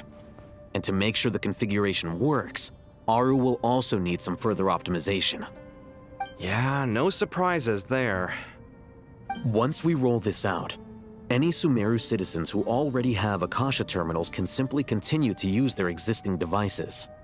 This still leaves us with a significant equipment shortage, though. Many groups of people were never issued Akasha terminals, including mercenaries, the desert folk, and many others. We'll need a supply of rare materials for the renovation of Aru and the production of new terminals. Right now, the best place to source these locally is from the primal constructs within King Deshret's mausoleum. Time is not on our side here. It's gonna be a race against the clock. The Aru merge and renovation project will have to be carried out by you two. Everything's riding on this, so failure is not an option. Best of luck to you both. As discussed, General Mahamatra Sino and Mr. Hat Guy will source the required materials. Mr. Sethos is quite familiar with the layout of King Deshret's mausoleum. With him accompanying them, things should go quite smoothly. I have every confidence. In the meantime, we may as well take a breather. Makes sense. There's not much we can do until the materials arrive. Get information and stay close. What is this, boot camp? Knock it off. It's just Sino being Sino. You know what he's like. Everyone clear on our mission objective. Look at the excess primal constructs, dismantle them, and extract the required materials. And King Deshret's 7 pillars agreed to this? If they're just sitting there doing nothing, we might as well put them to use. Thoth's words, not mine.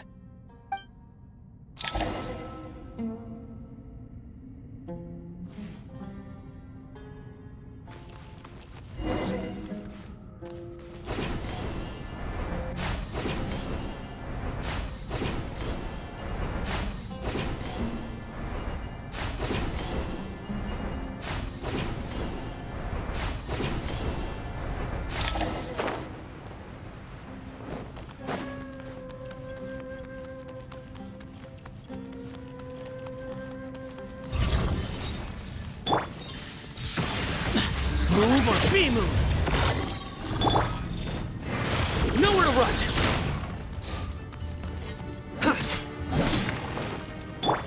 Squall and fury!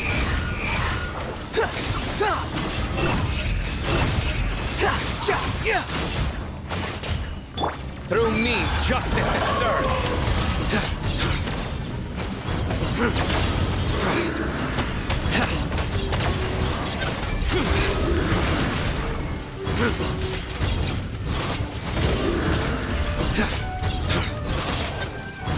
Guilty!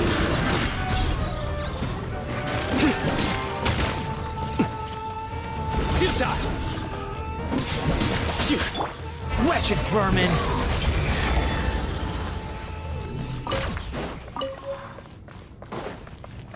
Quit following me.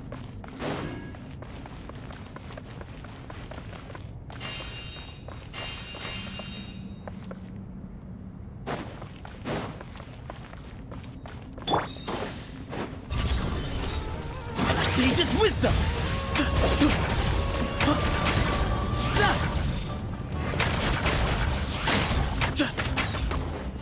Way ahead of you! Surrender!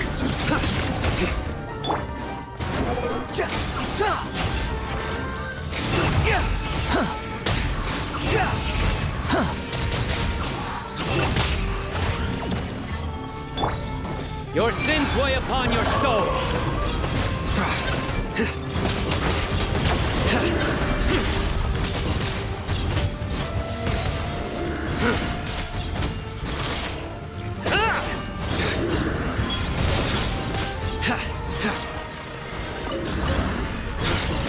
You stand condemned! Excuse me? The wind rises. Know your place.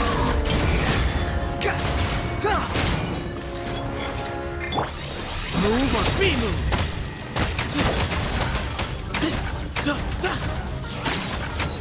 Need some space. Nowhere to run.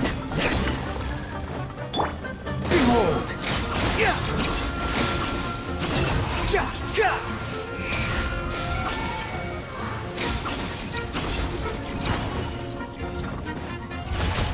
Yeah. Futa. Judgment is upon them. Their penance is due! These devices should still be usable even though they're broken down. Let's take them back for the others to review.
Way ahead of you! The wind rises. You dare to gaze upon me? A sage's wisdom!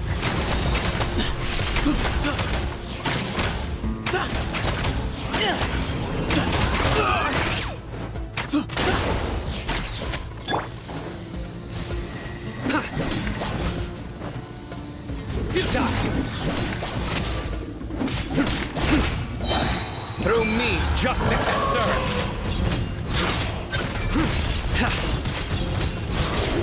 Guilty. You stand condemned. How many do we need again? Enough to make an Akasha terminal for everyone who doesn't own one. I remember you telling me how revolutionary these Akasha terminals were.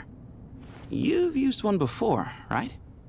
The Academia declared the Akasha to be the most powerful and comprehensive wisdom dissemination system in history.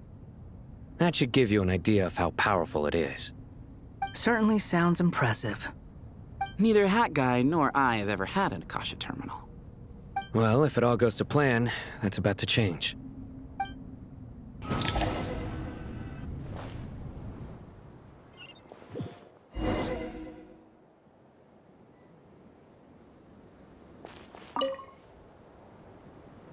Oh, goody! Thank you so much for handling the delivery. What a long way it was. You've really outdone yourselves.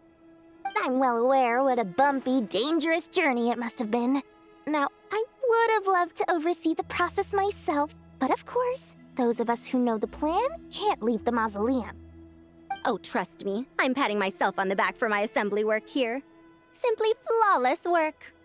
But will you really be needing all of this? According to our plan, yes, this is the quantity required. I have no complaints about the quality either. Only the price. So expensive. I heard you covered a lot of the funding out of your own pocket. Oh, that's an exaggeration. The Academia provided most of the funds. I just offered a small token of my goodwill. Of course, the real tragedy is how little profit I'm making on this. You know, it's a serious crisis when you can't even make money out of it. It's really quite a beautiful design. And I'm intrigued by how such a diminutive device is able to output the power of the Light Realm. Did you attend the lecture on Light Realm energy, Madame Farazan? I don't believe I saw you there. Of course I attended. I was just a little late, so I had to listen to the whole thing from outside the back door. Ahem. Anyway, I have a perfectly good understanding of Light Realm, Elemental, and Abyssal energy, as well as the relationship between the three. Good to know. Master told me in private that the conversion process between Light Realm energy and Elemental energy involves highly classified knowledge that shouldn't be disseminated too widely. But even so, the scholars still shared said information. Well, you can't enforce a rule that everyone breaks. Is that the idea? At first, the Dendro Archon was reluctant to explain it in great depth for safety reasons. Later, she came to terms with it, and simply informed my master that we would all have to face the question of survival together. To protect someone from such dangers means keeping them in the dark, but for someone to know and embody the wisdom within, they must understand its very essence. It's an information hazard. We're exposed to danger just by knowing the facts, and just like bait, it lures us in by offering us the solution to our problems. But if you're not careful, you'll end up pursuing it down a dark path. A tricky problem. But today, this big problem has been broken down into many smaller, more trivial ones. What do you mean? I get it. For instance, you and I share secret knowledge, while she and I take on the risks of life, death, and fate. Something like that? Hey, what? That is not what I call a trivial problem. Well, as they often say in Vahumana, an event that is monumental to the individual is negligible in the grand scheme of history. Generally, the fate of the individual is an insignificant affair. Being from Amorta, where the subject of our research tends to be a lot more personal, I have to disagree. It's hard to dismiss the individual as insignificant. In other words, the big problem of survival has been broken down into many small, interconnected factors, and each one of us represents one of those factors. When the same secret is shared with a group of people, the same fate binds them together. Most people would find this unimaginable, but to us scholars, this is the path that has always beckoned to us. Sharing knowledge is a good way to fight against fate. I will always believe in that. All right, I think that's everything. Thanks a lot. But don't go anywhere just yet. I'll still be needing you to calibrate the equipment.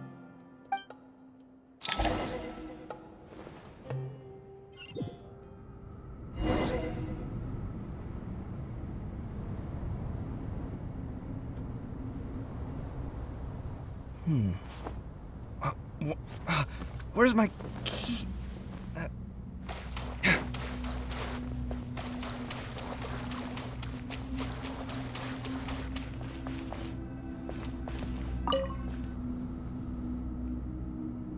Okay, the materials are ready. We can proceed with the next phase. Al-Haytham, how are you getting along? Most of the information in Aru is written in ancient desert scripts. Some of this is written in a tribal language, while other parts seem to be a variant of an Oasis script, based on the glyph forms. Oh. Not lost to history, I hope. Some are. All we can do is infer the meaning based on the rules of related languages. Although, this section actually fills in some of the missing historical record. I'm transcribing it so we can bring it back to the academia. After Aru started up, 2 more lines of text appeared here.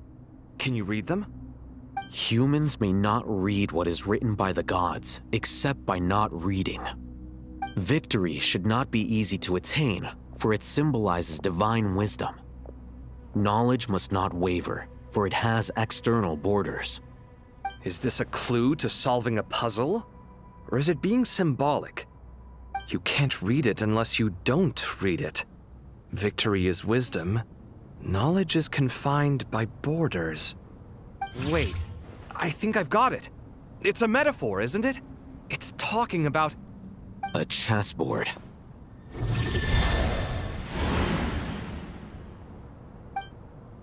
You were right. The youth of today are skilled at solving riddles.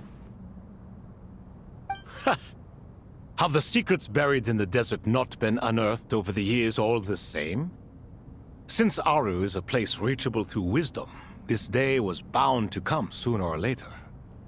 Oh, I've always been against overly cryptic sentences. Don't you get tired of reading and writing all that? Ah, it's you three. Just in time. We've been delving deep into Aru, and now this board has appeared. I've heard this was how you'd while away your free hours.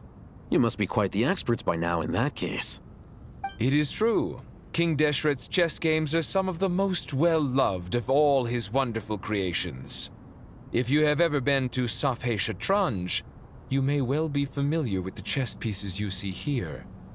Is this chessboard supposed to be another visualization of the interior of Aru, then? Naturally. Visitors, everything is ready. Only by completing the challenge on the board in accordance with the rules will you be permitted to overwrite Aru.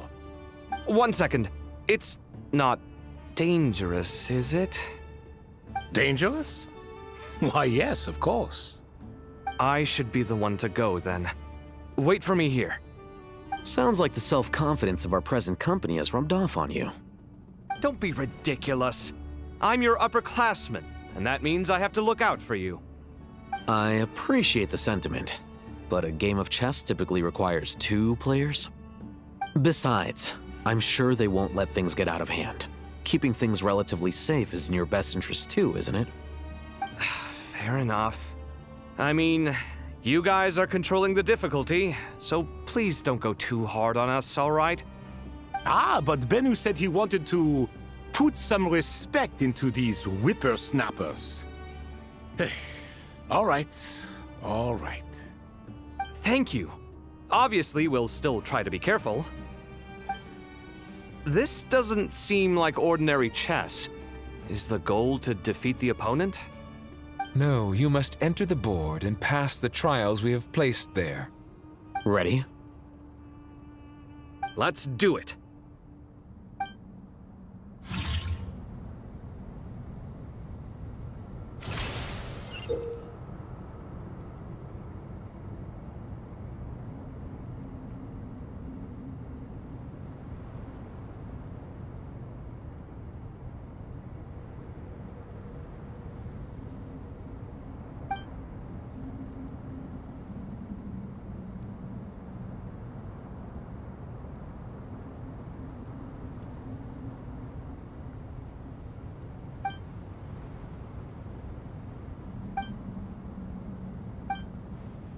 The first trial is posed by me. I don't think this is gonna stop us. Ah, but the key to this game lies in working together. Otherwise, you will be deemed to have broken the rules. Looks like it's up to me. Marak, can you open it? King Deshret's favorite primal construct. Living on in suitcase form, of all things. Amusing. Ho-ho! Excellent work.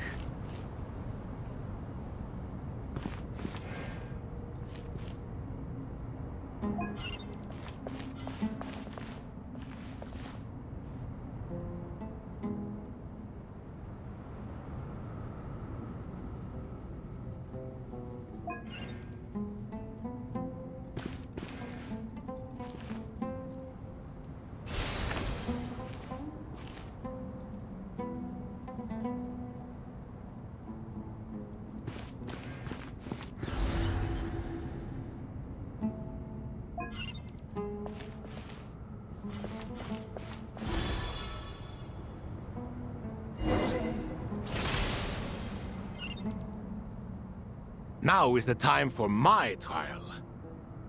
Now, don't be nervous. I'll make it nice and easy for you. Really? Thanks in advance. We appreciate it.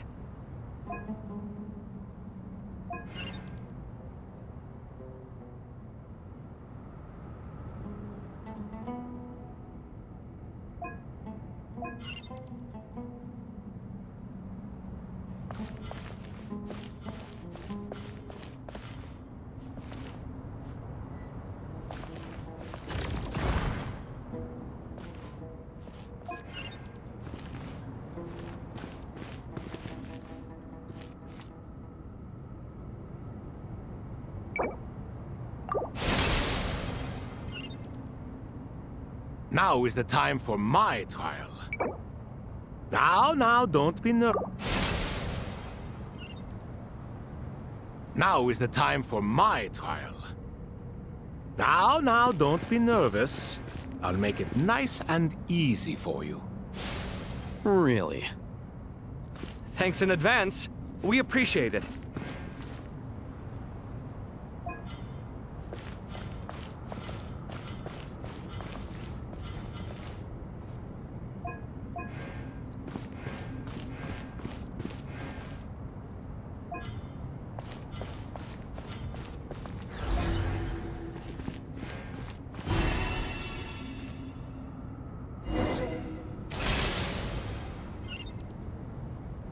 Ibis King, don't you think this all rather inappropriate?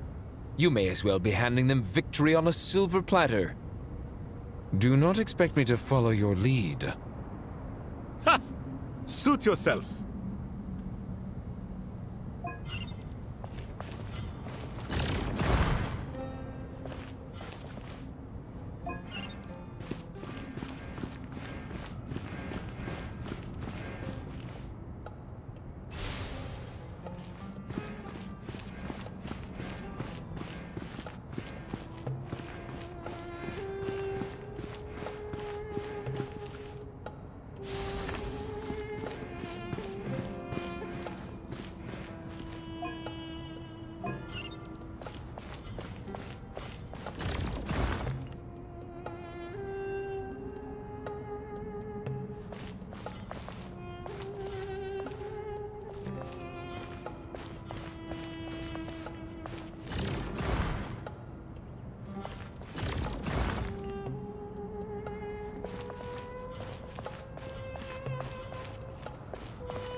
Strange time to catch up on sleep. I'm not sleeping, I'm thinking! Ibis King, don't you think this all rather inappropriate? You may as well be handing them victory on a silver platter. Do not expect me to follow your lead. Ha! Suit yourself.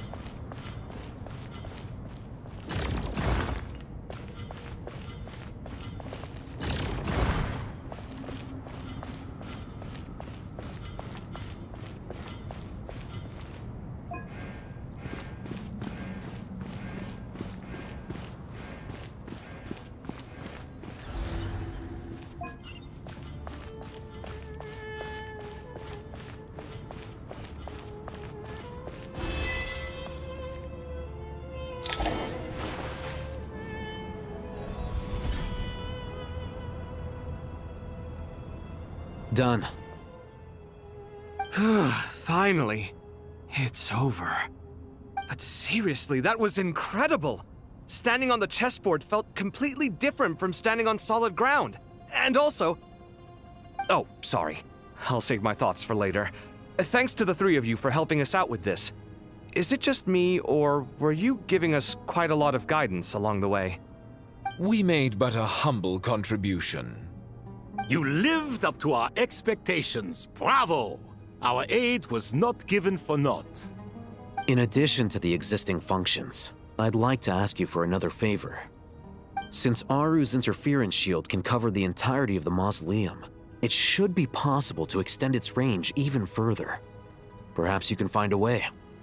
So, building upon the existing functions to... Ah! I'm with you! Imagine for a moment. What would the ideal outcome look like if this function were compatible with the devices? I agree. This is the best solution possible. Please, everyone, we beg you to help us. Me, oh my! Well, since you ask so very nicely, I suppose... Goti? Kroko? What do you say? Naturally.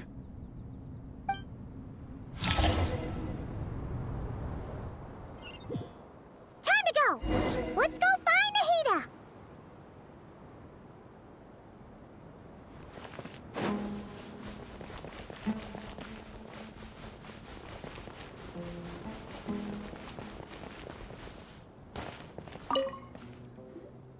There you are. Miss Nicole truly is an angel. She shows great wisdom in guiding others, and she has already sent word to Natlan on our behalf. She said that while the other members of the Hexen Circle are busy with important work, she is quite free, and she is more than willing to accompany the people of Sumeru for the entire journey.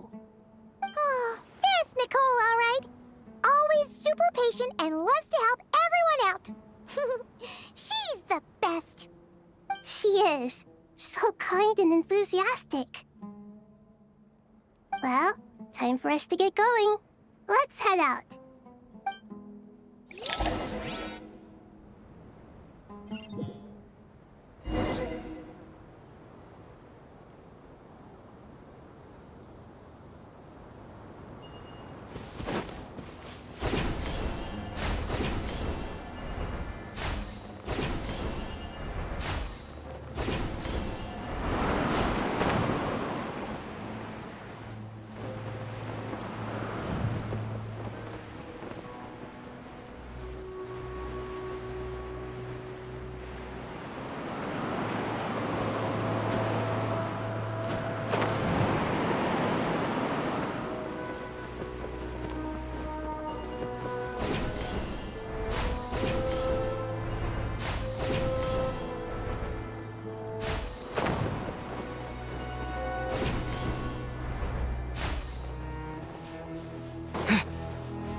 This should be one of the closest places to Natlan in all of Sumeru.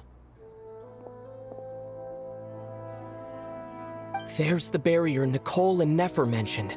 It completely cuts this nation off from the others. But why?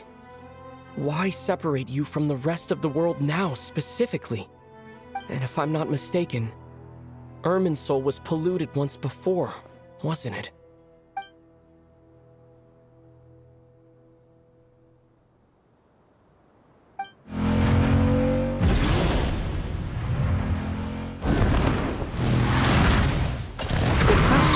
I'm wondering the same thing myself. That voice. Mawika! You got here pretty quickly. Hello, traveler. It's been a while. Hello there. Hello, Dendro Archon. Mawika, I apologize for asking you to meet at the border on such short notice. I also apologize for not being able to greet you in person. The form in which you see me now is one carried by the Traveler.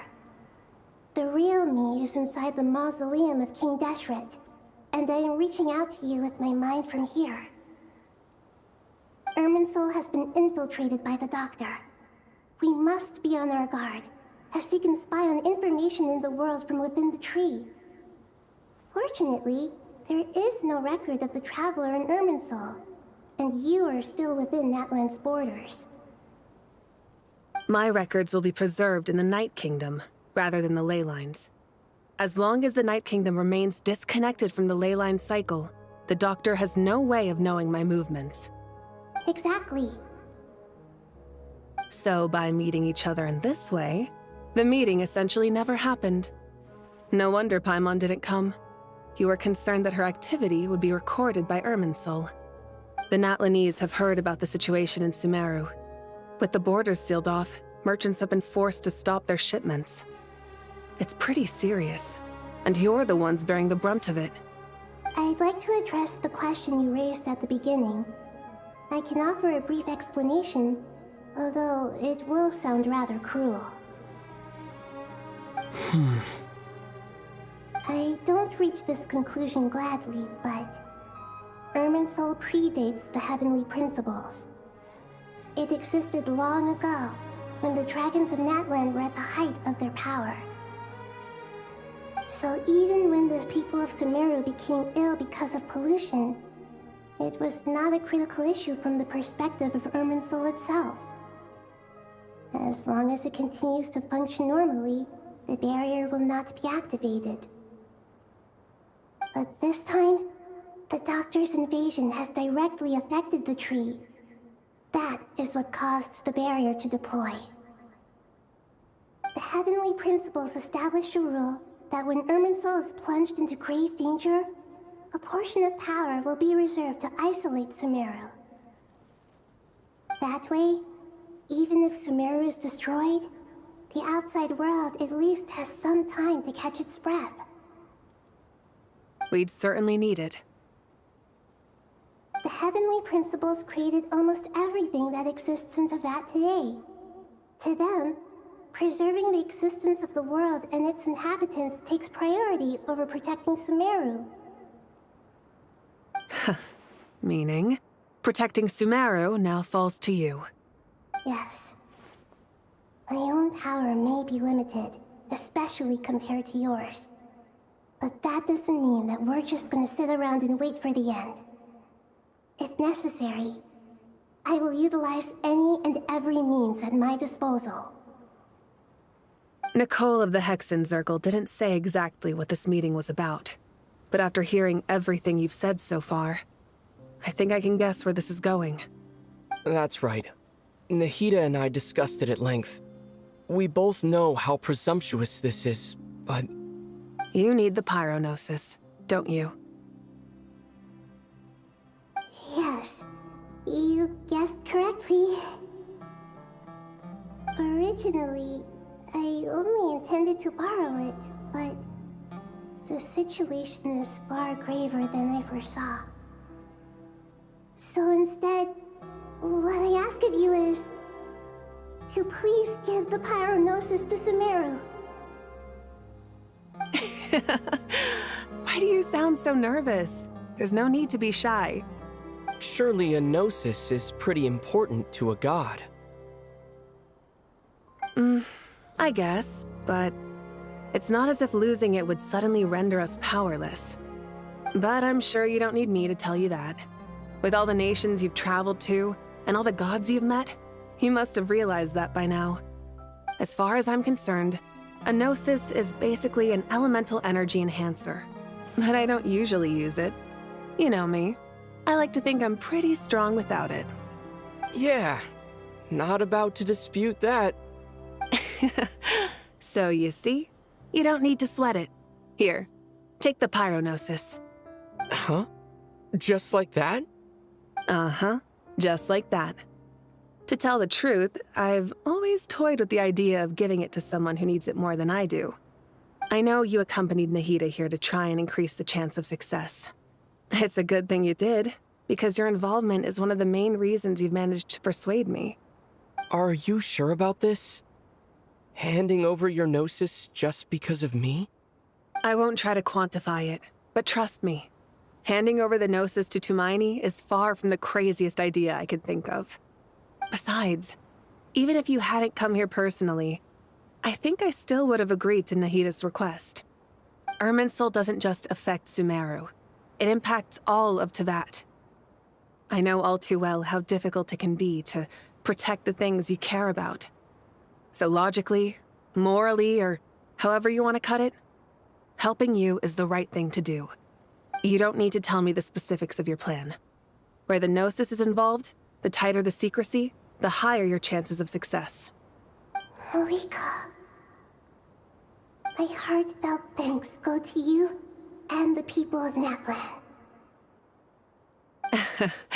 Don't mention it. But now for the hard part. How do I actually give it to you? The Irminsul barrier is right in the way. I have an idea.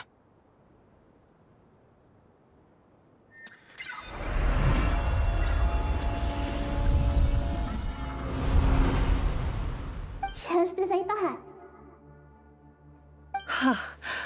Incredible. What did you do? Just made a lucky guess. This seems to happen quite a lot. Things that apply to everyone else don't seem to apply to me. I figured the same might be true here. Irminsul usually produces effects based on the records it holds. Since the Traveler is a Descender, Irminsul contains no records of him, and thus has no way to impede him. Is that right? You really are full of surprises. Catch. Whoa! Thank you, Mawika. Thank you for trusting us with something so important. All right. No need to get so formal. It's not like we're strangers. Besides, there's still one problem. You might be able to pass through the barrier, but I don't know about the Gnosis. Any other surprises for us, Traveler? Let me try something. I have the Pyrognosis in my hand. It feels strangely ordinary. Not particularly heavy, and yet this tiny thing symbolizes the mighty authority of a god. I need to think hard about my memories of Pyro. My memories of journeying through Natlan. All those important experiences I've had. The Gnosis disappeared.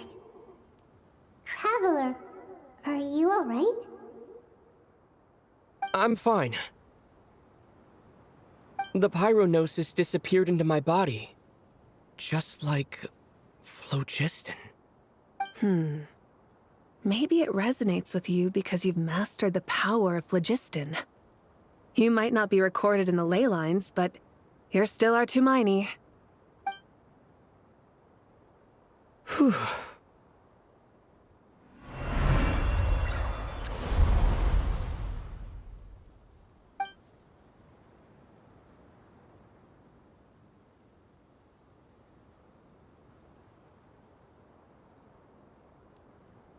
Please allow me to express my gratitude once again, Mawika. Pleasure. Well, I've given you all the help I can. The rest is up to you. Good luck. We won't let you down. Yeah, we aren't about to lose.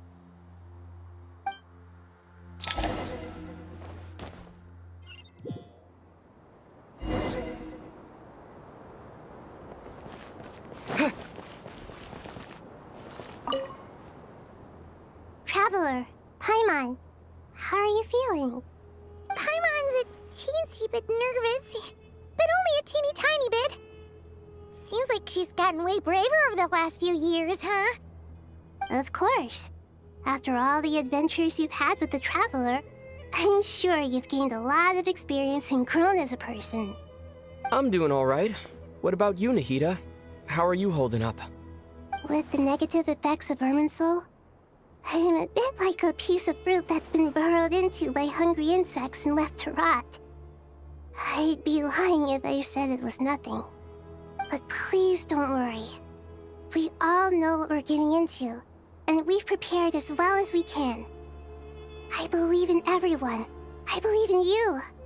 And I believe in myself. Stoking the fire inside oneself is certainly one way to live, but knowing when to rely on one's companions is also a form of great wisdom. I've been quietly learning little things from everyone, like plucking tufts of fur from a sumpter beast. Me too. With the constant traveling, I'm always learning and growing.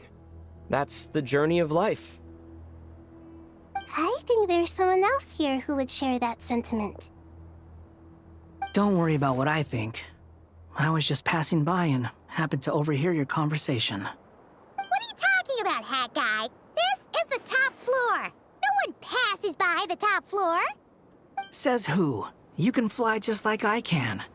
I would have thought it makes sense to you of all people. I don't know why, but I feel a little more relaxed now. It shows that you feel comfortable laying down your burdens in our presence. It means that Sumeru is a place you can trust, where you know we have your back. And we feel exactly the same way around you. That's what it means to be friends.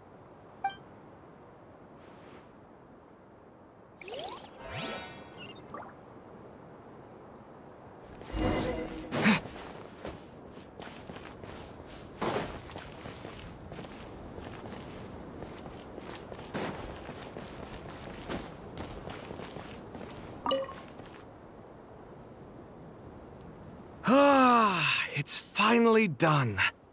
Ugh, but I have a nagging feeling that there's something I've forgotten. Oh, there you are. Everything wrapped up on your end?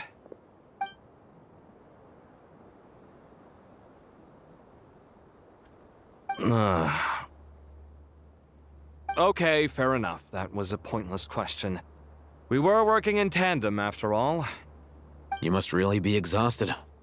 Well, it's been a busy day for both of us. When work ends, you clock out. No looking back. Yeah, we're definitely due a break. Probably a little late to start drinking now, though. I'll stick with water. Here, this one's for you. Thanks. You want a bite to eat? I can grab us something. Or wait, I think there's a stove nearby. Let me take a look. Are you nervous? A little, yeah. Unlike you, it seems. How are you not feeling at all nervous? Because everything that happens next is beyond my individual control. I don't worry about things I cannot influence. What do you mean, cannot influence? You're the one who came up with half of the strategies we ended up using. There's only so much I can do. I was only doing my duty. Was it like this last time, too? You mean with Azar and his accomplices? Yes and no. The situation back then was easier to control, but we weren't as prepared as we are this time. So the enemy is stronger, but so are we. I still vividly remember the way you interrogated me in the library after the fact. Where were you when Sumeru needed you most? If your memory is so vivid, you might also recall that it was you who came looking for an argument. You're often the one who initiates these things, you know. I came for a conversation! I didn't know it was gonna turn into an argument! Anyway, at least I showed up this time. So, what do you think? What do I think? I think we're certainly better off for it. It's good having me around to help out, huh? Absolutely. As a citizen of Sumeru, you displayed a remarkable sense of responsibility in the face of disaster. Certainly feels that way. I just shudder to think how the world would have ended up if we hadn't gotten control of the situation. So, do you think this is what impending disaster looks like? The sky is so clear, and there isn't a whiff of decay or destruction in the air. It's hard to imagine that the fall of humanity could happen on an ordinary day like this. Awful things happen all the time. Sometimes people can stop them, and sometimes they can't. What you and I have done is increase our chances of stopping this one.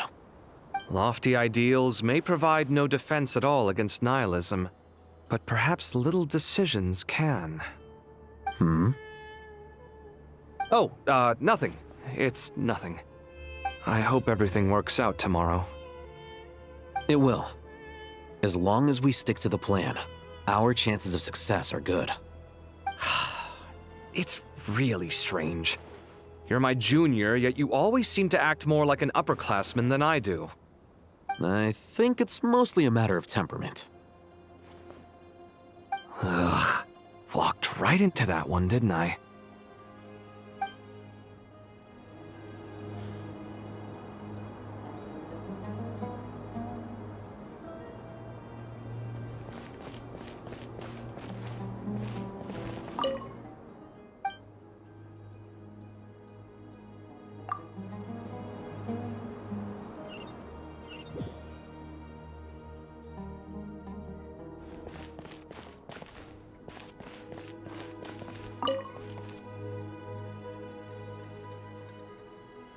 We'll make our move after sunrise tomorrow.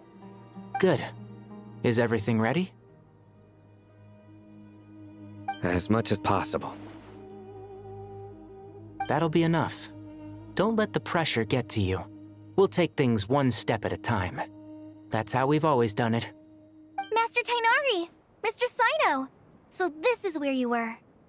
I brought some juice and some water. Would you like some? I know how easily you get dehydrated in the desert, so you should definitely have some water. In which case, I'll have the juice. I gotta ask, though. Who's on juice-making duty at a time like this? Madame Farazan said she was feeling a little nervous, so I told her about the automatic juicer my friend invented. She took it right off me and started making carton after carton of juice. A juicer? Did Sucrose send that to you?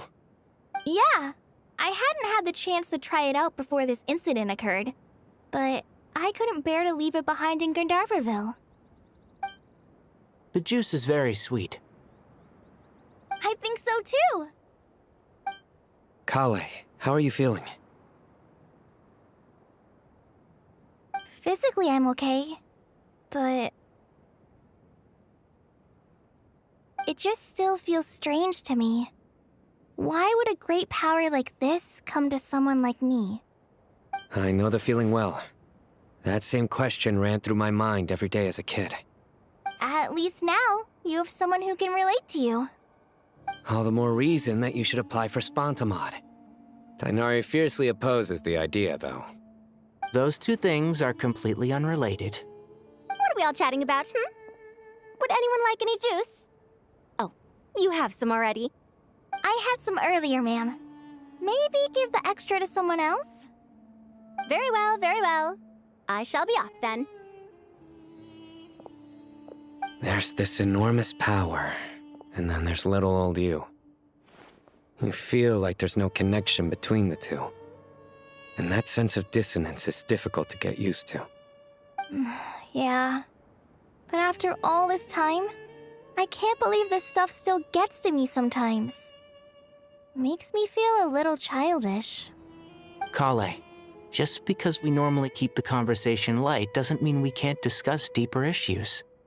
I don't think it's childish at all. You were the victim of a terrible crime. It's normal to struggle with the fallout from it.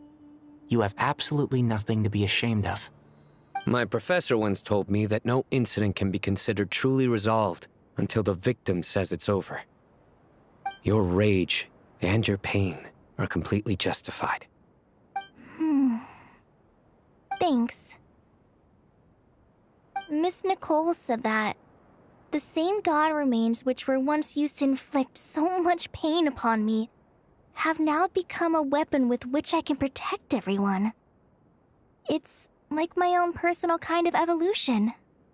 Every innocent person who's been hurt needs time to realize that it wasn't their fault. I was the same. But it's all about to be over. Tomorrow, it ends for good. I don't know if you've noticed, but you rarely stumble over your words anymore, and your outlook has become much more positive. It's a big change from how you used to be. And since this isn't over, you can settle the matter on your own terms. It's time you seized back control. I believe in you. Yeah. Sumero is my home. And it's so important to me. I have to protect it. No. I will protect it. And once you're done, how about you come back and apply for Spontamod? Stop it with the sales pitch, would you? Hey, excuse me. There are still 3 unclaimed cups of juice here. Why don't you take one each? Ugh, my arms are getting sore from carrying them around everywhere. Madame Farazan, why are you... Here, let me take them off your hands. Thank you, Madame Farazan. Drink up and enjoy my handiwork. I think I'm going to make something else now instead. Please, try to relax, Madame Farazan. Your nerves are starting to get the better of you. I know, I know.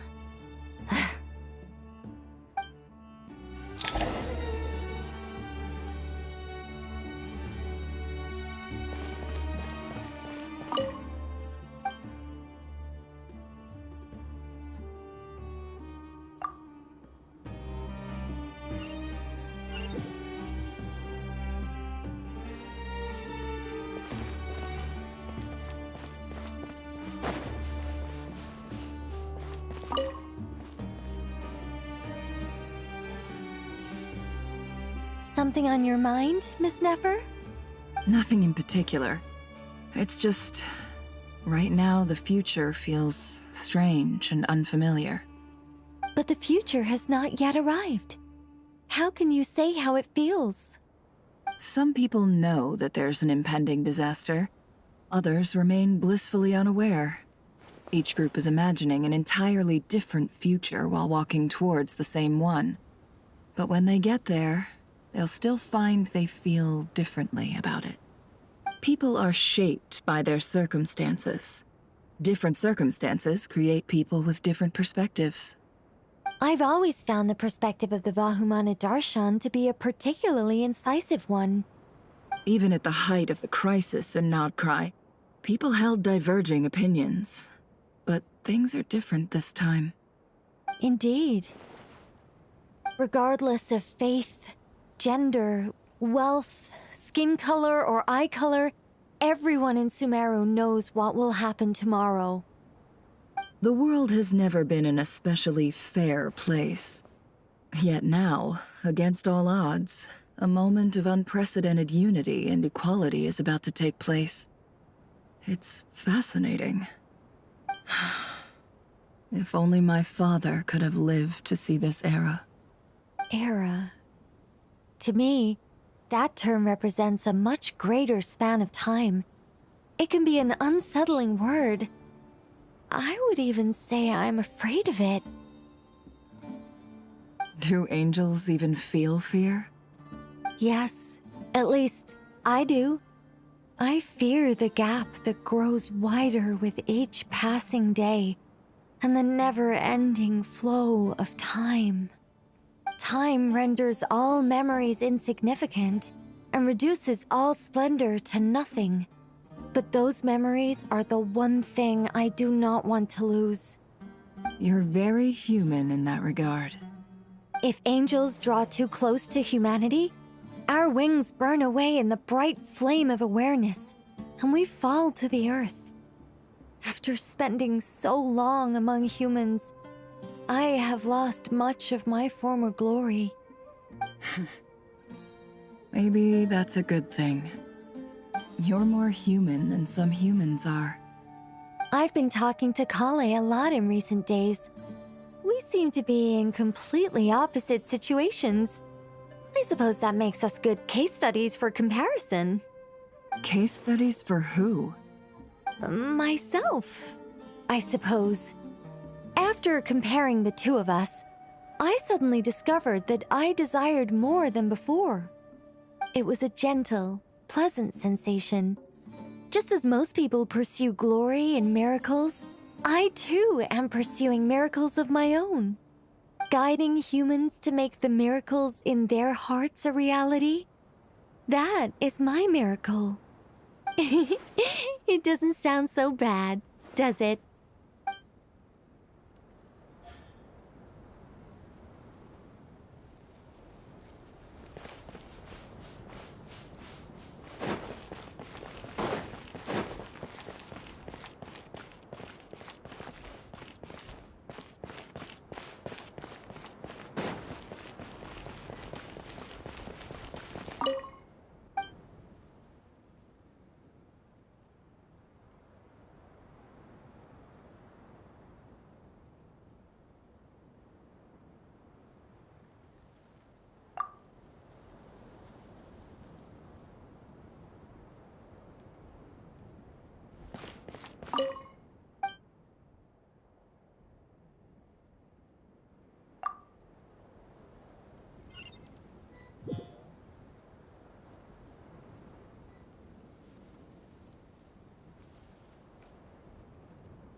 Look at the time. I should head back. Ah!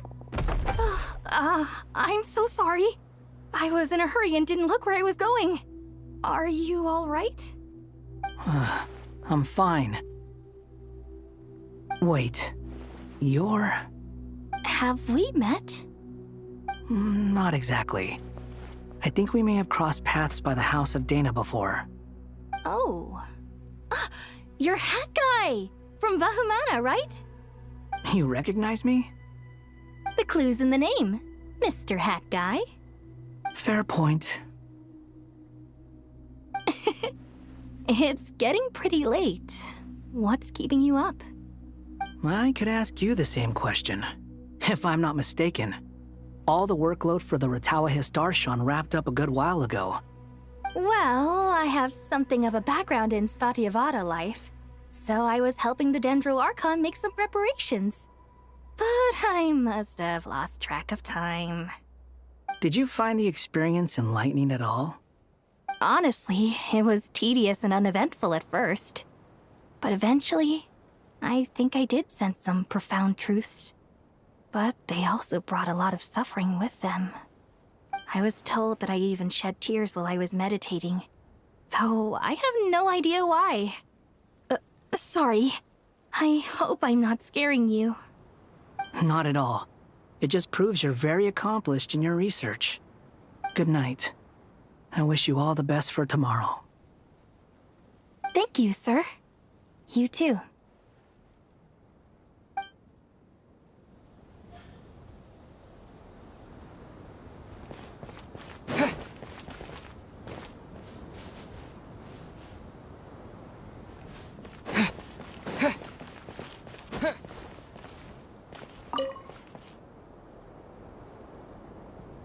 Too bad we've got a fight tomorrow.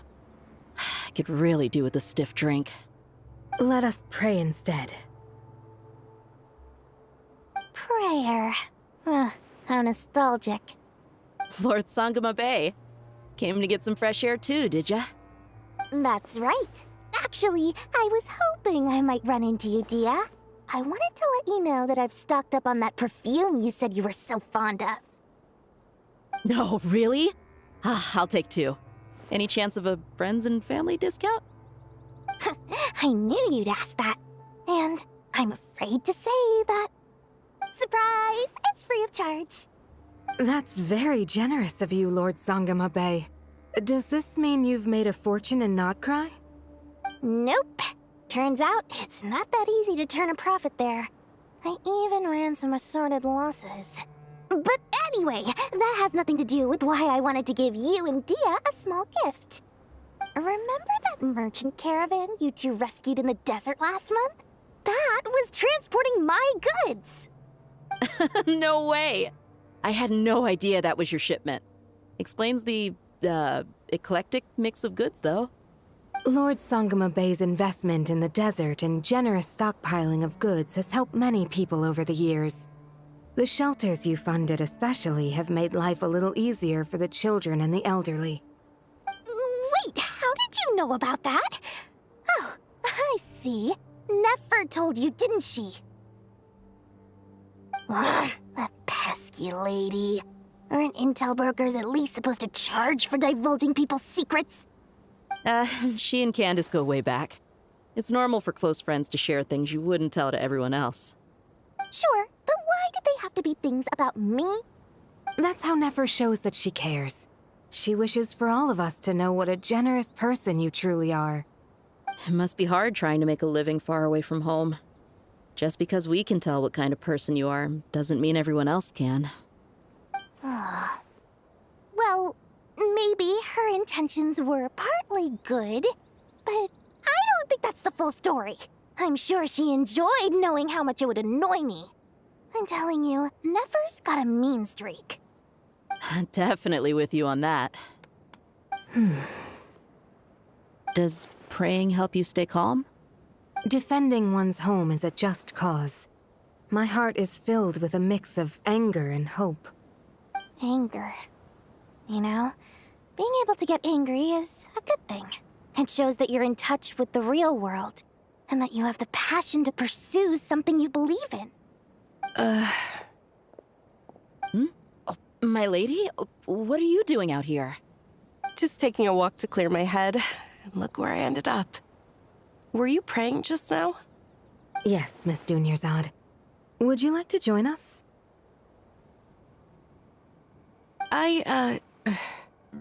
Come on, it's fine. She won't mind who you pray to. Oh, then sure. I remember you, Miss Dunyarzad. You visited my shop before. If I recall correctly, the god you worship is the Dendro Archon, correct? That's right. She is such a gentle and kind god. But to me, she's more than just a god I worship. I see her more as a friend. And so do many others. She's not some almighty god who reigns on high, but a genuine friend. Agreed. She's a wise teacher and a good friend.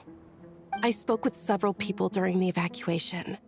Everyone's aware that tomorrow's battle is one that ordinary people can join too. A battle to fight for our friends and our homeland. Oh, it makes me glad. I can finally do something for those who protected me. You've grown so much since we first met. Oh, a compliment? Ooh, more please. Thank you. My lady, you've always been a remarkably strong and ambitious person. It's indisputable. And that's not just a compliment. It's a statement of fact. What are you praying for? Our beliefs may not be entirely the same, but we both wish for the same thing. I pray that everyone will rise to the challenges ahead and return safe and sound. I pray for the safe return of all my companions.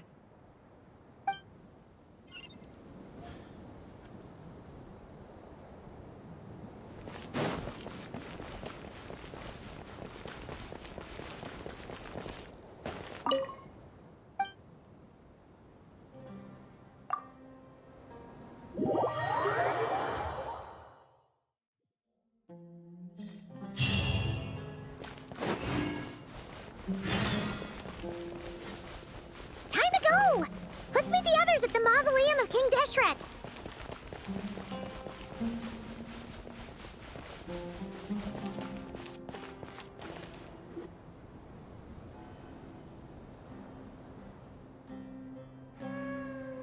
I have not felt this way in a long time. Standing up high, gazing out at the rolling dunes.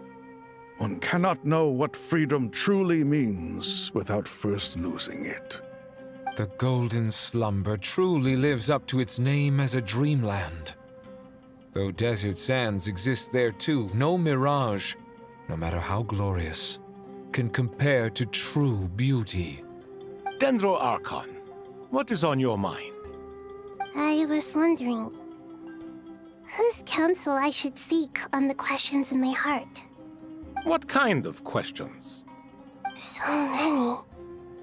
More than can be put into words. As I once said to a friend, we look, we see, and we comprehend. But the question still troubles us. What are the many disasters that this world faces, but the sum of all irresolvable questions? The biggest question you should be asking is how to seize victory. Yes. Although, I would express it differently. I must not fail. And so the question I am most curious about now is whether the path to victory will be an arduous one. What we declare to be a young sapling, we may, in fact, find to be a towering tree, if we would only cast aside our ignorance and look beyond the veil of time to see her true form. Nahida! We're here! Just in time. My preparations are almost complete. Ready when you are. We're here too. Miss Nicole! Miss Nicole! You run so fast! I thought I'd get a lot of exercise as a forest ranger, but I can barely keep up with you. sorry. I got a little carried away. Lesser Lord Kusanali, the equipment is ready, and the modifications to Aru are all complete. As discussed during our meeting, Accessing Irminsul via the Akasha is no longer feasible at this stage. There are other options, it's just... they're a little more extreme, and more technologically demanding to implement. Maybe you should take it from here. The architecture and functionality of the Akasha terminals overlap considerably with Aru. There is reasonable evidence to suggest that one was developed based on the other, or that they both utilize technology of the same origin. As long as the transplant and merge operation succeeds, Aru should theoretically work on a scale greater than the Akasha and approximately equal to Irminsul. It will become the largest active computing device in all of Teyvat. A system this powerful is capable of a lot of different things. In the past, the Akasha was primarily used for one-way information transmission, but I suspect it could also serve as a central bridging hub. In the pursuit of greater knowledge, some scholars have attempted to connect their consciousness to Irminsul through the use of terminals, incense, and meditation. Correct. In academic language, scholars who reach that stage are said to have entered Satyavada life. Hypatia has performed this practice many times in the past, and she was once under my care for a period of time. Right. And this at least proves that there is a zone within Irminsul that can be connected to. that's right. Providing wisdom to the people is one of the very reasons for Irminsul's existence. I think I understand where you're going. Please, continue. In that case, I'll skip to the conclusion then. We need to further modify Aru, merge it with the Akasha, manufacture terminals, and distribute them to every single person we can reach.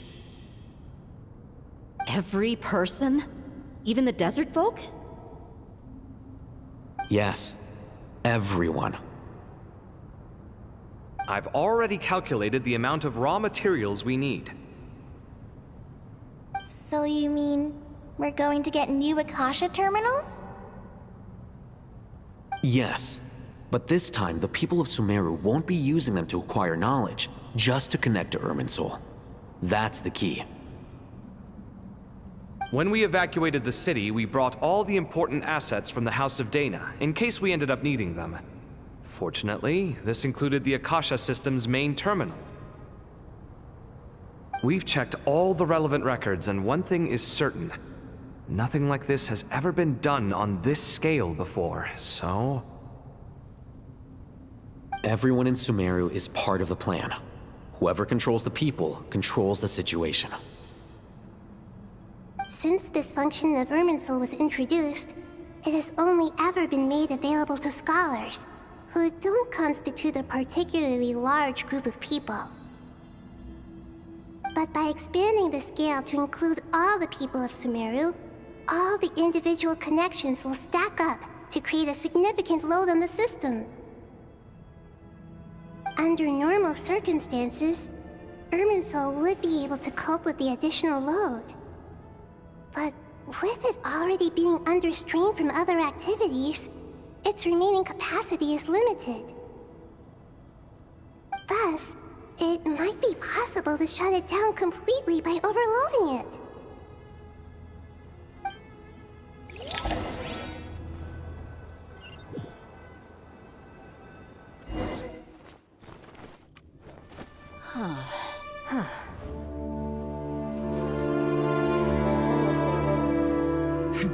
Counting down. 3, 2, 1. Are you ready? Ready.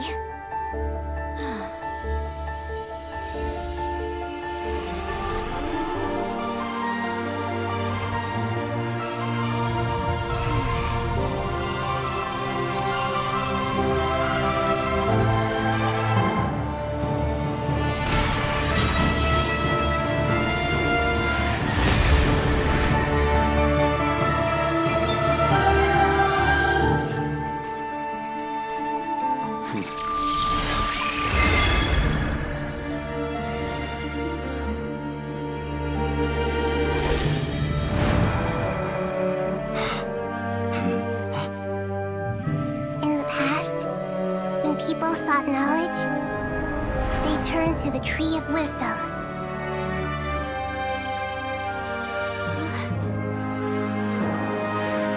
Today, we use it to save Sumeru and the whole world. These boughs that nurtured learning must not become tools for destroying the world.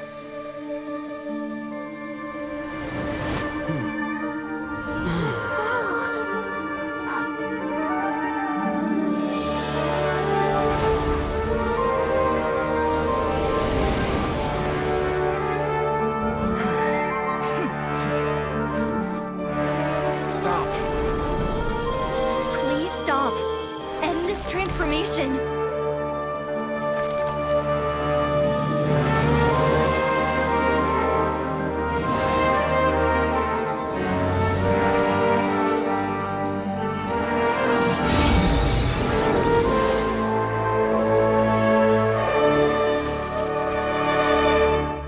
You would shut down Irminsul just to stop me?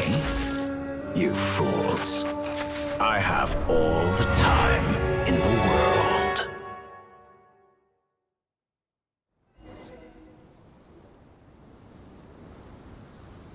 Success! The evil Irminsul tree has stopped growing! Great!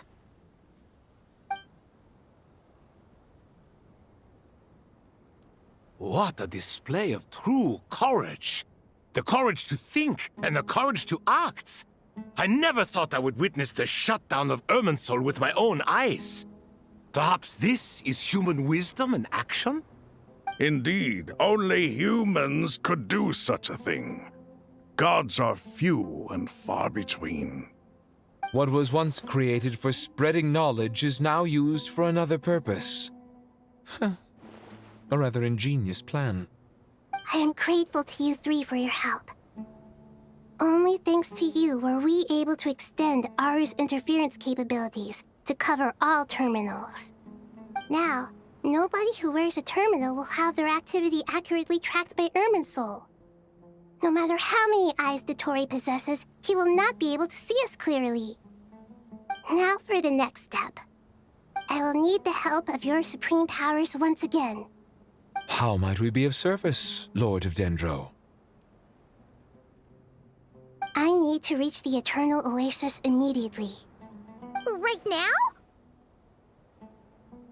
In that case, Ibis King, would you agree that this is a fine opportunity to dust off our old tricks? Never. I assume you have that chess set with you? You mean the one you gave to me as a gift? Asking for it back, are you? How could I? You misjudge me. I just wanted to show you another way you can use it. Connect to Safhe Shatranj.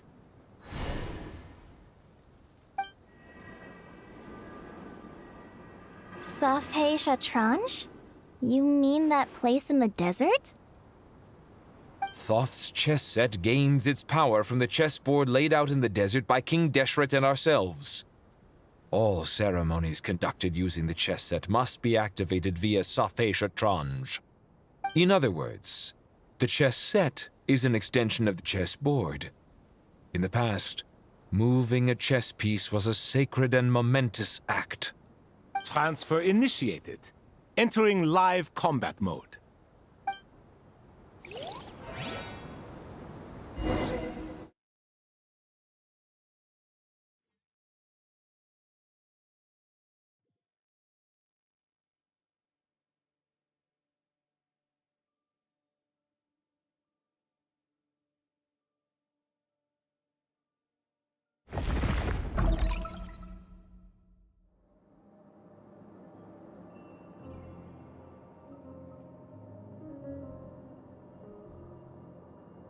We haven't heard a single word from our spy in the desert.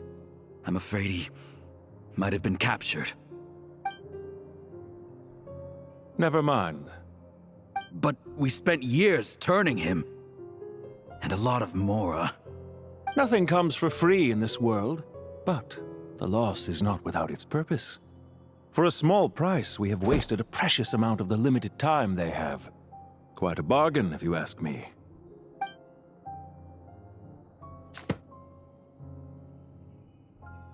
Understood. Weighing profit against loss is a necessary part of life. But to tell the truth, I have been operating at a loss since this all began. Since many centuries ago, in fact. For instance, why would a banker act as the executor of a will? If you hadn't deposited your personal belongings at Northland Bank, I would have no reason to be here right now.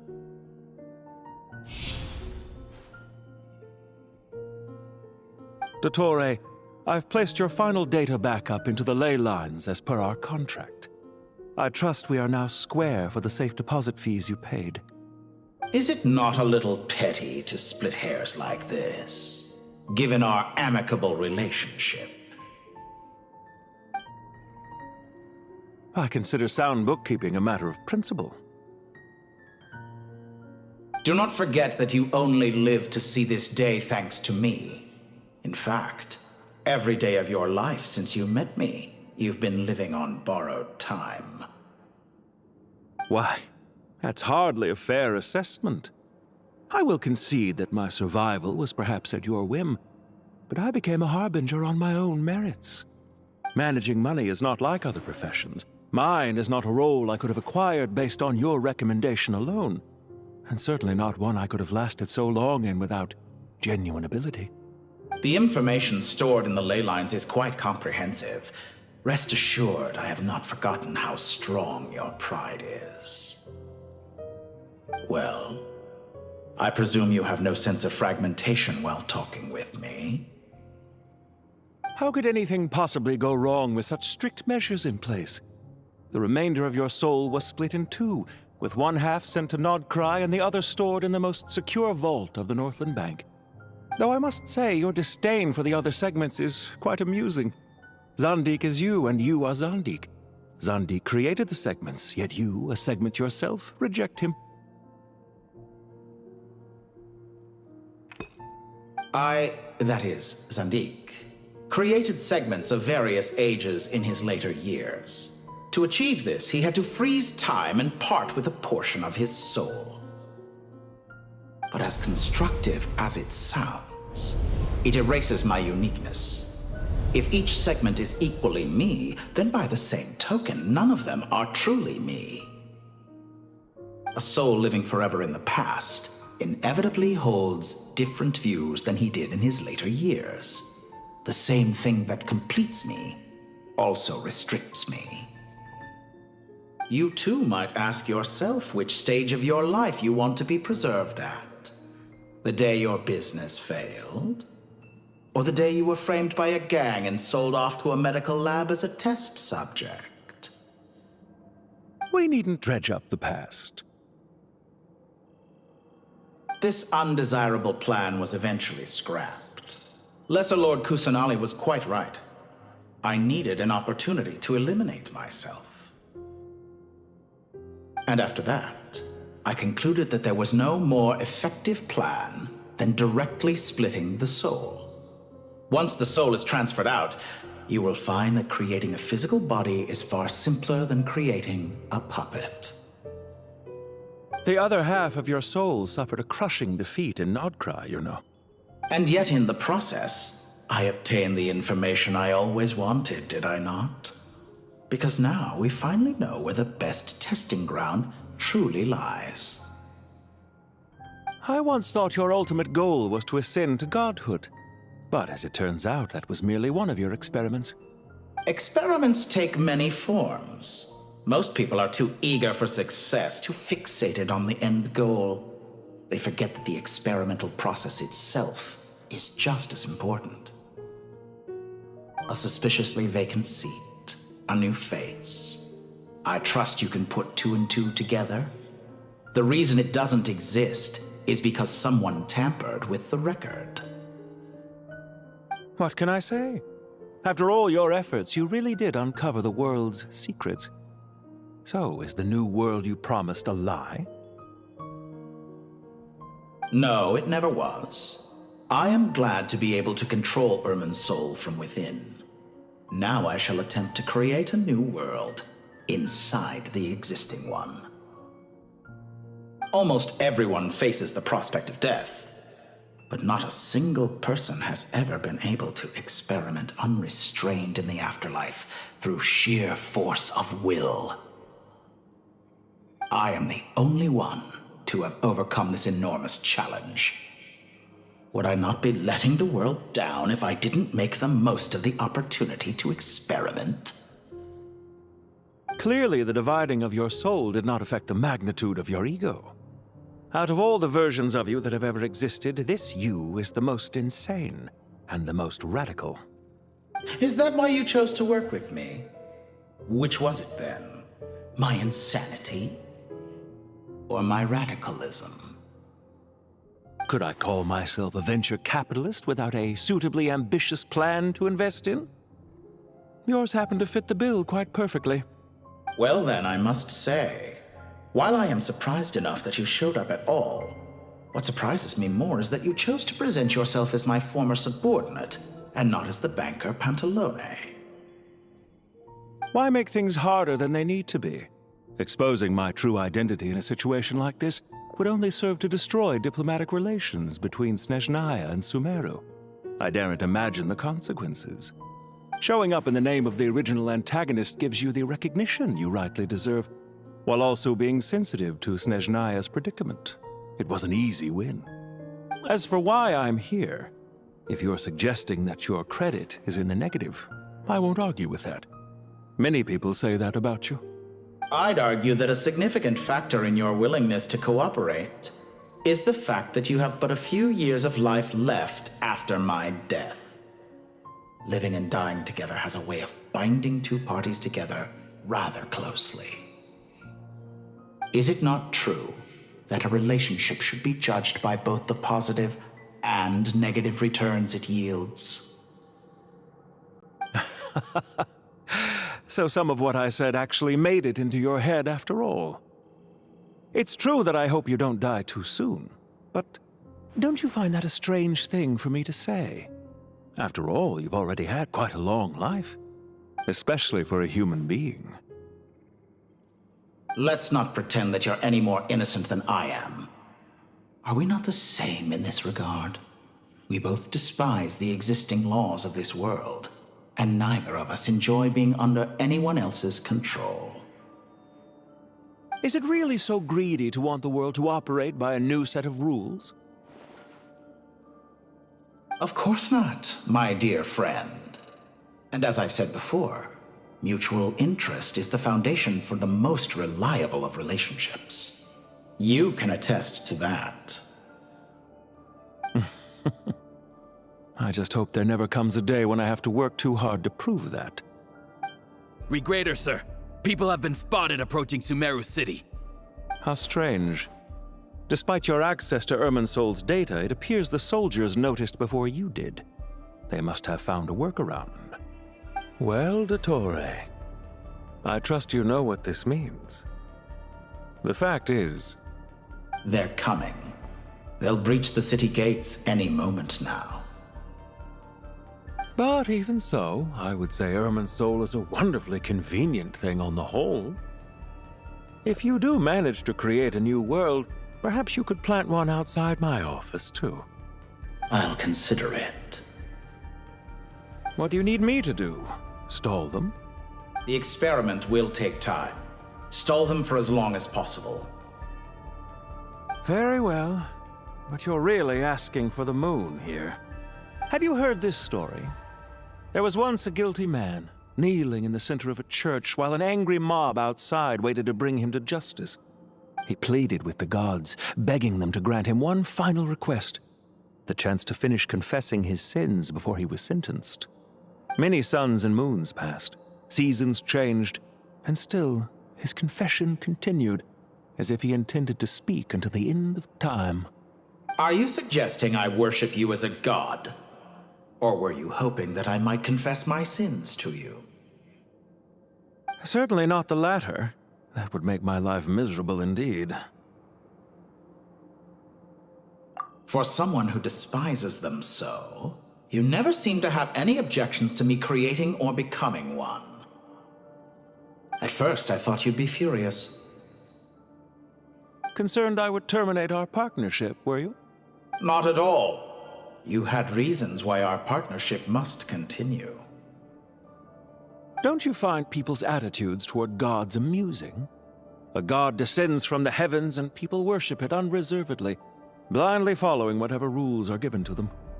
And yet, when they see an ordinary person gain godlike levels of power by virtue of their own hard work, they treat him with nothing but suspicion, even if he is a compatriot.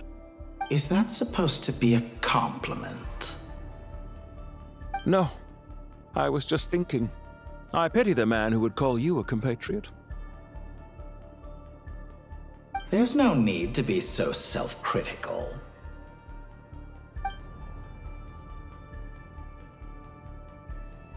I know it's a little late in the day to be asking this, but how have you been keeping? I'm flattered that you would take the time out of your busy schedule to consider my well-being, Doctor. The part of your soul that went to Nodcry caused quite a stir, sending our organization back to the drawing board on numerous fronts. It was quite a headache for everyone involved.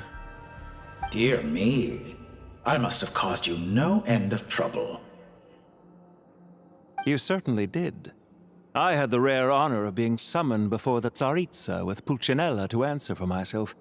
A terrifying ordeal. Don't worry, I pulled through. At most, it's a public relations nightmare. I made sure of that. Now I'm curious. How did you explain yourself? Oh, it was quite simple. I just pinned the blame on someone who wasn't there to defend himself. I could hardly be expected to defy the demands of someone as insistent as the Second Harbinger, now could I?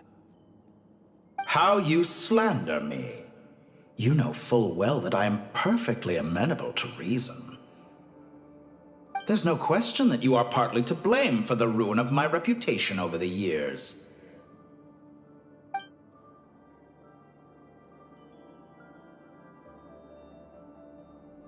Do you have anything lined up for when this is all over? Hard to say. Field work always takes quite a toll on me, as you know. Once I'm back at Snezhnaya, I'll start with a well-earned cigarette. Why are you so eager to ruin your lungs after I went to the trouble of replacing them for you? If you have an issue with it, feel free to try to stop me.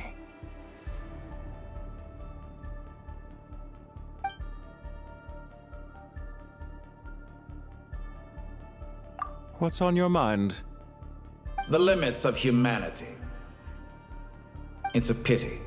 Despite running countless calculations, I find there is simply no way to reduce any further the amount of one's soul required to sustain an individual. It's rare to hear you admit to being unable to achieve something. I beg to differ.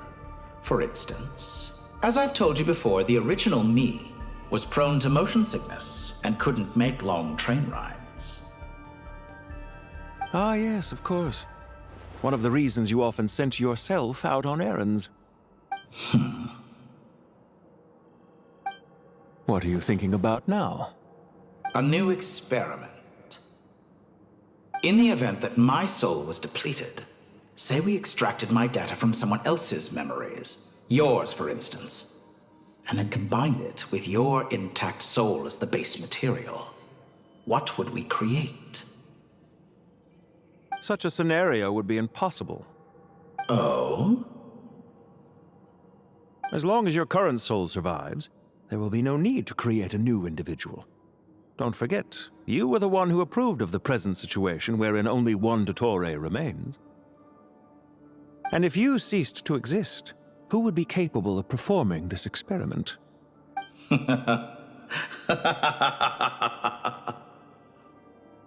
Since the day I met you, you've always excelled at talking your way out of a quandary.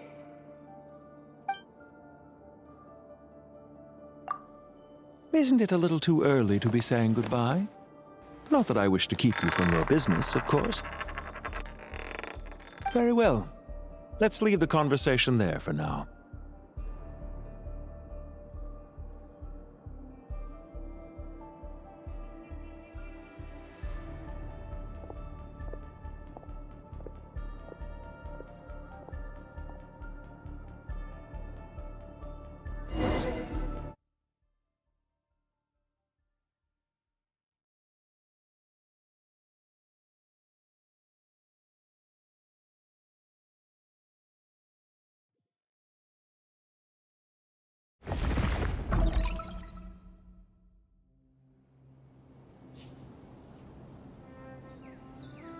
The power of King Deshret's 7 pillars is truly remarkable. With just a chessboard, you can move an entire unit across the material plane. Yeah, sets us up for a much easier fight. Really makes my day. The last time we stormed the city, it involved a lot more running around. I wonder how many people can say they stormed a city twice in their lifetime. I was just thinking that. I've definitely had more than my fair share of unusual experiences in my life. This is my first time here, actually. We never usually leave Gandharvaville. I hope this will be my last time. Does everyone have to chime in? Can't we just fight? What an amusing comment, my dear lady. Yet humans often alleviate tension via small talk, do they not? Whoa! Why is Candace's shield talking? Because the image on her shield is one of me. And I, of course, can appear wherever I wish to. Huh. Well, la-dee-da. Isn't that fancy? Could I get in on this? You wish for your gauntlet to speak? Why, certainly. Ahem. I think you'll find that it is I whose image is carved hereupon. Thanks. Definitely feel stronger now. You're welcome, my lady. I am glad to lend you my power. Sino, what's the situation? There are troops stationed at every entrance. As we expected. A frontal assault will suffice. Everyone, stick to the plan. We'll take the main entrance. You head for the House of Dana's side door. Move out.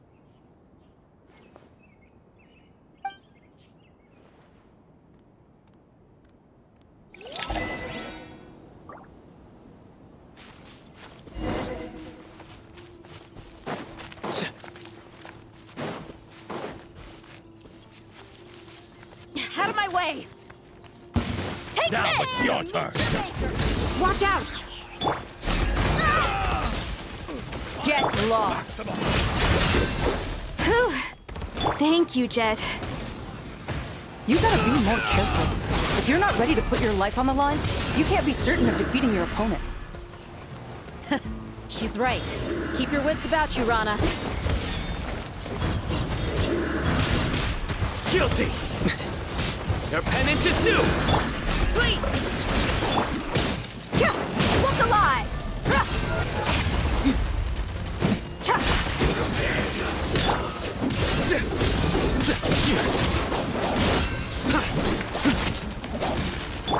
Yield!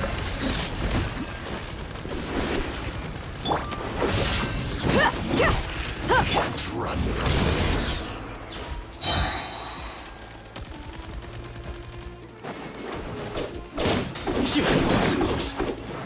Through me, justice is served!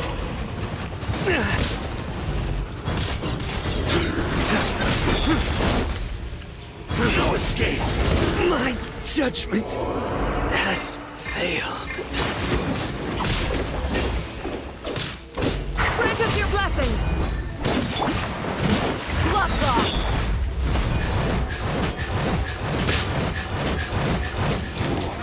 Can't run from death.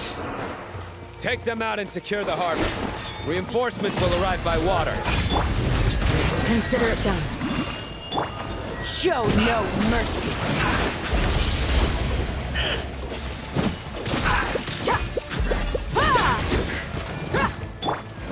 Nowhere to run!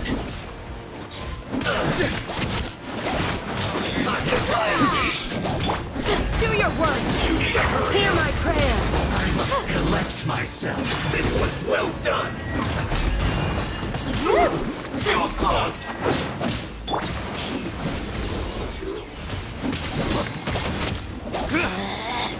Out of my sight! Buckle up! Winter shall come. That's You're dead meat! finally some quiet.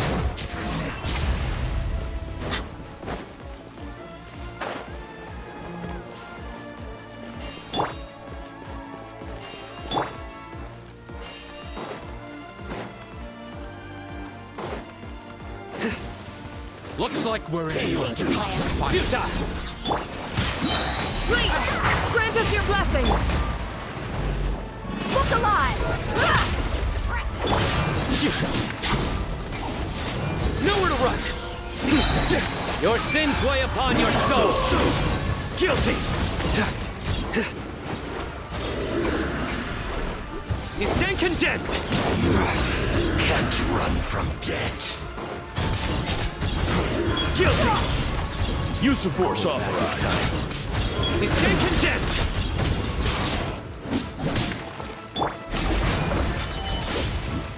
Hear my prayer. Back to it. Let's get it on! Hi! Save yourself.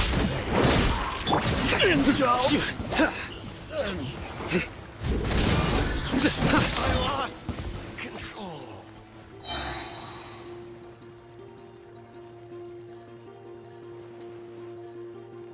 Waterway secured.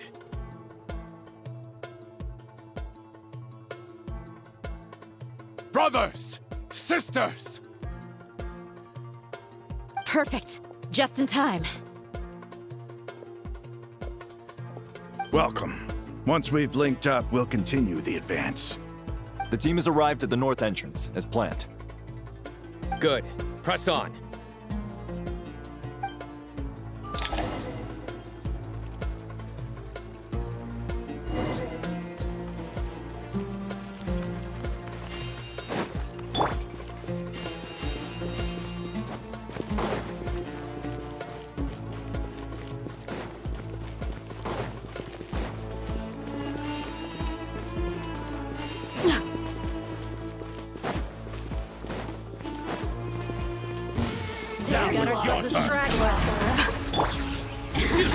Judgment is upon you. Guilty!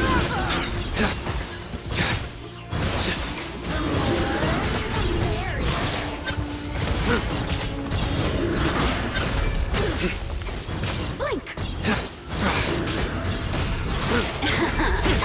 Nowhere to run! Amuse myself a little.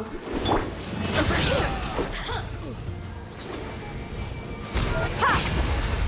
The more You asked for it. merrier.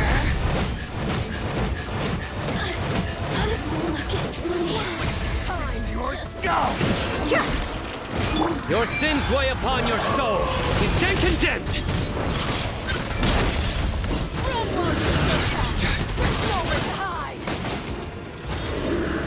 Your penance is due. We shall prevail. Do your worst. Look alive. Hi. Hi. Did it take too long?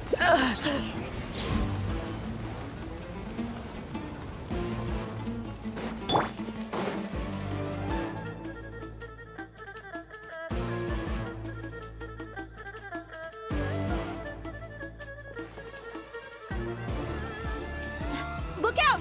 It's an ambush! Finally. We need to hurry.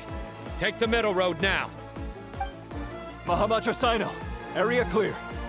Don't relax just yet. More Fatui approaching from the right.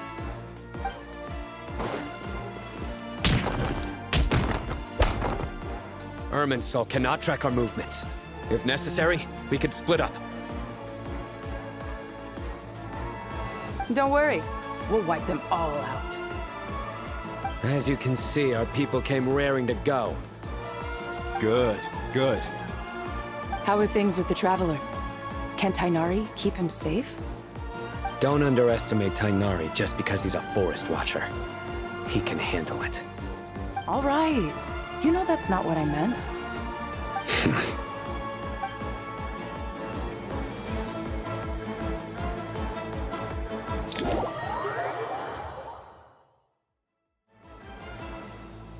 Sino and the reinforcements have drawn the Fatui's fire away. It's our turn. By using a cluster leaf of cultivation, we can pass through certain terrain silently.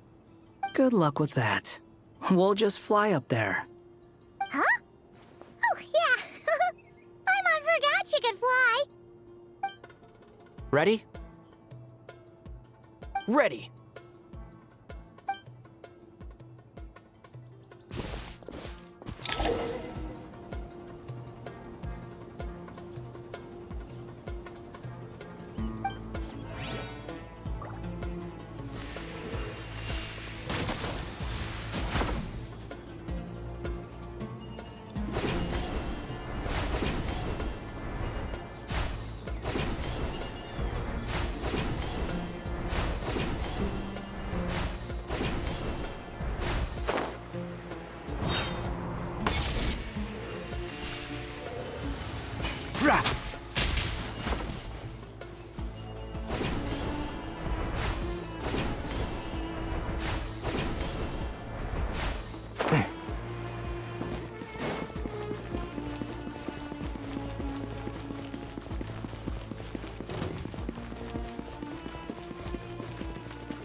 Let's nip that in the bud. One of Time for the big one! I lost! So... Bow your head.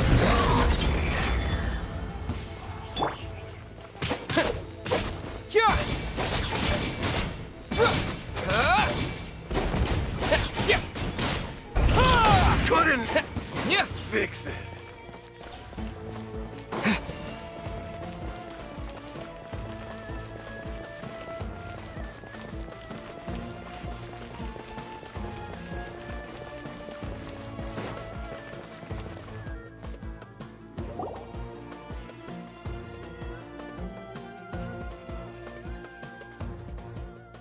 Fatui soldiers up ahead.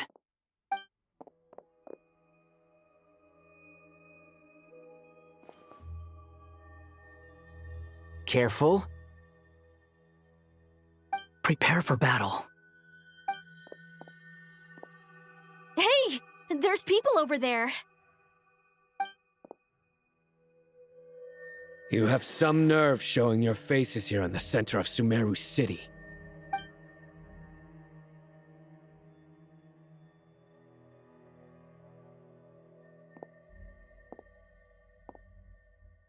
You're right on schedule.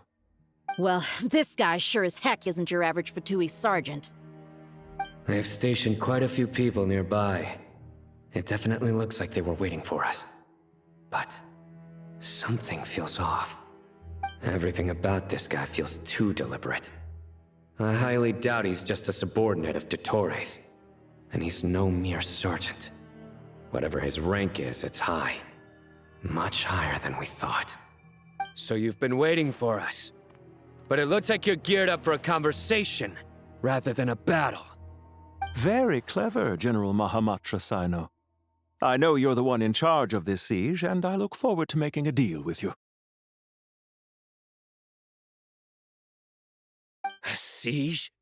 Sumeru City belongs to us! Historically, yes. But things can always change. We have quite a sizable force with us, you know. For instance... There's a Fatui ambush at the north gate. Can you handle him? We can for now. Yes, I'm quite sure both sides can hold their ground for the time being. The battle has not yet reached its climax. But what happens next? Do you enjoy watching bloodshed? Surely some of those here are people you count as friends. Once a war begins, some people must die. I doubt you wish that fate upon anyone you know. Wait a second. It's a trick. He's not even there. Silence! He disappeared. What was that? A ghost? Curses. He was never there to begin with. That was just a shadow projected there to lure us in. Enough talk! Attack! I apologize for being unable to accompany you at this crucial moment, but I am compelled to leave for reasons beyond my control. Please excuse me. Sumeru's General Mahamatra is quite ruthless. It's a good thing I wasn't there in person. Your illusion held them up for a time just fine. But now that they have seen through it, they will realize you were just a decoy. Decoy or not, what matters now is that they will be heading your way imminently. Not imminently. They are already here.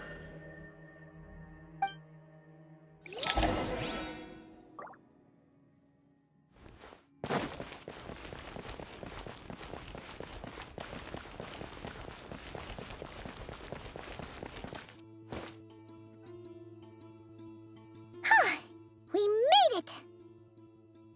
This is far enough. Tainari, you go help Sino. Don't worry about us. We'll manage from here. Are you sure you don't need me to stand guard? No need. Once the connection is established, we'll disappear from the sanctuary of Surasthana. Go help the others. All right. Goodbye for now, then. Please tread carefully.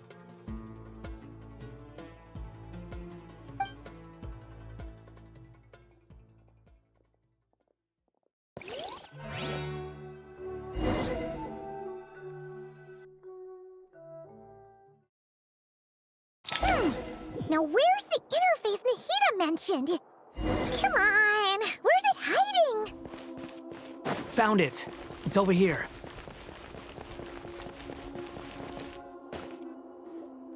We can connect to the inside of Irminsul through the Sanctuary of Surasthana's built-in security system. You should be pretty familiar with the process. Is it the same route as last time? For the most part.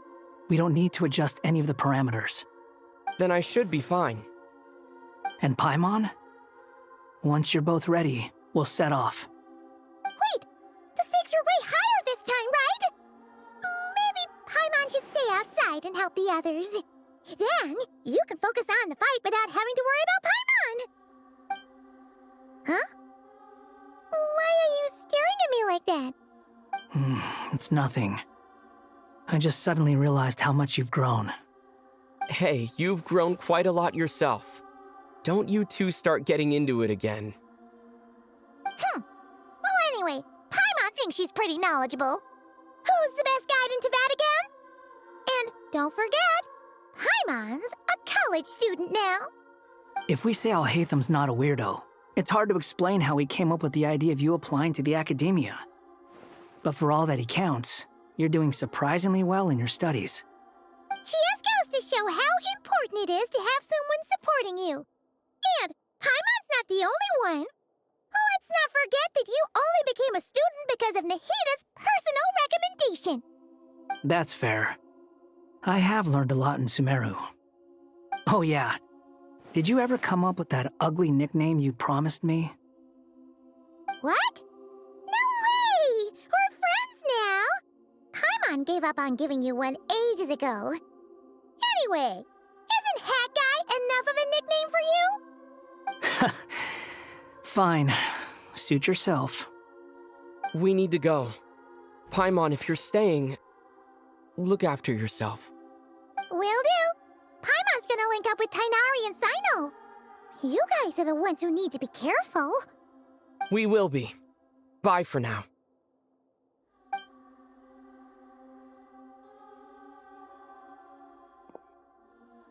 Initiating connection.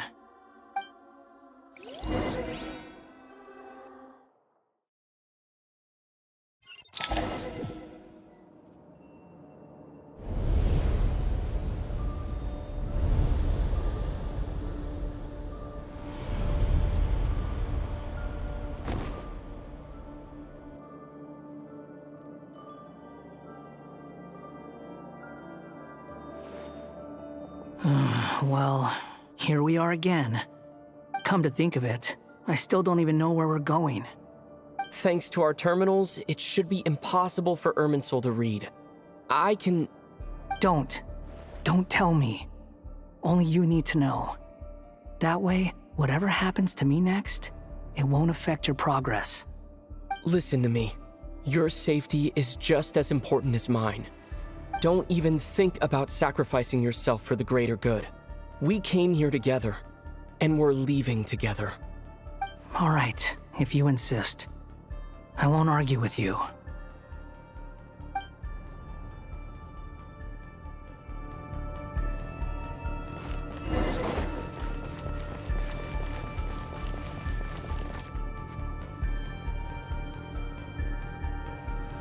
This place looks so different from how I remember. It's unrecognizable. It's a complete mess. Like someone's turned the place upside down. Must be Dottoro's doing. Either he's searching for some information he needs, or... It's still changing. He has to know we've entered Irminsul. But luckily for us, he can't pinpoint our location. Be on your guard. Don't let him find us. The red parts have probably been corrupted by Dottoro's power. Don't touch them, or you might alert him.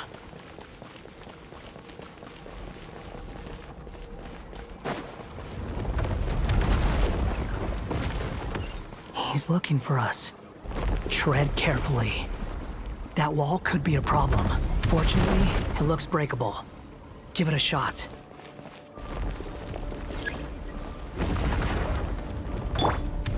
Behold!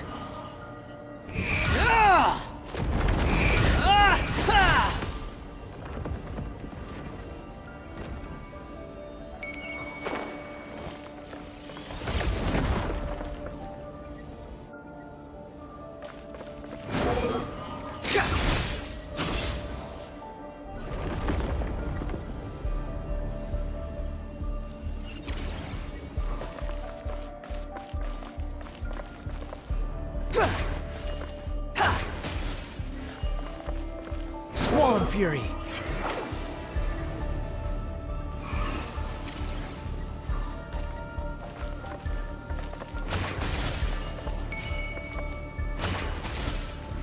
Behold!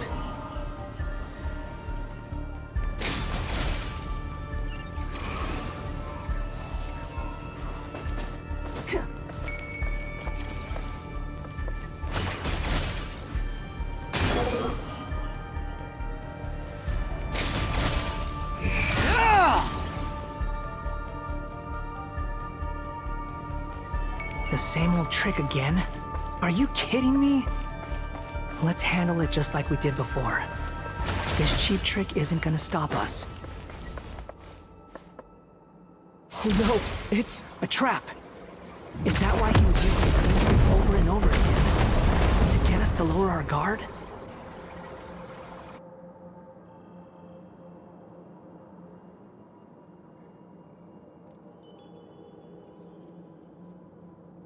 I'm trapped!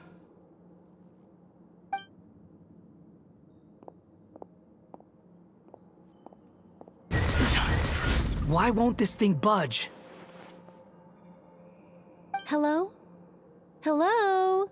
Can you hear me? Nicole, is that you? Yes, it's me. I'm monitoring your progress from inside the Eternal Oasis, and I have to say, this terminal is simply marvelous. It makes tracking you so much easier. I couldn't see anything at first, but now that you two are inside, I can use your location with support from the terminals to get a partial view of the situation inside Irminsul. It's not the clearest image, but it's better than not being able to help at all. So, here I am. I can't intervene directly, but I can help to guide you out of the jam you're currently in. So please, just follow my lead. Dottore in his current form is applied upon both Irminsul and the ley lines. Pay attention to your surroundings. There must be sources of his contamination nearby. The corrupted information is his means of manipulating the... Is that one of them? Good work. But we're not done yet. Stay close, and let's see if we can find any others like it nearby.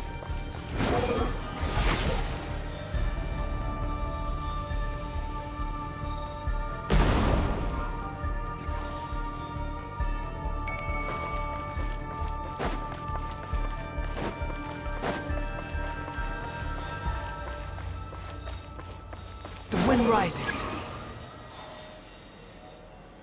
This must be another one. Agreed. Now... Oh, wait!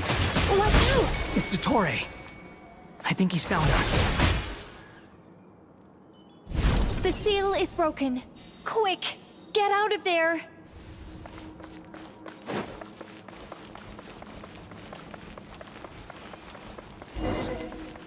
And where exactly do you think you can run to? Wait, what is that? Pursuers! That's gotta be it! Run! Don't let that thing touch you! Dodge that attack!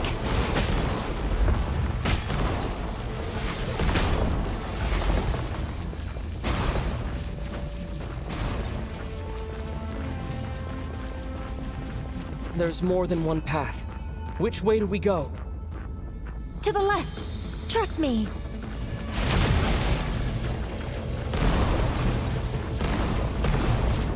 Fleeing like... There's more than one path. Which way do we go? To the left! Trust me!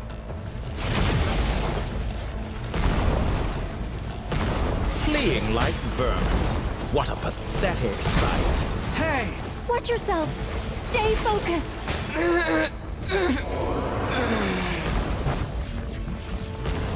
There's a cliff ahead. Jump! More of those corruption sources. Destroy them as you did before, and open the exit as quickly as possible.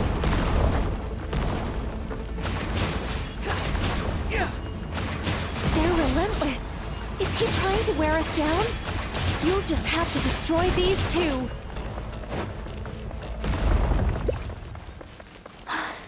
I think the pursuit is over. Hard to say.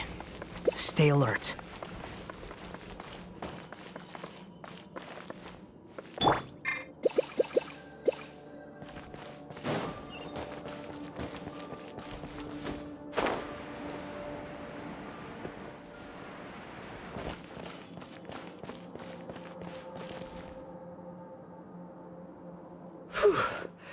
I think we've made it to relative safety. Phew, goodness. That was tough. You doing okay? I'll be fine. Don't worry. Take a short rest, and then... Nicole? Nicole! The connection's been cut. But that means... Look at you supporting one another.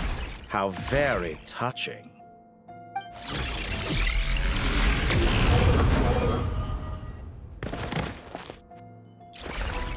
Dottore! Took you long enough to find us. You're more useless than I thought. Oh, really?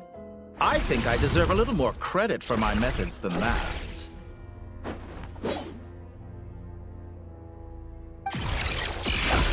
Rather than hunting you down, I chose to let you roam free. I indulged your presumption that I was unable to track your movements, played along with your clever little plan. Fleeing is for animals, but I rather enjoy watching you flee. Some things lose the will to run altogether as soon as you put them in a cage. If that's true, then why did you come looking for us? Because I wanted to observe you up close, of course. Don't misunderstand me, I'm not here for a fight. Is it so unusual that I wish to greet my old acquaintances in person? After all, it's been a while. Scaramouche.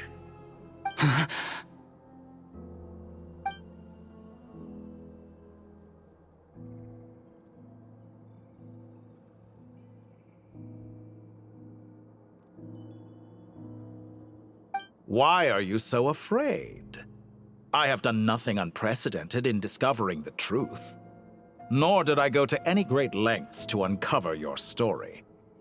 You made a bold series of moves in deciding to erase yourself.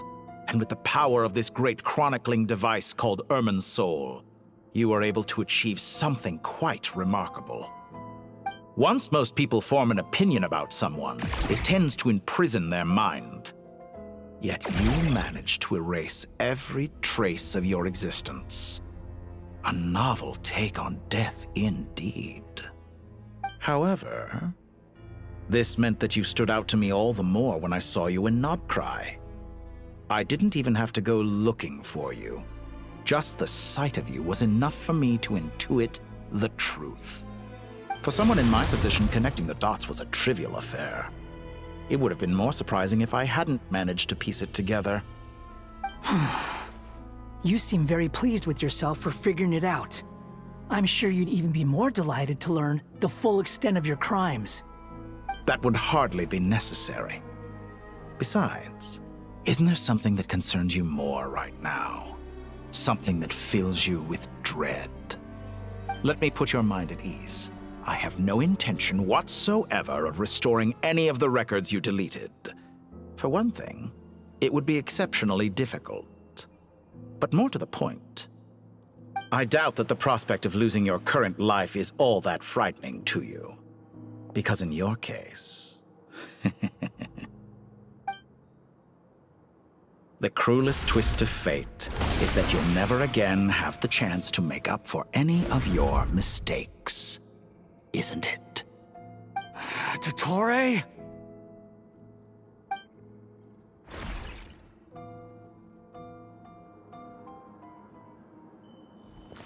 All here shall bend to my will.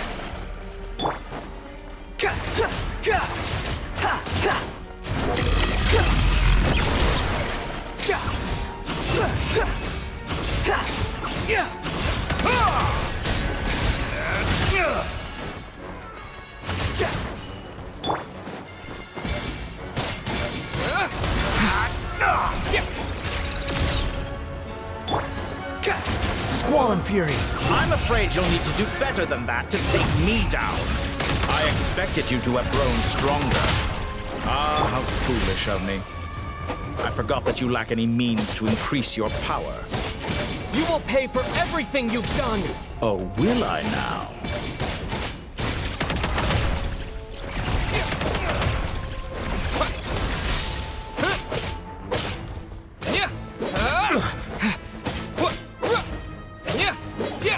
The wind rises upon the gale.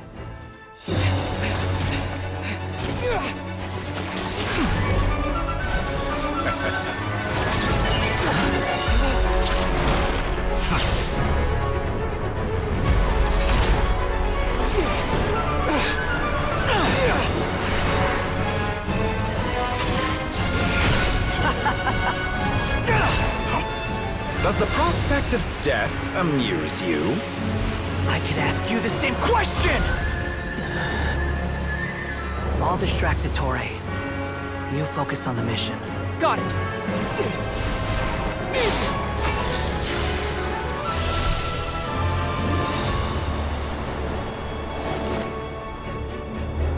For the hopes and dreams of the masses.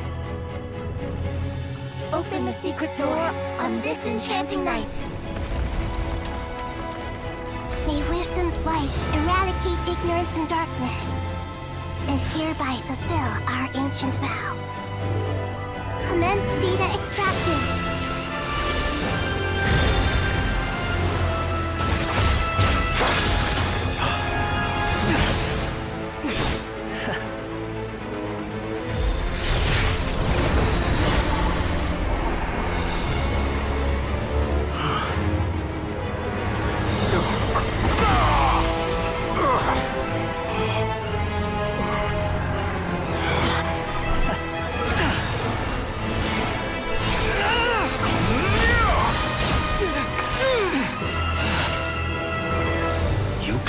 Outdated ideals and stand in the way of progress.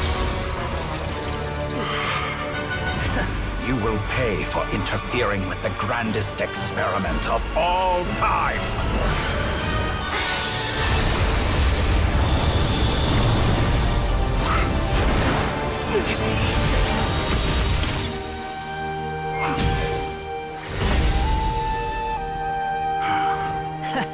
Good timing. Torre, as clever as you are, you fail to understand wisdom. Wisdom takes many forms, but the path you have chosen eschews them all. Huh.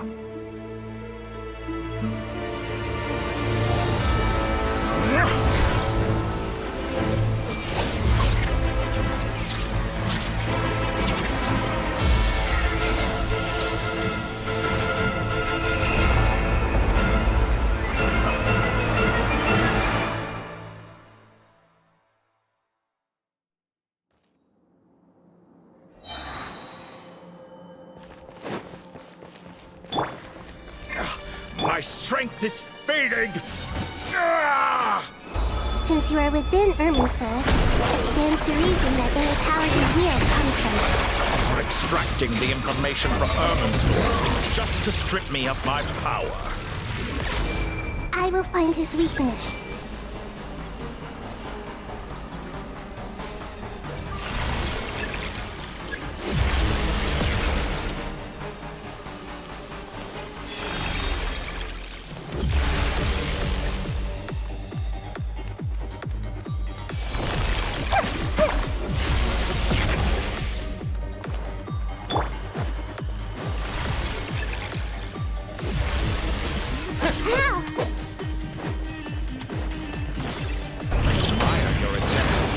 A new variable, but it's nowhere near enough.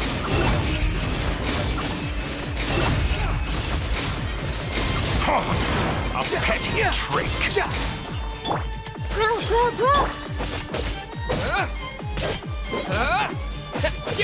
Scorching burn!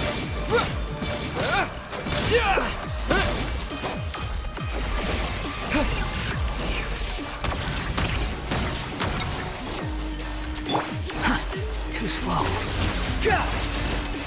Behold! Burn all before you! That's far enough.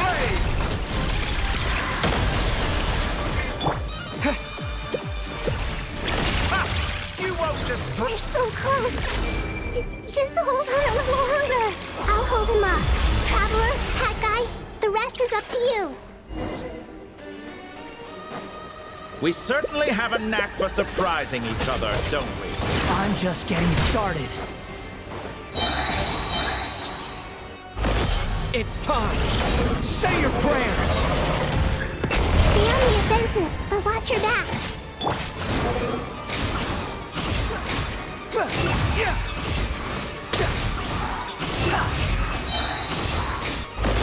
It's time. Say your prayers.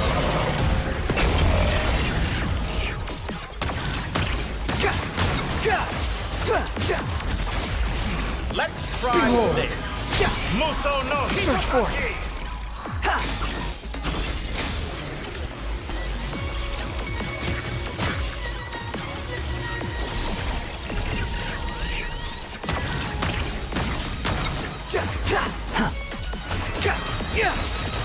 Burn all before you! Blade of the Swarm primal Fury. blade!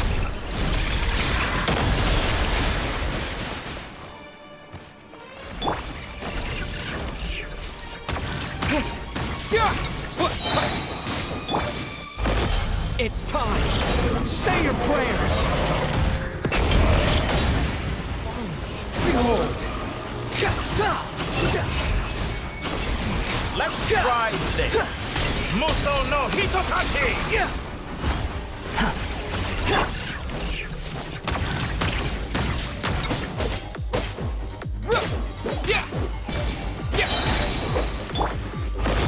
It's time. Say your prayers. The wind rises. Of the primal blade!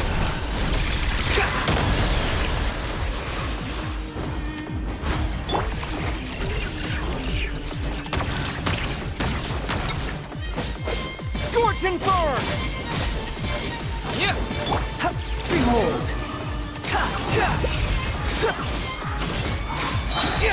Let's try this. It's time!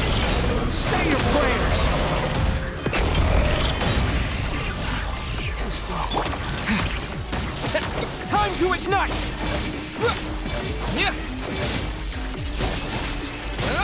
The wind rises. Burn all before you! It's time! Say your prayers! Finally, time for you to die. Excited? Time for me to die? How could I have reached this place if death were something I feared? The last gasp struggle of a dying man is a pretty pathetic sight. It's time! Say your prayers!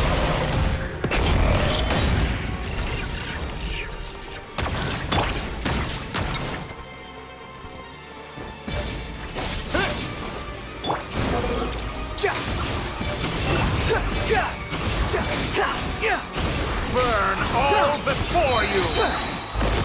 It's time! Say your prayers! Slow.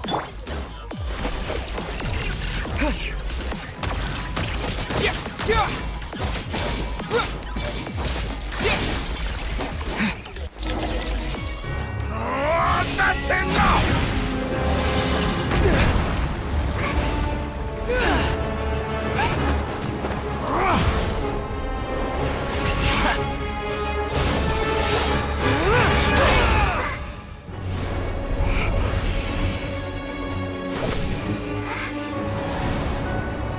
It's all yours.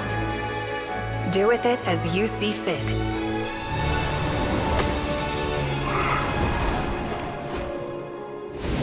Just as you say, this world is home to some archaic things. And as you suppose, you are a formidable opponent.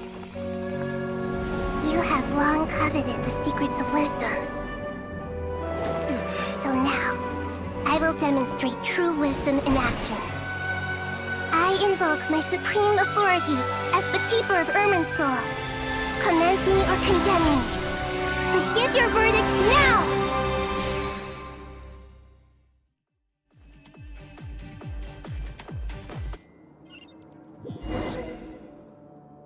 Blessed One of Wisdom, Mahakusaladhama, are you certain that you wish to exercise your authority to destroy Irminsul? It represents both your roots and your finest accomplishments. You truly intend to abandon the very thing you have always fought for? This is my decision. Irminsul has been corrupted beyond redemption. Irminsul is the original tree of Tevat. It is the means by which the heavenly principles maintains fate itself. The 7 archons should honor and revere it, for their authority was bestowed upon them by the heavenly principles. It is precisely because I honor and revere it that I fight for the humanity it exists to protect. Wisdom is knowing how to weigh the options and make the right decision. If you truly care about the fortunes of this world, then it is me you should seek to preserve. Planting a seed begins the chain of cause and effect. Since you have become a great tree yourself, why should the loss of another tree be anything to fear? Till we meet again, Lord of Dendro.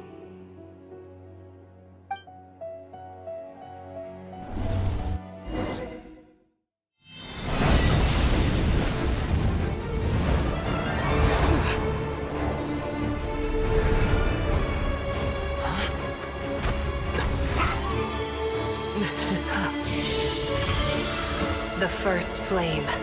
The pure, cleansing fire.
Shall we?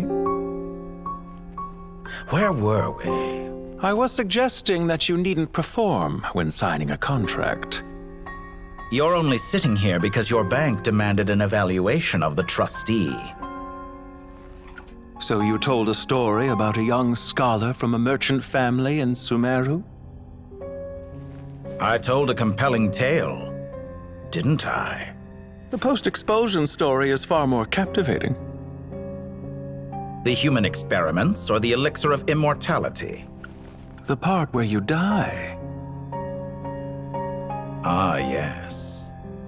My favorite part. The 35-year-old Segment thought of himself as Dottore, reserving the name Zandik for the original specimen. Of all the Segments, he was the most selfish. After his expulsion, Dottore searched for a new direction. He joined the Fatui, studied Elazar in great depth, secured resources. He was rather fortunate in his career. Zandik turned to Conrian technology and successfully created his segments. But this was not immortality. Even with backup segments, his body would still age. Still, thanks to Snezhnaya, Zandik found the ideal base for his experiments. Then a perfect partnership materialized at a crucial moment. The year that both parties realized they needed more time. Fortunately, Zandik succeeded. in a miraculous turn of events, he gained the extra time he needed. I seem to recall it differently. All right, it's true. No matter how much elixir he took, Zondique remained human and continued to age. Then, on the morning he turned 85... Help me up! Call for help! Surely he would be rescued, Zondique thought. But to his surprise, no one helped him. Zondique was too selfish for that.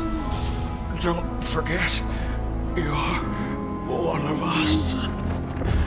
Yes, and we're all waiting. Waiting for me to die. Pantalone arrived for a meeting and happened to witness what followed. He found it unsettling. I never said that. But the Zondiques were unfazed. It was a rare opportunity for self-dissection.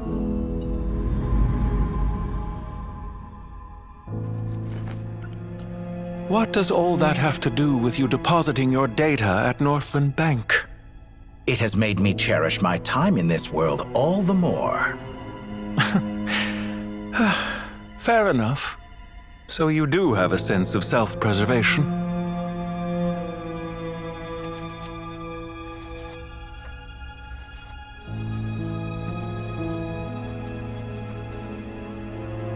What do you mean? You're hardly normal, and you don't cherish life. You just don't want to admit defeat in the limited time you have. Even so, don't I deserve an interesting ending? I'm counting on it.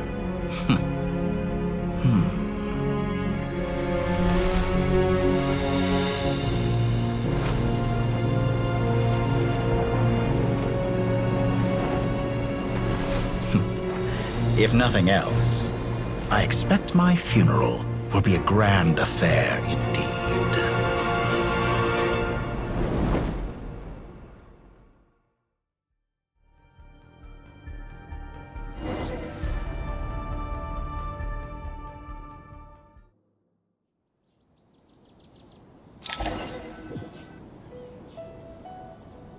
What a magnificent fire. In Snezhnaya, we light fires to ward off the cold. Fire, it seems, is antithetical to ideas such as cold, frozen, and unchanging. Perhaps it has always been that way. From the beginning, fire has been used to drive away wild beasts and warm the body and mind. You could say it's a form of treatment. One that cures the human heart of mortal fear. Mortal fear? Something you haven't been acquainted with in a long time, by the sounds of it. Whereas you, I'm sure, must know the feeling quite well indeed. I remember when we first discussed the elixir of immortality, you claimed that extending your lifespan was about buying more time. But was that really the truth? You fear the prospect of dying a wretched end in this world, don't you? Of course I do. I'm only human, after all. And while you may have forgotten it, you cannot deny that you too were once human, Dottore. I do not believe that there is no such fear in your heart. Perhaps you are right. But I abandoned it long ago and devoted myself to my experiments. I have felt no fear since. From the very beginning, I never thought you could win this game. But still you came.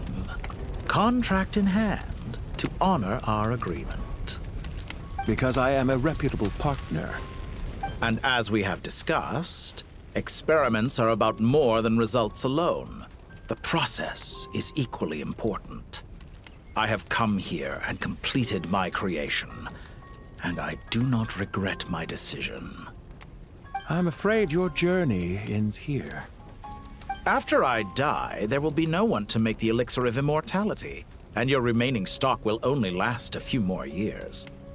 How then will you prove that you didn't perish in this incident alongside everyone else? When I feel optimistic about market environments, I never forcibly adjust them. They have their own direction. And I myself am one such environment. I have been quite particular about many things in my life, but where the manner of my death is concerned, I choose not to be. You make yourself sound so magnanimous. Oh, but I am. And I hope you will be too. It may have been a long time since anyone told you this, Dottore, but I recognize that you are a truly rare talent. Ha! I can see it. The experiment in blasphemy that I've been performing all this time. It has been a long process, and I do not care about the results as much as people might imagine. If the very goal of your experiment was to explore infinite possibilities, then there was never any reason for it to end. Indeed. Yet now, the experiment has officially drawn to a close. What should I call you? Zandik? Or do you prefer Dottore? Suit yourself. Goodbye, Feofan. This time, that's what it truly is. And don't I know it? Goodbye, Zandik.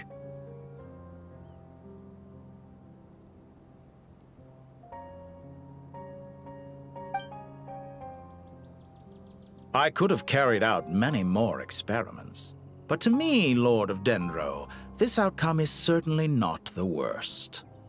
I believe you. But unfortunately, this is where it all ends for you. This experiment does not belong to you, nor do any of the results. Experiment? It sounds like you're trying to outdo me in my own field. Wisdom is conveying information in terms that people can clearly understand. You know exactly what I mean. Indeed. I can see no further outcomes. Ha. You have a formidable mind, and you are braver than I thought.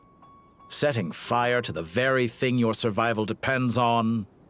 Your previous threat was empty, but this time, it is real. When necessary, wisdom can be as fierce as an inferno. Some of the flames that incinerate you come from within yourself. Perhaps you are right. You see what lies at the bottom of the human heart, and that is your wisdom. Here is where your journey comes to an end. All that is yet unknown belongs to those of us who will carry on living. It seems I have unwittingly been your arch-enemy all along. But now, it's all over. I do not deny your intelligence. But what you refer to as experiments, I would never describe in those terms.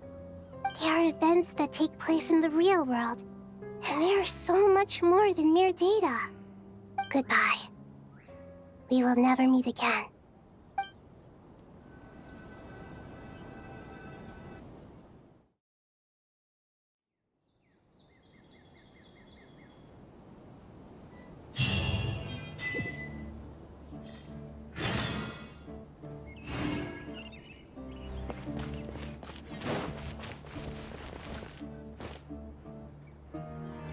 Well, that's the last of them.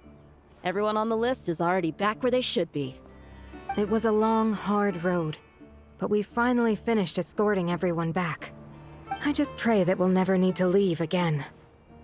I hope we can stay here forever in this peaceful paradise of our own choosing. Paradise. In the annals of the Temple of Silence, that word carries great significance. It represents the hopes and desires of the gods. Their longing for a place to rest. I wouldn't think gods need such a place. People always think they're the only ones who can lose their homes. They forget that gods too need a place to reside. As the Goat King once said, "A god without his people shall cease to exist." Gods need their believers every bit as much as their believers need them. Only we can truly understand how much the desert faith has faded over the centuries. But we still talk about the gods as though they're part of our lives. Given the myriad ways in which gods and humans interact, I'd say they really are. How else could Dunyarzad consider the Dendro Archon a friend? Well, that sounds about right to me. Describing them as friends sure makes us feel a whole lot closer. If you told me a few years back that I'd have this many friends, I'd have called you a liar. Belief is a choice, just like friendship. We've made our choices through battle. The right ones, wouldn't you say? I'll be heading back to the Temple of Silence. I heard the Goat King and the Ibis King decided to pay us a visit. How about you? It's back to Aru Village for us. Still plenty of supplies to distribute and people to help. Until next time, old friend. As long as you can find the time, you're always welcome to visit us in Aru Village. Right back at you. Make sure to drop by the Temple of Silence the next time you're free. Where it is that 2 of the other 7 pillars, Shezapang and Bennu, might also be dropping by. Since you're wearing the symbols of their power, it'd only be fitting if you came to see them for yourselves. Dropping by? That makes it sound like they're visiting a neighbor's home. Well, the temple was founded by Hermanubis, so I guess to them, that's exactly what it is. Guess that's true. All right. We'll make sure to find time to stop by. Stay safe on your journey home. I will.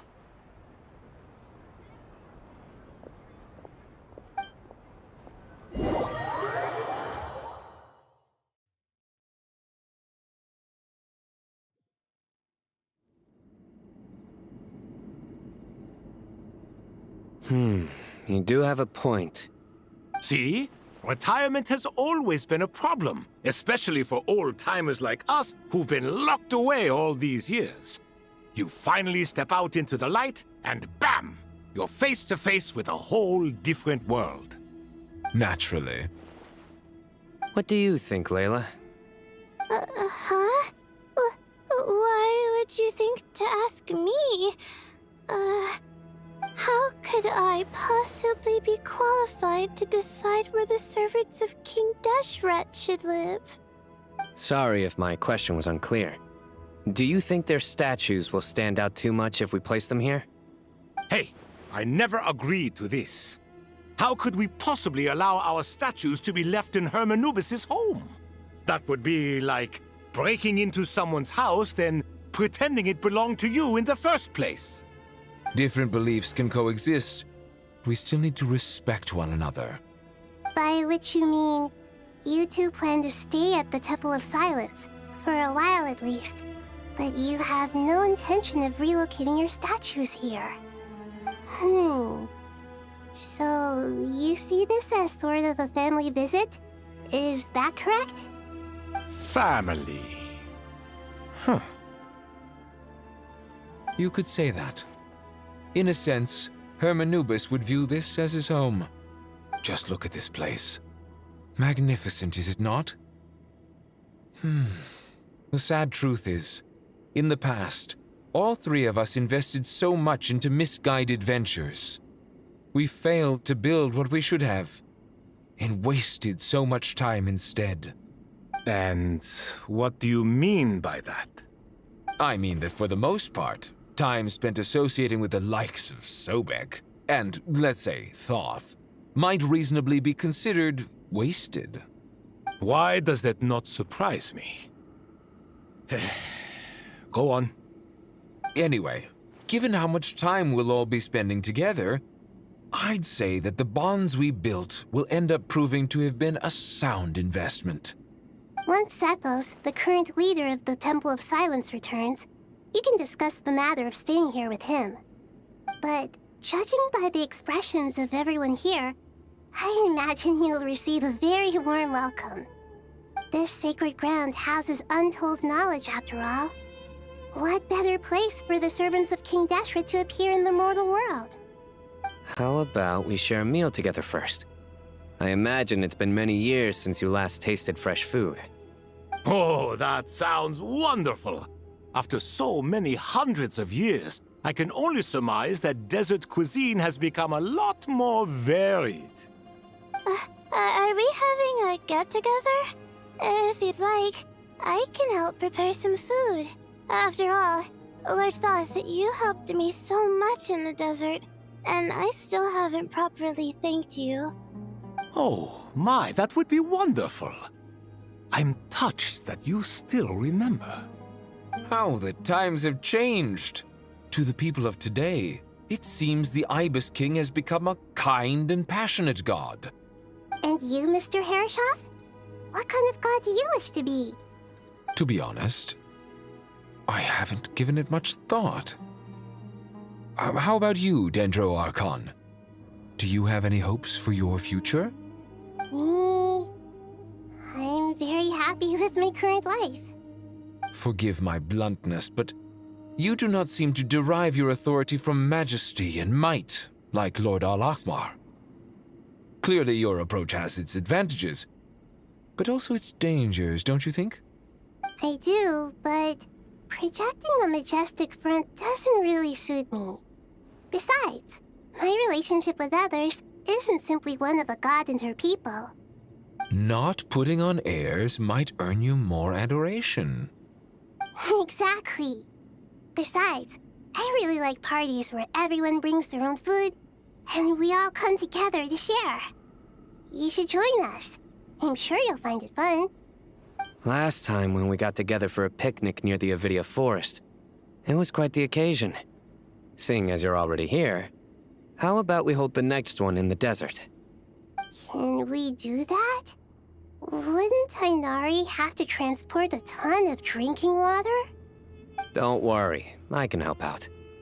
Layla, would you like to join us next time? Me? Sure. The more the merrier. That way we... Don't take this the wrong way. I just think you should know. When it comes to passing the time, chess is more our thing. In that case, Dendro Archon, what do you say? If I were to compete against you, I can't say with certainty I'd win, but I certainly wouldn't mind giving it a shot. Where's Sobek? I'm sure he'd be good for a few rounds. Cards, cards, cards! I'll always prefer chess. I wonder what variant of chess we're talking here. Mr. Thoth, is there some sort of astrological significance to this game? Oh, I'm glad you brought that up. As long as the leader of the Temple of Silence agrees, we can search Hermanubis' place for books to teach you how to play.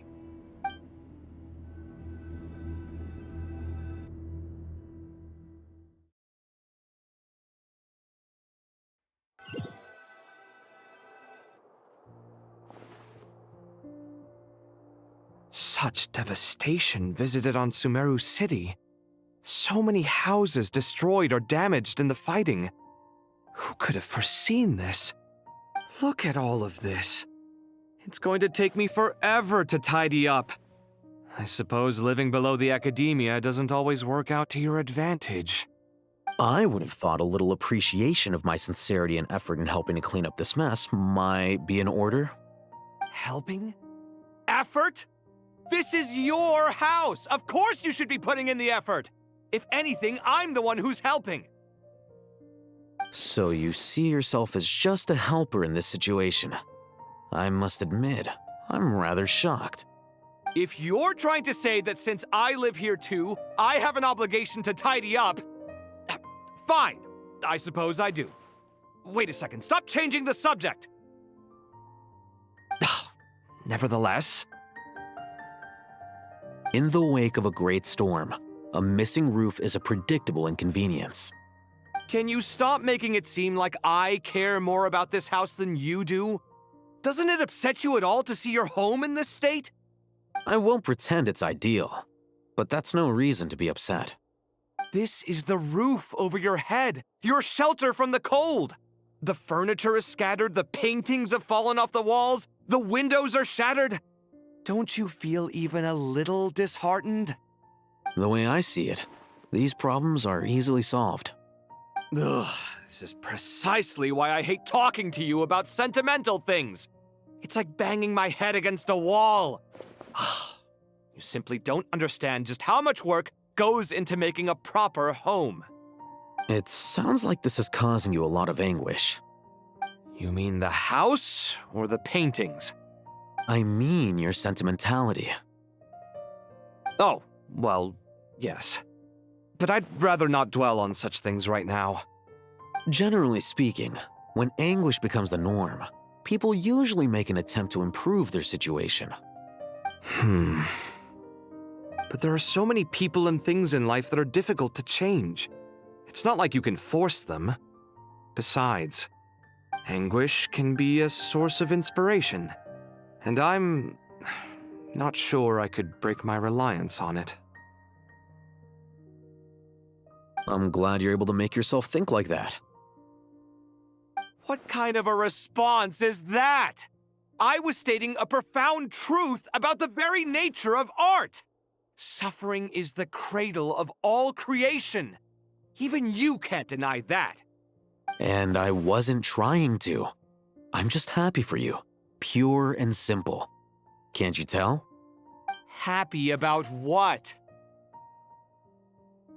Happy that you can always find an answer that backs up your views.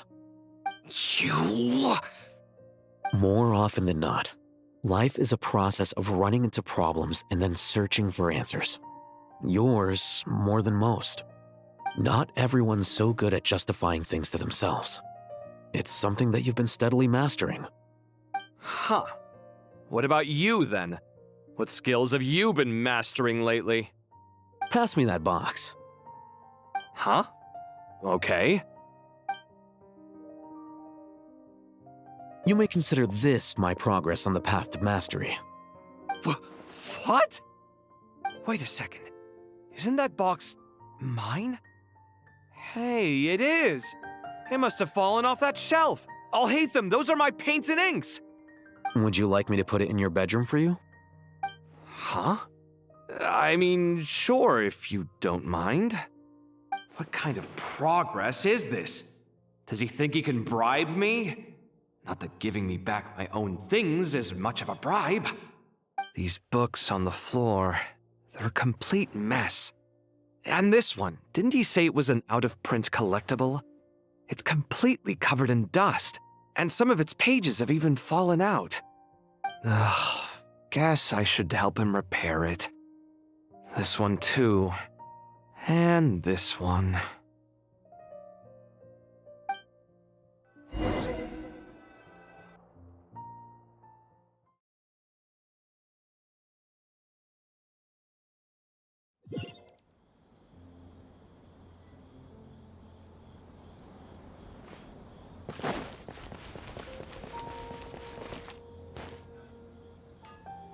Local subterbeasts, imported goods, such a bright future ahead.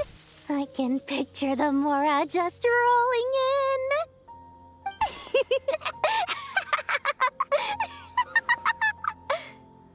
in. You do realize you sound like a choking cow? It's called being imposing. Can't you feel it? Are you not intimidated? Oh, I'm positively shaking in my sandals. What commands do you have for me, oh mighty Lord Sangama Bay? You've got a lot of nerve, Nefer. You went and told Candace and the others everything, didn't you?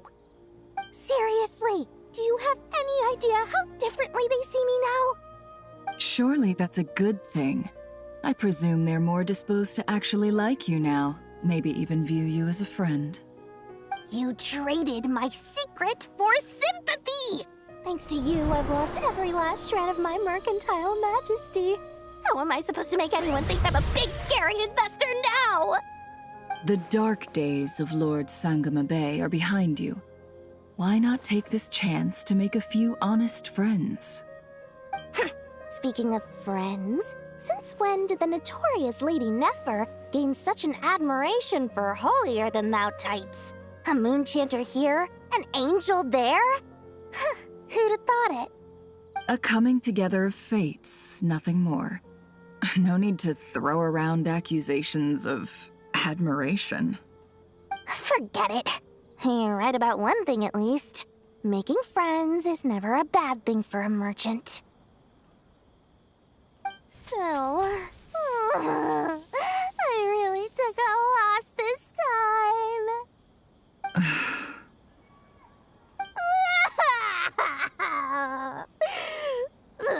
What are you looking at? I'm trying to see if you're really crying or if those are just crocodile tears. A little birdie told me that when Lord Sangamabe makes money, the tears flow from the center of her eyes. But when she loses it, they flow from the corners. Which is it this time? Ugh, you are so annoying. I'm not talking to you anymore. Nefer, thank goodness you're here. I've been looking everywhere for you. Huh? Oh. If it isn't the House of Dana's very own librarian. What can I offer you today, Miss Katayun? Oh, no, I'm not here to buy. I'm here to bring Lady Nefer a book, and a fascinating one at that. We agreed to meet at the entrance to the mausoleum of King Deshret. One more thing, I bought this copy with my own money. It's not borrowed. Reasoning knows not time of day, but suspense always follows a blizzard. That's quite the mouthful. Huh? Isn't that the one that... It was all the rage for a while. People throughout the city were clamoring to get their hands on a copy. The names inside were all circled. Everyone thought it was a riddle. Don't bring up that book in my presence. I don't even want to hear its name. That thing was nothing but a scam. Surprisingly enough, I've actually heard of this book, though it doesn't seem of much consequence. So what truth lies behind it? You're from the Vahumana and you're asking me what the truth is? I'd say the actual truth was about the least important part of the whole episode. I brought you this book because it probably has the most interesting backstory of any in the House of Dana's collection, at least in recent years. As for its quality, well, you can judge that for yourself. Don't tell me it's actually any good. You may not know this, Lord Sangamabe, but Lady Nefer has a fondness for books with... how should I put this? Mixed reviews? No eye for good literature, huh? Perhaps she feels that bad books hide interesting secrets? But I shouldn't put words in her mouth. It's probably fair to say she prefers the conversations that books can spark over the substance of the books themselves. Suits my style as an intel broker, wouldn't you say? Very interesting, thank you. I'll return it to you once I'm done reading. And as it happens, I have something for you, too. Incense? I imagine you've already used up the incense I gave you last time. Here's some more. This batch is from Nodcry, so the scent won't be quite the same.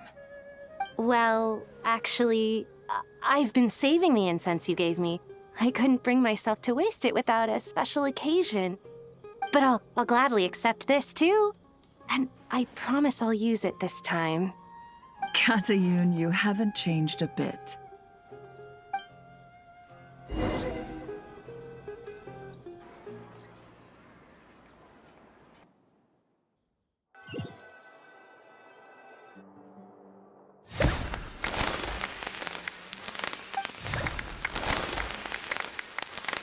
Congratulations, Kale.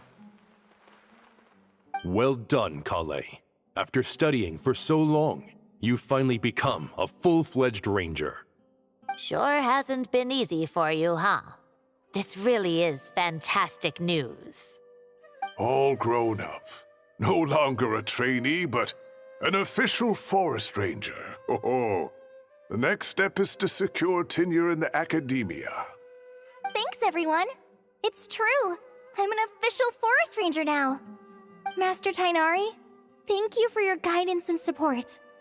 I wish Mr. Sino were here so I could thank him too. Sino had a matter to attend to at the Temple of Silence. I don't imagine he'll be back for some time. But don't worry, we can celebrate together once he's finished. I'm afraid the party will have to wait. Kale still has some matters to attend to first. Kale? Is everything all right? No, it's not what you think. There's nothing wrong with my health. I just have a few things I need to deal with. I've made plans with the Traveler and Paimon to visit Mondstadt. Master Tainari and Mr. Sino will be accompanying us too. Well, that's a relief. Let's get together when everyone's back. I'm sure you'll be doing even better by then. Of course. I have a feeling you're right.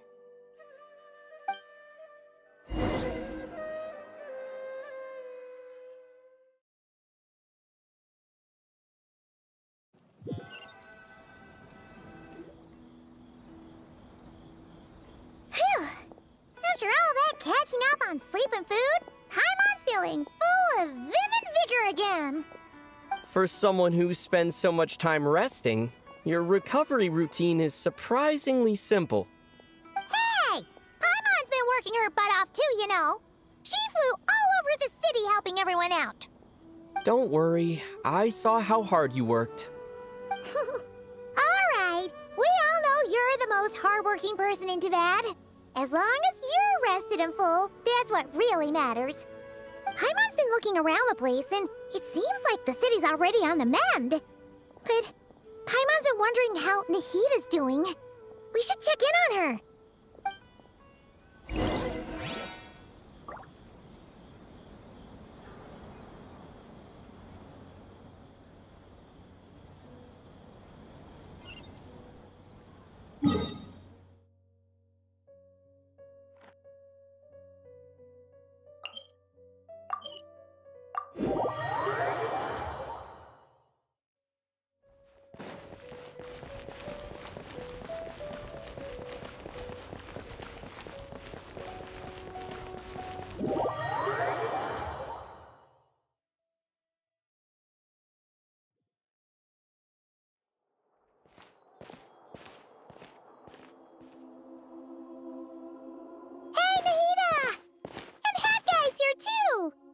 Traveler, Paimon! What's going on here? Nothing much. Nahida was just expressing concern for my physical and mental well-being. Oh, the Traveler told Paimon all about that. We've both been very worried about you. Are you feeling alright? You make it sound like I'm on the brink of some kind of breakdown. Truth is, I'm doing much better than you might imagine. If we can just get to the bottom of Dottoro's intentions, we can minimize his negative influence. That's the sort of thing I excel at. Just listen to that newfound optimism. It seems like having you enroll in the Vahumana was a truly inspired move. I can really see the positive influence. Observe, a classic Sumeru specialty. Chalking everything up to education and learning. To be honest, even I can sense the change in you. Everything Dottore said to you was a way to manipulate your mind. Fortunately, you're no longer under his sway. Can someone as old as me really continue to grow? If it helps, just think of yourself as a late bloomer. It's all a matter of phrasing, and it comes down to what standards you measure yourself by.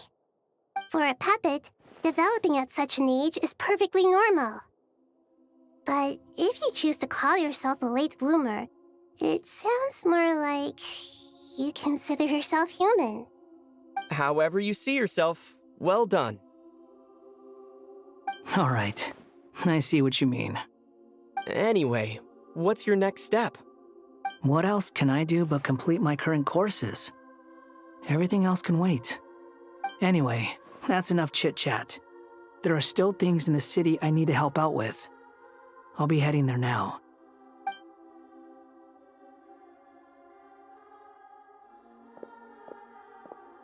I'm so happy that Hat Guy is doing better than we thought. But what about you, Nahida? How are you holding up? The pyronosis burned down the corrupted Irminsul. The flames blazed for 7 days and 7 nights before they finally subsided. All that was left were the parts underground. Now, Aru shoulders the responsibilities that once belonged to Irminsul. The situation was contained before it got out of hand, so Teyvat's most vital information has largely been preserved. Irminsul has a strong influence over you, doesn't it? How will you cope now that it's gone? There is no need to worry. Thanks to Nicole's extraordinary talents, my connection to Irminsul has been severed, and transposed onto Aru. Angels can do things like that? They can. Such abilities are precisely what makes them so powerful. The goddess of flowers, Nabu Malikata, once claimed that she too could perform feats beyond the reach of mere mortals. In my eyes, much of what she went on to achieve reached such transcendent levels. Her and Nicole really are both fascinating and magnificent. So, does that mean your situation is stable now? Correct. Just imagine that Aru has become the new Irminsul, and the essence of my existence has been bound to it. The wisdom of Sumeru has ultimately converged into a single, unified entity. Should we ascribe this all to fate, or is it merely fortune? Whatever it is, the important thing is that you're okay, Nahida. Dendro Archon, Lesser Lord Kusanali. Oh, thank goodness you're here. Greetings, Traveler and Paimon. Sir Nevis, do you have something urgent to say? Yes, there's something I need to report. We've received a message from Snezhnaya.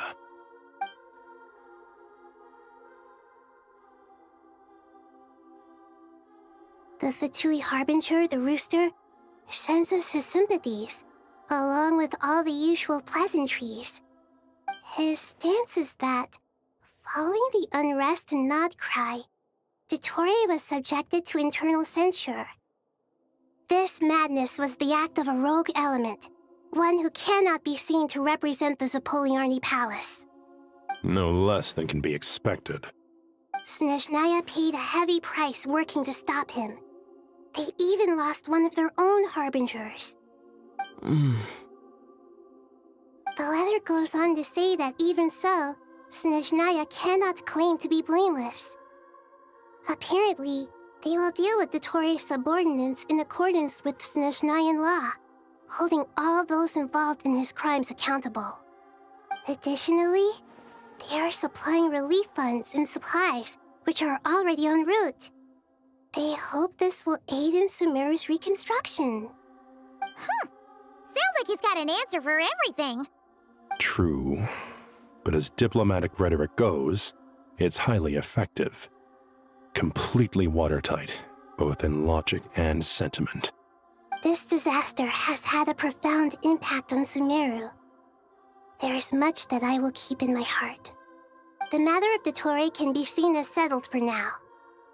We are sure to cross paths again in the future, and in that light, Snezhnaya would do well to uphold their responsibilities and keep a tight rein over their actions. With Irminsul burned, the flow of fate now carries many more possibilities. I will be watching carefully.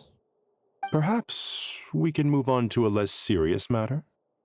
Dendro Archon, will you eat with us once this matter is dealt with? Everyone wishes to celebrate together. Your presence would be most welcome. Of course! Junior Zod, Sino, and Hypatia all told me the same thing. If there isn't enough room for everyone, we can arrange back-to-back feasts. What a wonderful idea. That just leaves the question of what we should eat. Not more tomatoes, surely.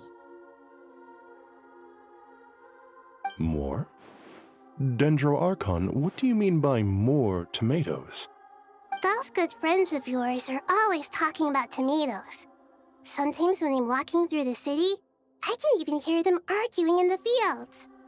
Since you see them so often, you must hear about tomatoes even more than I do. Tomatoes. Tomatoes. The word has a certain magic to it. Like the autumn fur of a sumpter beast swirling in the wind, sometimes flying up my nose. Tomatoes. What can we make with tomatoes? Wait, why tomatoes? Take your time, there's no need to rush. The Traveler, Paimon, and I still have somewhere we need to visit. You'll have plenty of time to think it over before I return. Does this mean you're going to Natlan? Meet them there in person. It will require a long journey. I know. But this is necessary. I must go myself. Traveler, Paimon. We'll set off as soon as you're ready. Is that alright? Sure, we'll be ready whenever you are. You'll hear no objections from Paimon. We should grab some snacks along the way, though. It'll be just like going on a long holiday. Wonderful. I'm looking forward to this so much.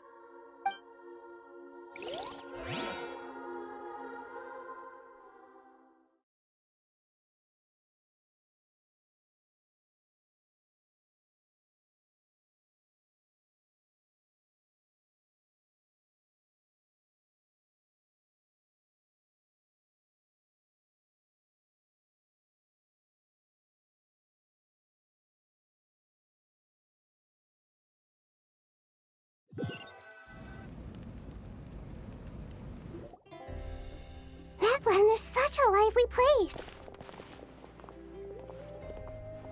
It's super cheerful and positive, too. I can see that. There are people outside exercising at all hours. Such a healthy way of life. You came. Welcome, welcome. You must be hungry from your journey. Would you like something to eat? Oh, thanks, but no thanks. We've been eating the whole way here. We had a mushroom platter, Sab's meat stew, butter braised chicken, hot asara pudding. Paimon's positively stuffed. All right, all right. No need for all that detail. I'm starting to get hungry myself. Maybe later then. We can wait till everyone's got an appetite. Then I'll head out for a meal together. Sounds like a plan. Let's find somewhere to sit down.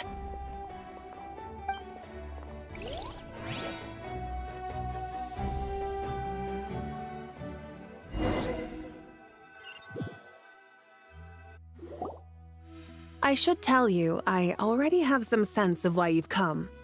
Why's that, Malika? To say thank you. Your senses are spot on.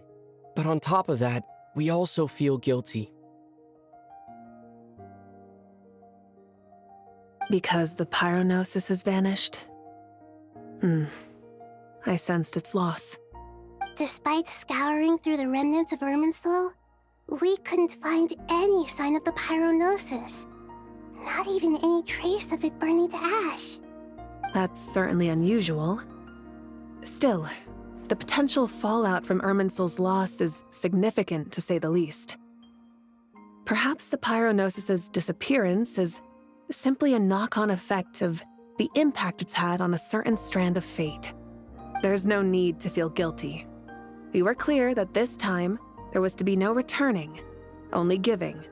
Pure and simple. Thank you really is a fascinating phrase. We use it to express gratitude for the smallest of things. Yet, when faced with a kindness too immense to describe, we use exactly the same words. It's not that we lack other means of expression. It's that when we truly need to express our feelings, the simplest and purest words are always the most powerful. You're right. In Natlan, we prefer simple expressions too. Companionship, friendship, support. They might not sound fancy, but the sentiment behind them is sincere. That's wonderful to hear. Sincere feelings are often a vehicle for the deepest wisdom of all. Irminsul's destruction doesn't seem to have done you much harm. I'm glad to see you're doing well. There's still a lot of work to do, but before we begin, we felt it was important to come here and speak with you. Partly to express our gratitude, but also because we felt that seeing you, in a sense, is like basking in warm sunlight. That's a nice way of putting it. I like that. To tell you the truth, though, I'm not a fan of somber meetings. So, since there's nothing more to say, why don't we go bask in some actual sunlight? The weather's beautiful today. What a great idea! Paimon's gonna lie back and soak up some rays.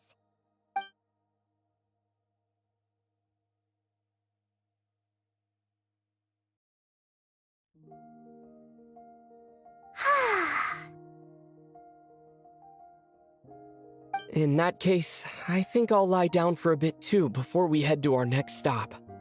And where might that be? Mondstadt. Paimon and I are gonna head back there with Kale and the gang. Long ago, I sensed that the god remains inside Kali had come from the goddess of flowers, but I kept it a secret. Those remains weren't hurting Kali, not as she is now. They simply exist. Besides, I could sense a deep yearning within her. A yearning for an ordinary life. A yearning to hold on to the hard-won happiness she now enjoys. With someone like her, I have a responsibility to keep her secret. She should be ready to face the truth by now. Whenever people meet, there is always the potential to create warmth and kindness. Every child grows up, but even as adults, they are still children in the eyes of certain people. Oh, just like how Paimon sometimes sees Nahida as a little kid. Is that so? Well, anyone who's friends with a kid is probably a kid themselves. Of course! And there's nothing wrong with that. When we get back, we'll actually be hanging out with another of our friends who happens to be a kid. Or more like looking after, in her case. Anyway, we'll always be there to watch out for our friends. Dear Sucrose, when you receive this letter, I'll probably be as busy as always. But busy with wonderful things. That's because I'm no longer a trainee. I'm now an official forest ranger. Impressive, right? Sino said that official rangers sound much tougher than trainees. Though he did say it was already pretty tough to start out with. You probably heard that something big happened in Sumeru recently. Don't worry, it's all been taken care of. We're heading to Mondstadt soon, so if you're free, maybe we could meet up? Plus, it's not just me. A few of us are going. Hey, do you still remember that time we all got together? You know, when we all went to the Windbloom Festival? It'll be just like that.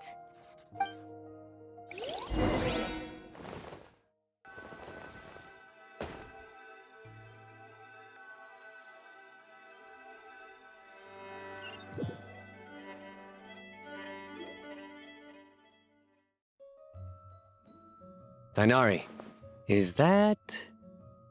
Don't you say it! Is that the great Vayu Vyastra? Behold, the great Vayu Vyastra, General Mahamatra. How times have changed.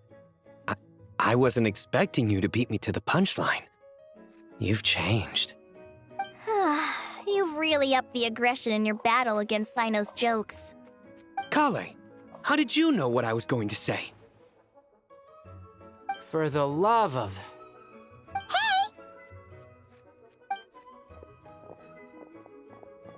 Traveler! Paimon! You're right on time! I hope we haven't kept you waiting. Kale!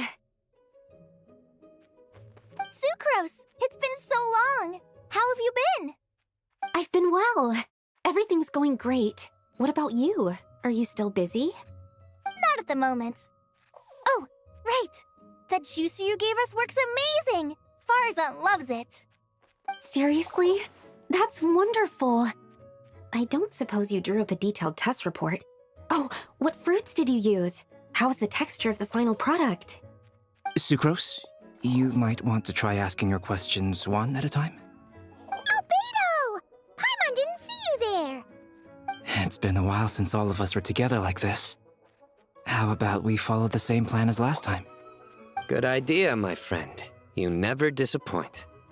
So, what are your identities this time? Don't remind him. First things first. Allow me to introduce our very own official Forest Ranger Kale. The rest of us are simply her humble travel companions. This sounds like one of those mushy stories that gets people hooked on some corny, heartwarming premise. Oh, is our story not heartwarming? If I recall correctly, there was even a scene like this in King of Invocations. Besides being heartwarming, our story's also about tough, impressive-sounding job titles. At least that's what I think.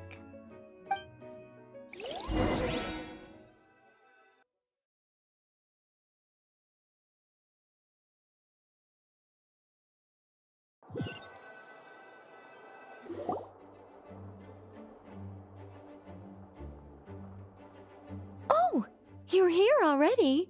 I'm still giving Dodiko a little trim. I won't be a moment. A trim? Does Dodoko need haircuts too? Of course. It's important to know how to take loving care of the apples of your eye. All of these trivial matters get left to me. It's because I'm an angel, and angels are, in a way, the guardians of all Teyvat. Oh, right! Well, that's definitely an impressive sounding job title. What are you writing? I'm just brainstorming some cool sounding lines. Oh, write them on these card backs. Of course. Clearly, my lines are pretty amazing, wouldn't you say? Miss Nicole. Kale? You seem a little nervous. I was just wondering, who was the person you mentioned who needed their wish fulfilled? Wish? What do you mean? Miss Nicole asked if we could meet up in Mondstadt once everything was over. She said a friend of hers had a wish that needed my help to come true. Well, you never mentioned that before. All we knew was that you'd arranged to meet in Mondstadt. But we thought it had something to do with the god remains. To be fair, everything I told you was true. Anyway, my friend is waiting. Come on, let's pay her a visit.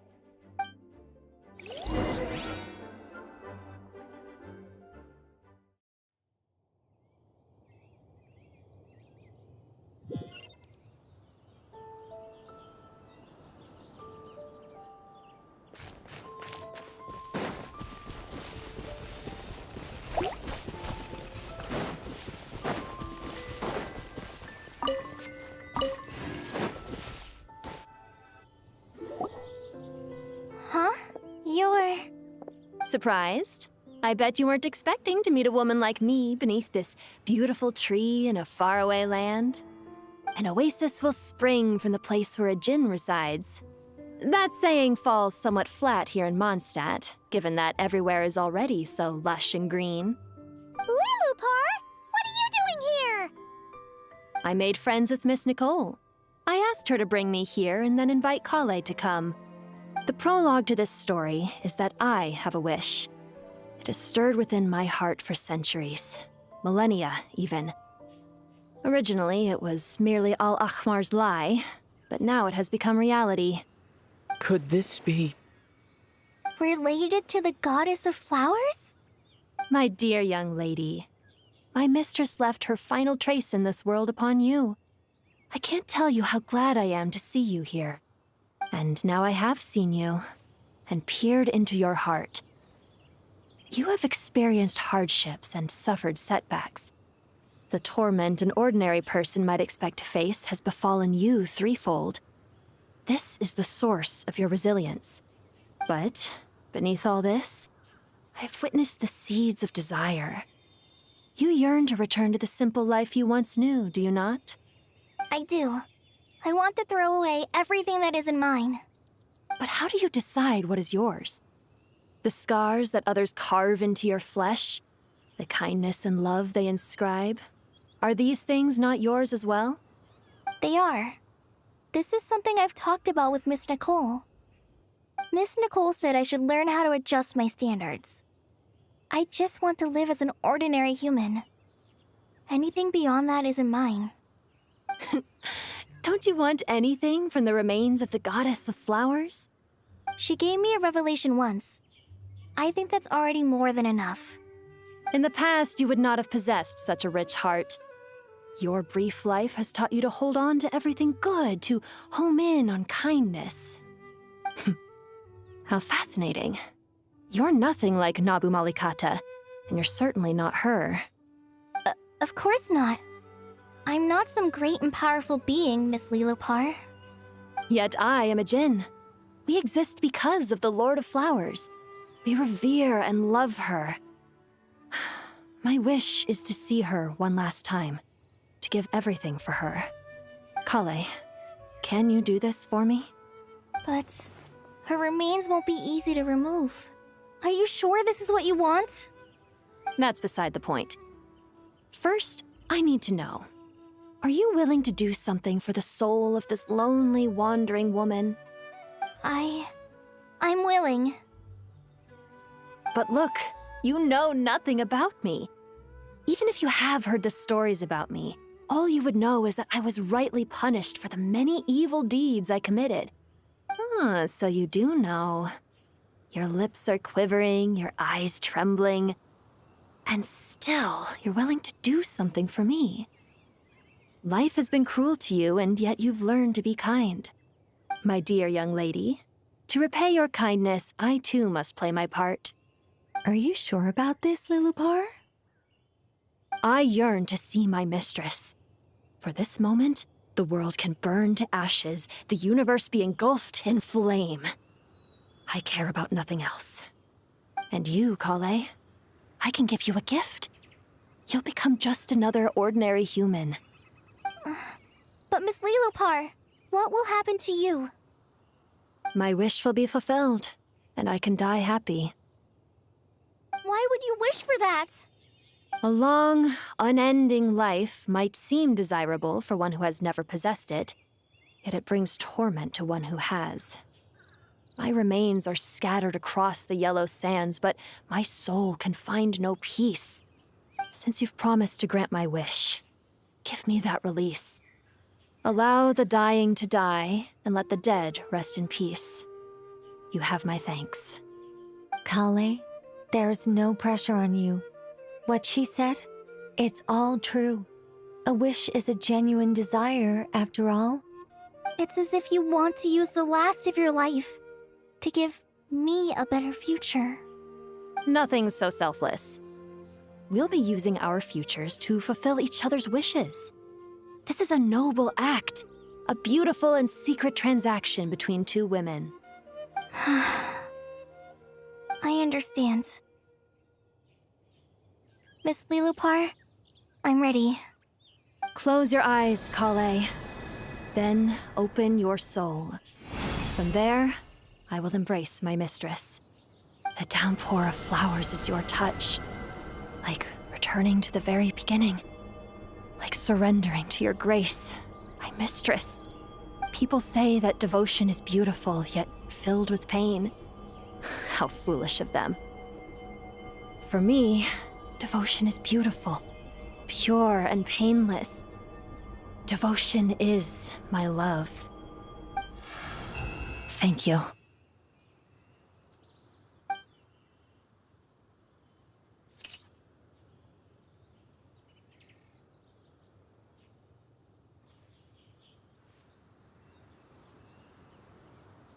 Lilupar! She disappeared? She left, carrying the blessing of flowers. Kale, are you alright? I'm fine. Now that the remains are gone, I don't actually feel any different at all. Those remains weren't hurting Kale. Not as she is now. They simply exist. Besides, I could sense a deep yearning within her. Kale must have already received what she was yearning for. I'm doing fine. I feel relaxed. There's really no need to worry. Then my wish has come true, too. To become ordinary? That's just one of my wishes. Actually, I have a few more. For instance, I want to protect the people I meet and help them find happiness. That sort of thing. So between Miss Lilupar and me, you've fulfilled 2 wishes already, and protected 2 people. Wonderful, isn't it? I feel so fantastically happy. I guess that settles things here. So what's next? What do you want to do when we get back to town? Clay, look who I've brought to see you. Hey, Kale! I heard you guys were holding some kind of secret event. How come you started without me? Huh? Oh no, it's nothing like that. We were just saying goodbye to an old friend. Really? Who? Me. The old me. So that's what this is all about. Did you come all the way to Mondstadt for that? Because we knew the old you so we could witness the change? Exactly. The old me is gone. I puffed her into the air, and she became a fluffy pink cloud, floating into the sky, before disappearing forever. Do you think, maybe up in the sky, she has friends waiting for her with test tubes, flasks, and bows? Oh, when you put it like that, it doesn't sound so bad after all. What do you think, Miss Nicole? I think maybe that's right. At least, if it were up to me, I'd consider that a happy ending. Dear Sucrose, even though my childhood ended long ago, these past few days have really felt like growing up again. I've become stronger, and I feel like I can finally accomplish things by myself. Surely someone as mysterious as you will find a friend like this fascinating? Always growing, always thriving like a plant. I came to say goodbye to my old self. I know that after this, she'll be gone. Thinking about it makes me feel a little lonely. I know the weakness that kept me company will one day leave me too. But somewhere in my heart, I feel a great sense of joy. It feels like I've always wanted to take this step, to walk towards the new me.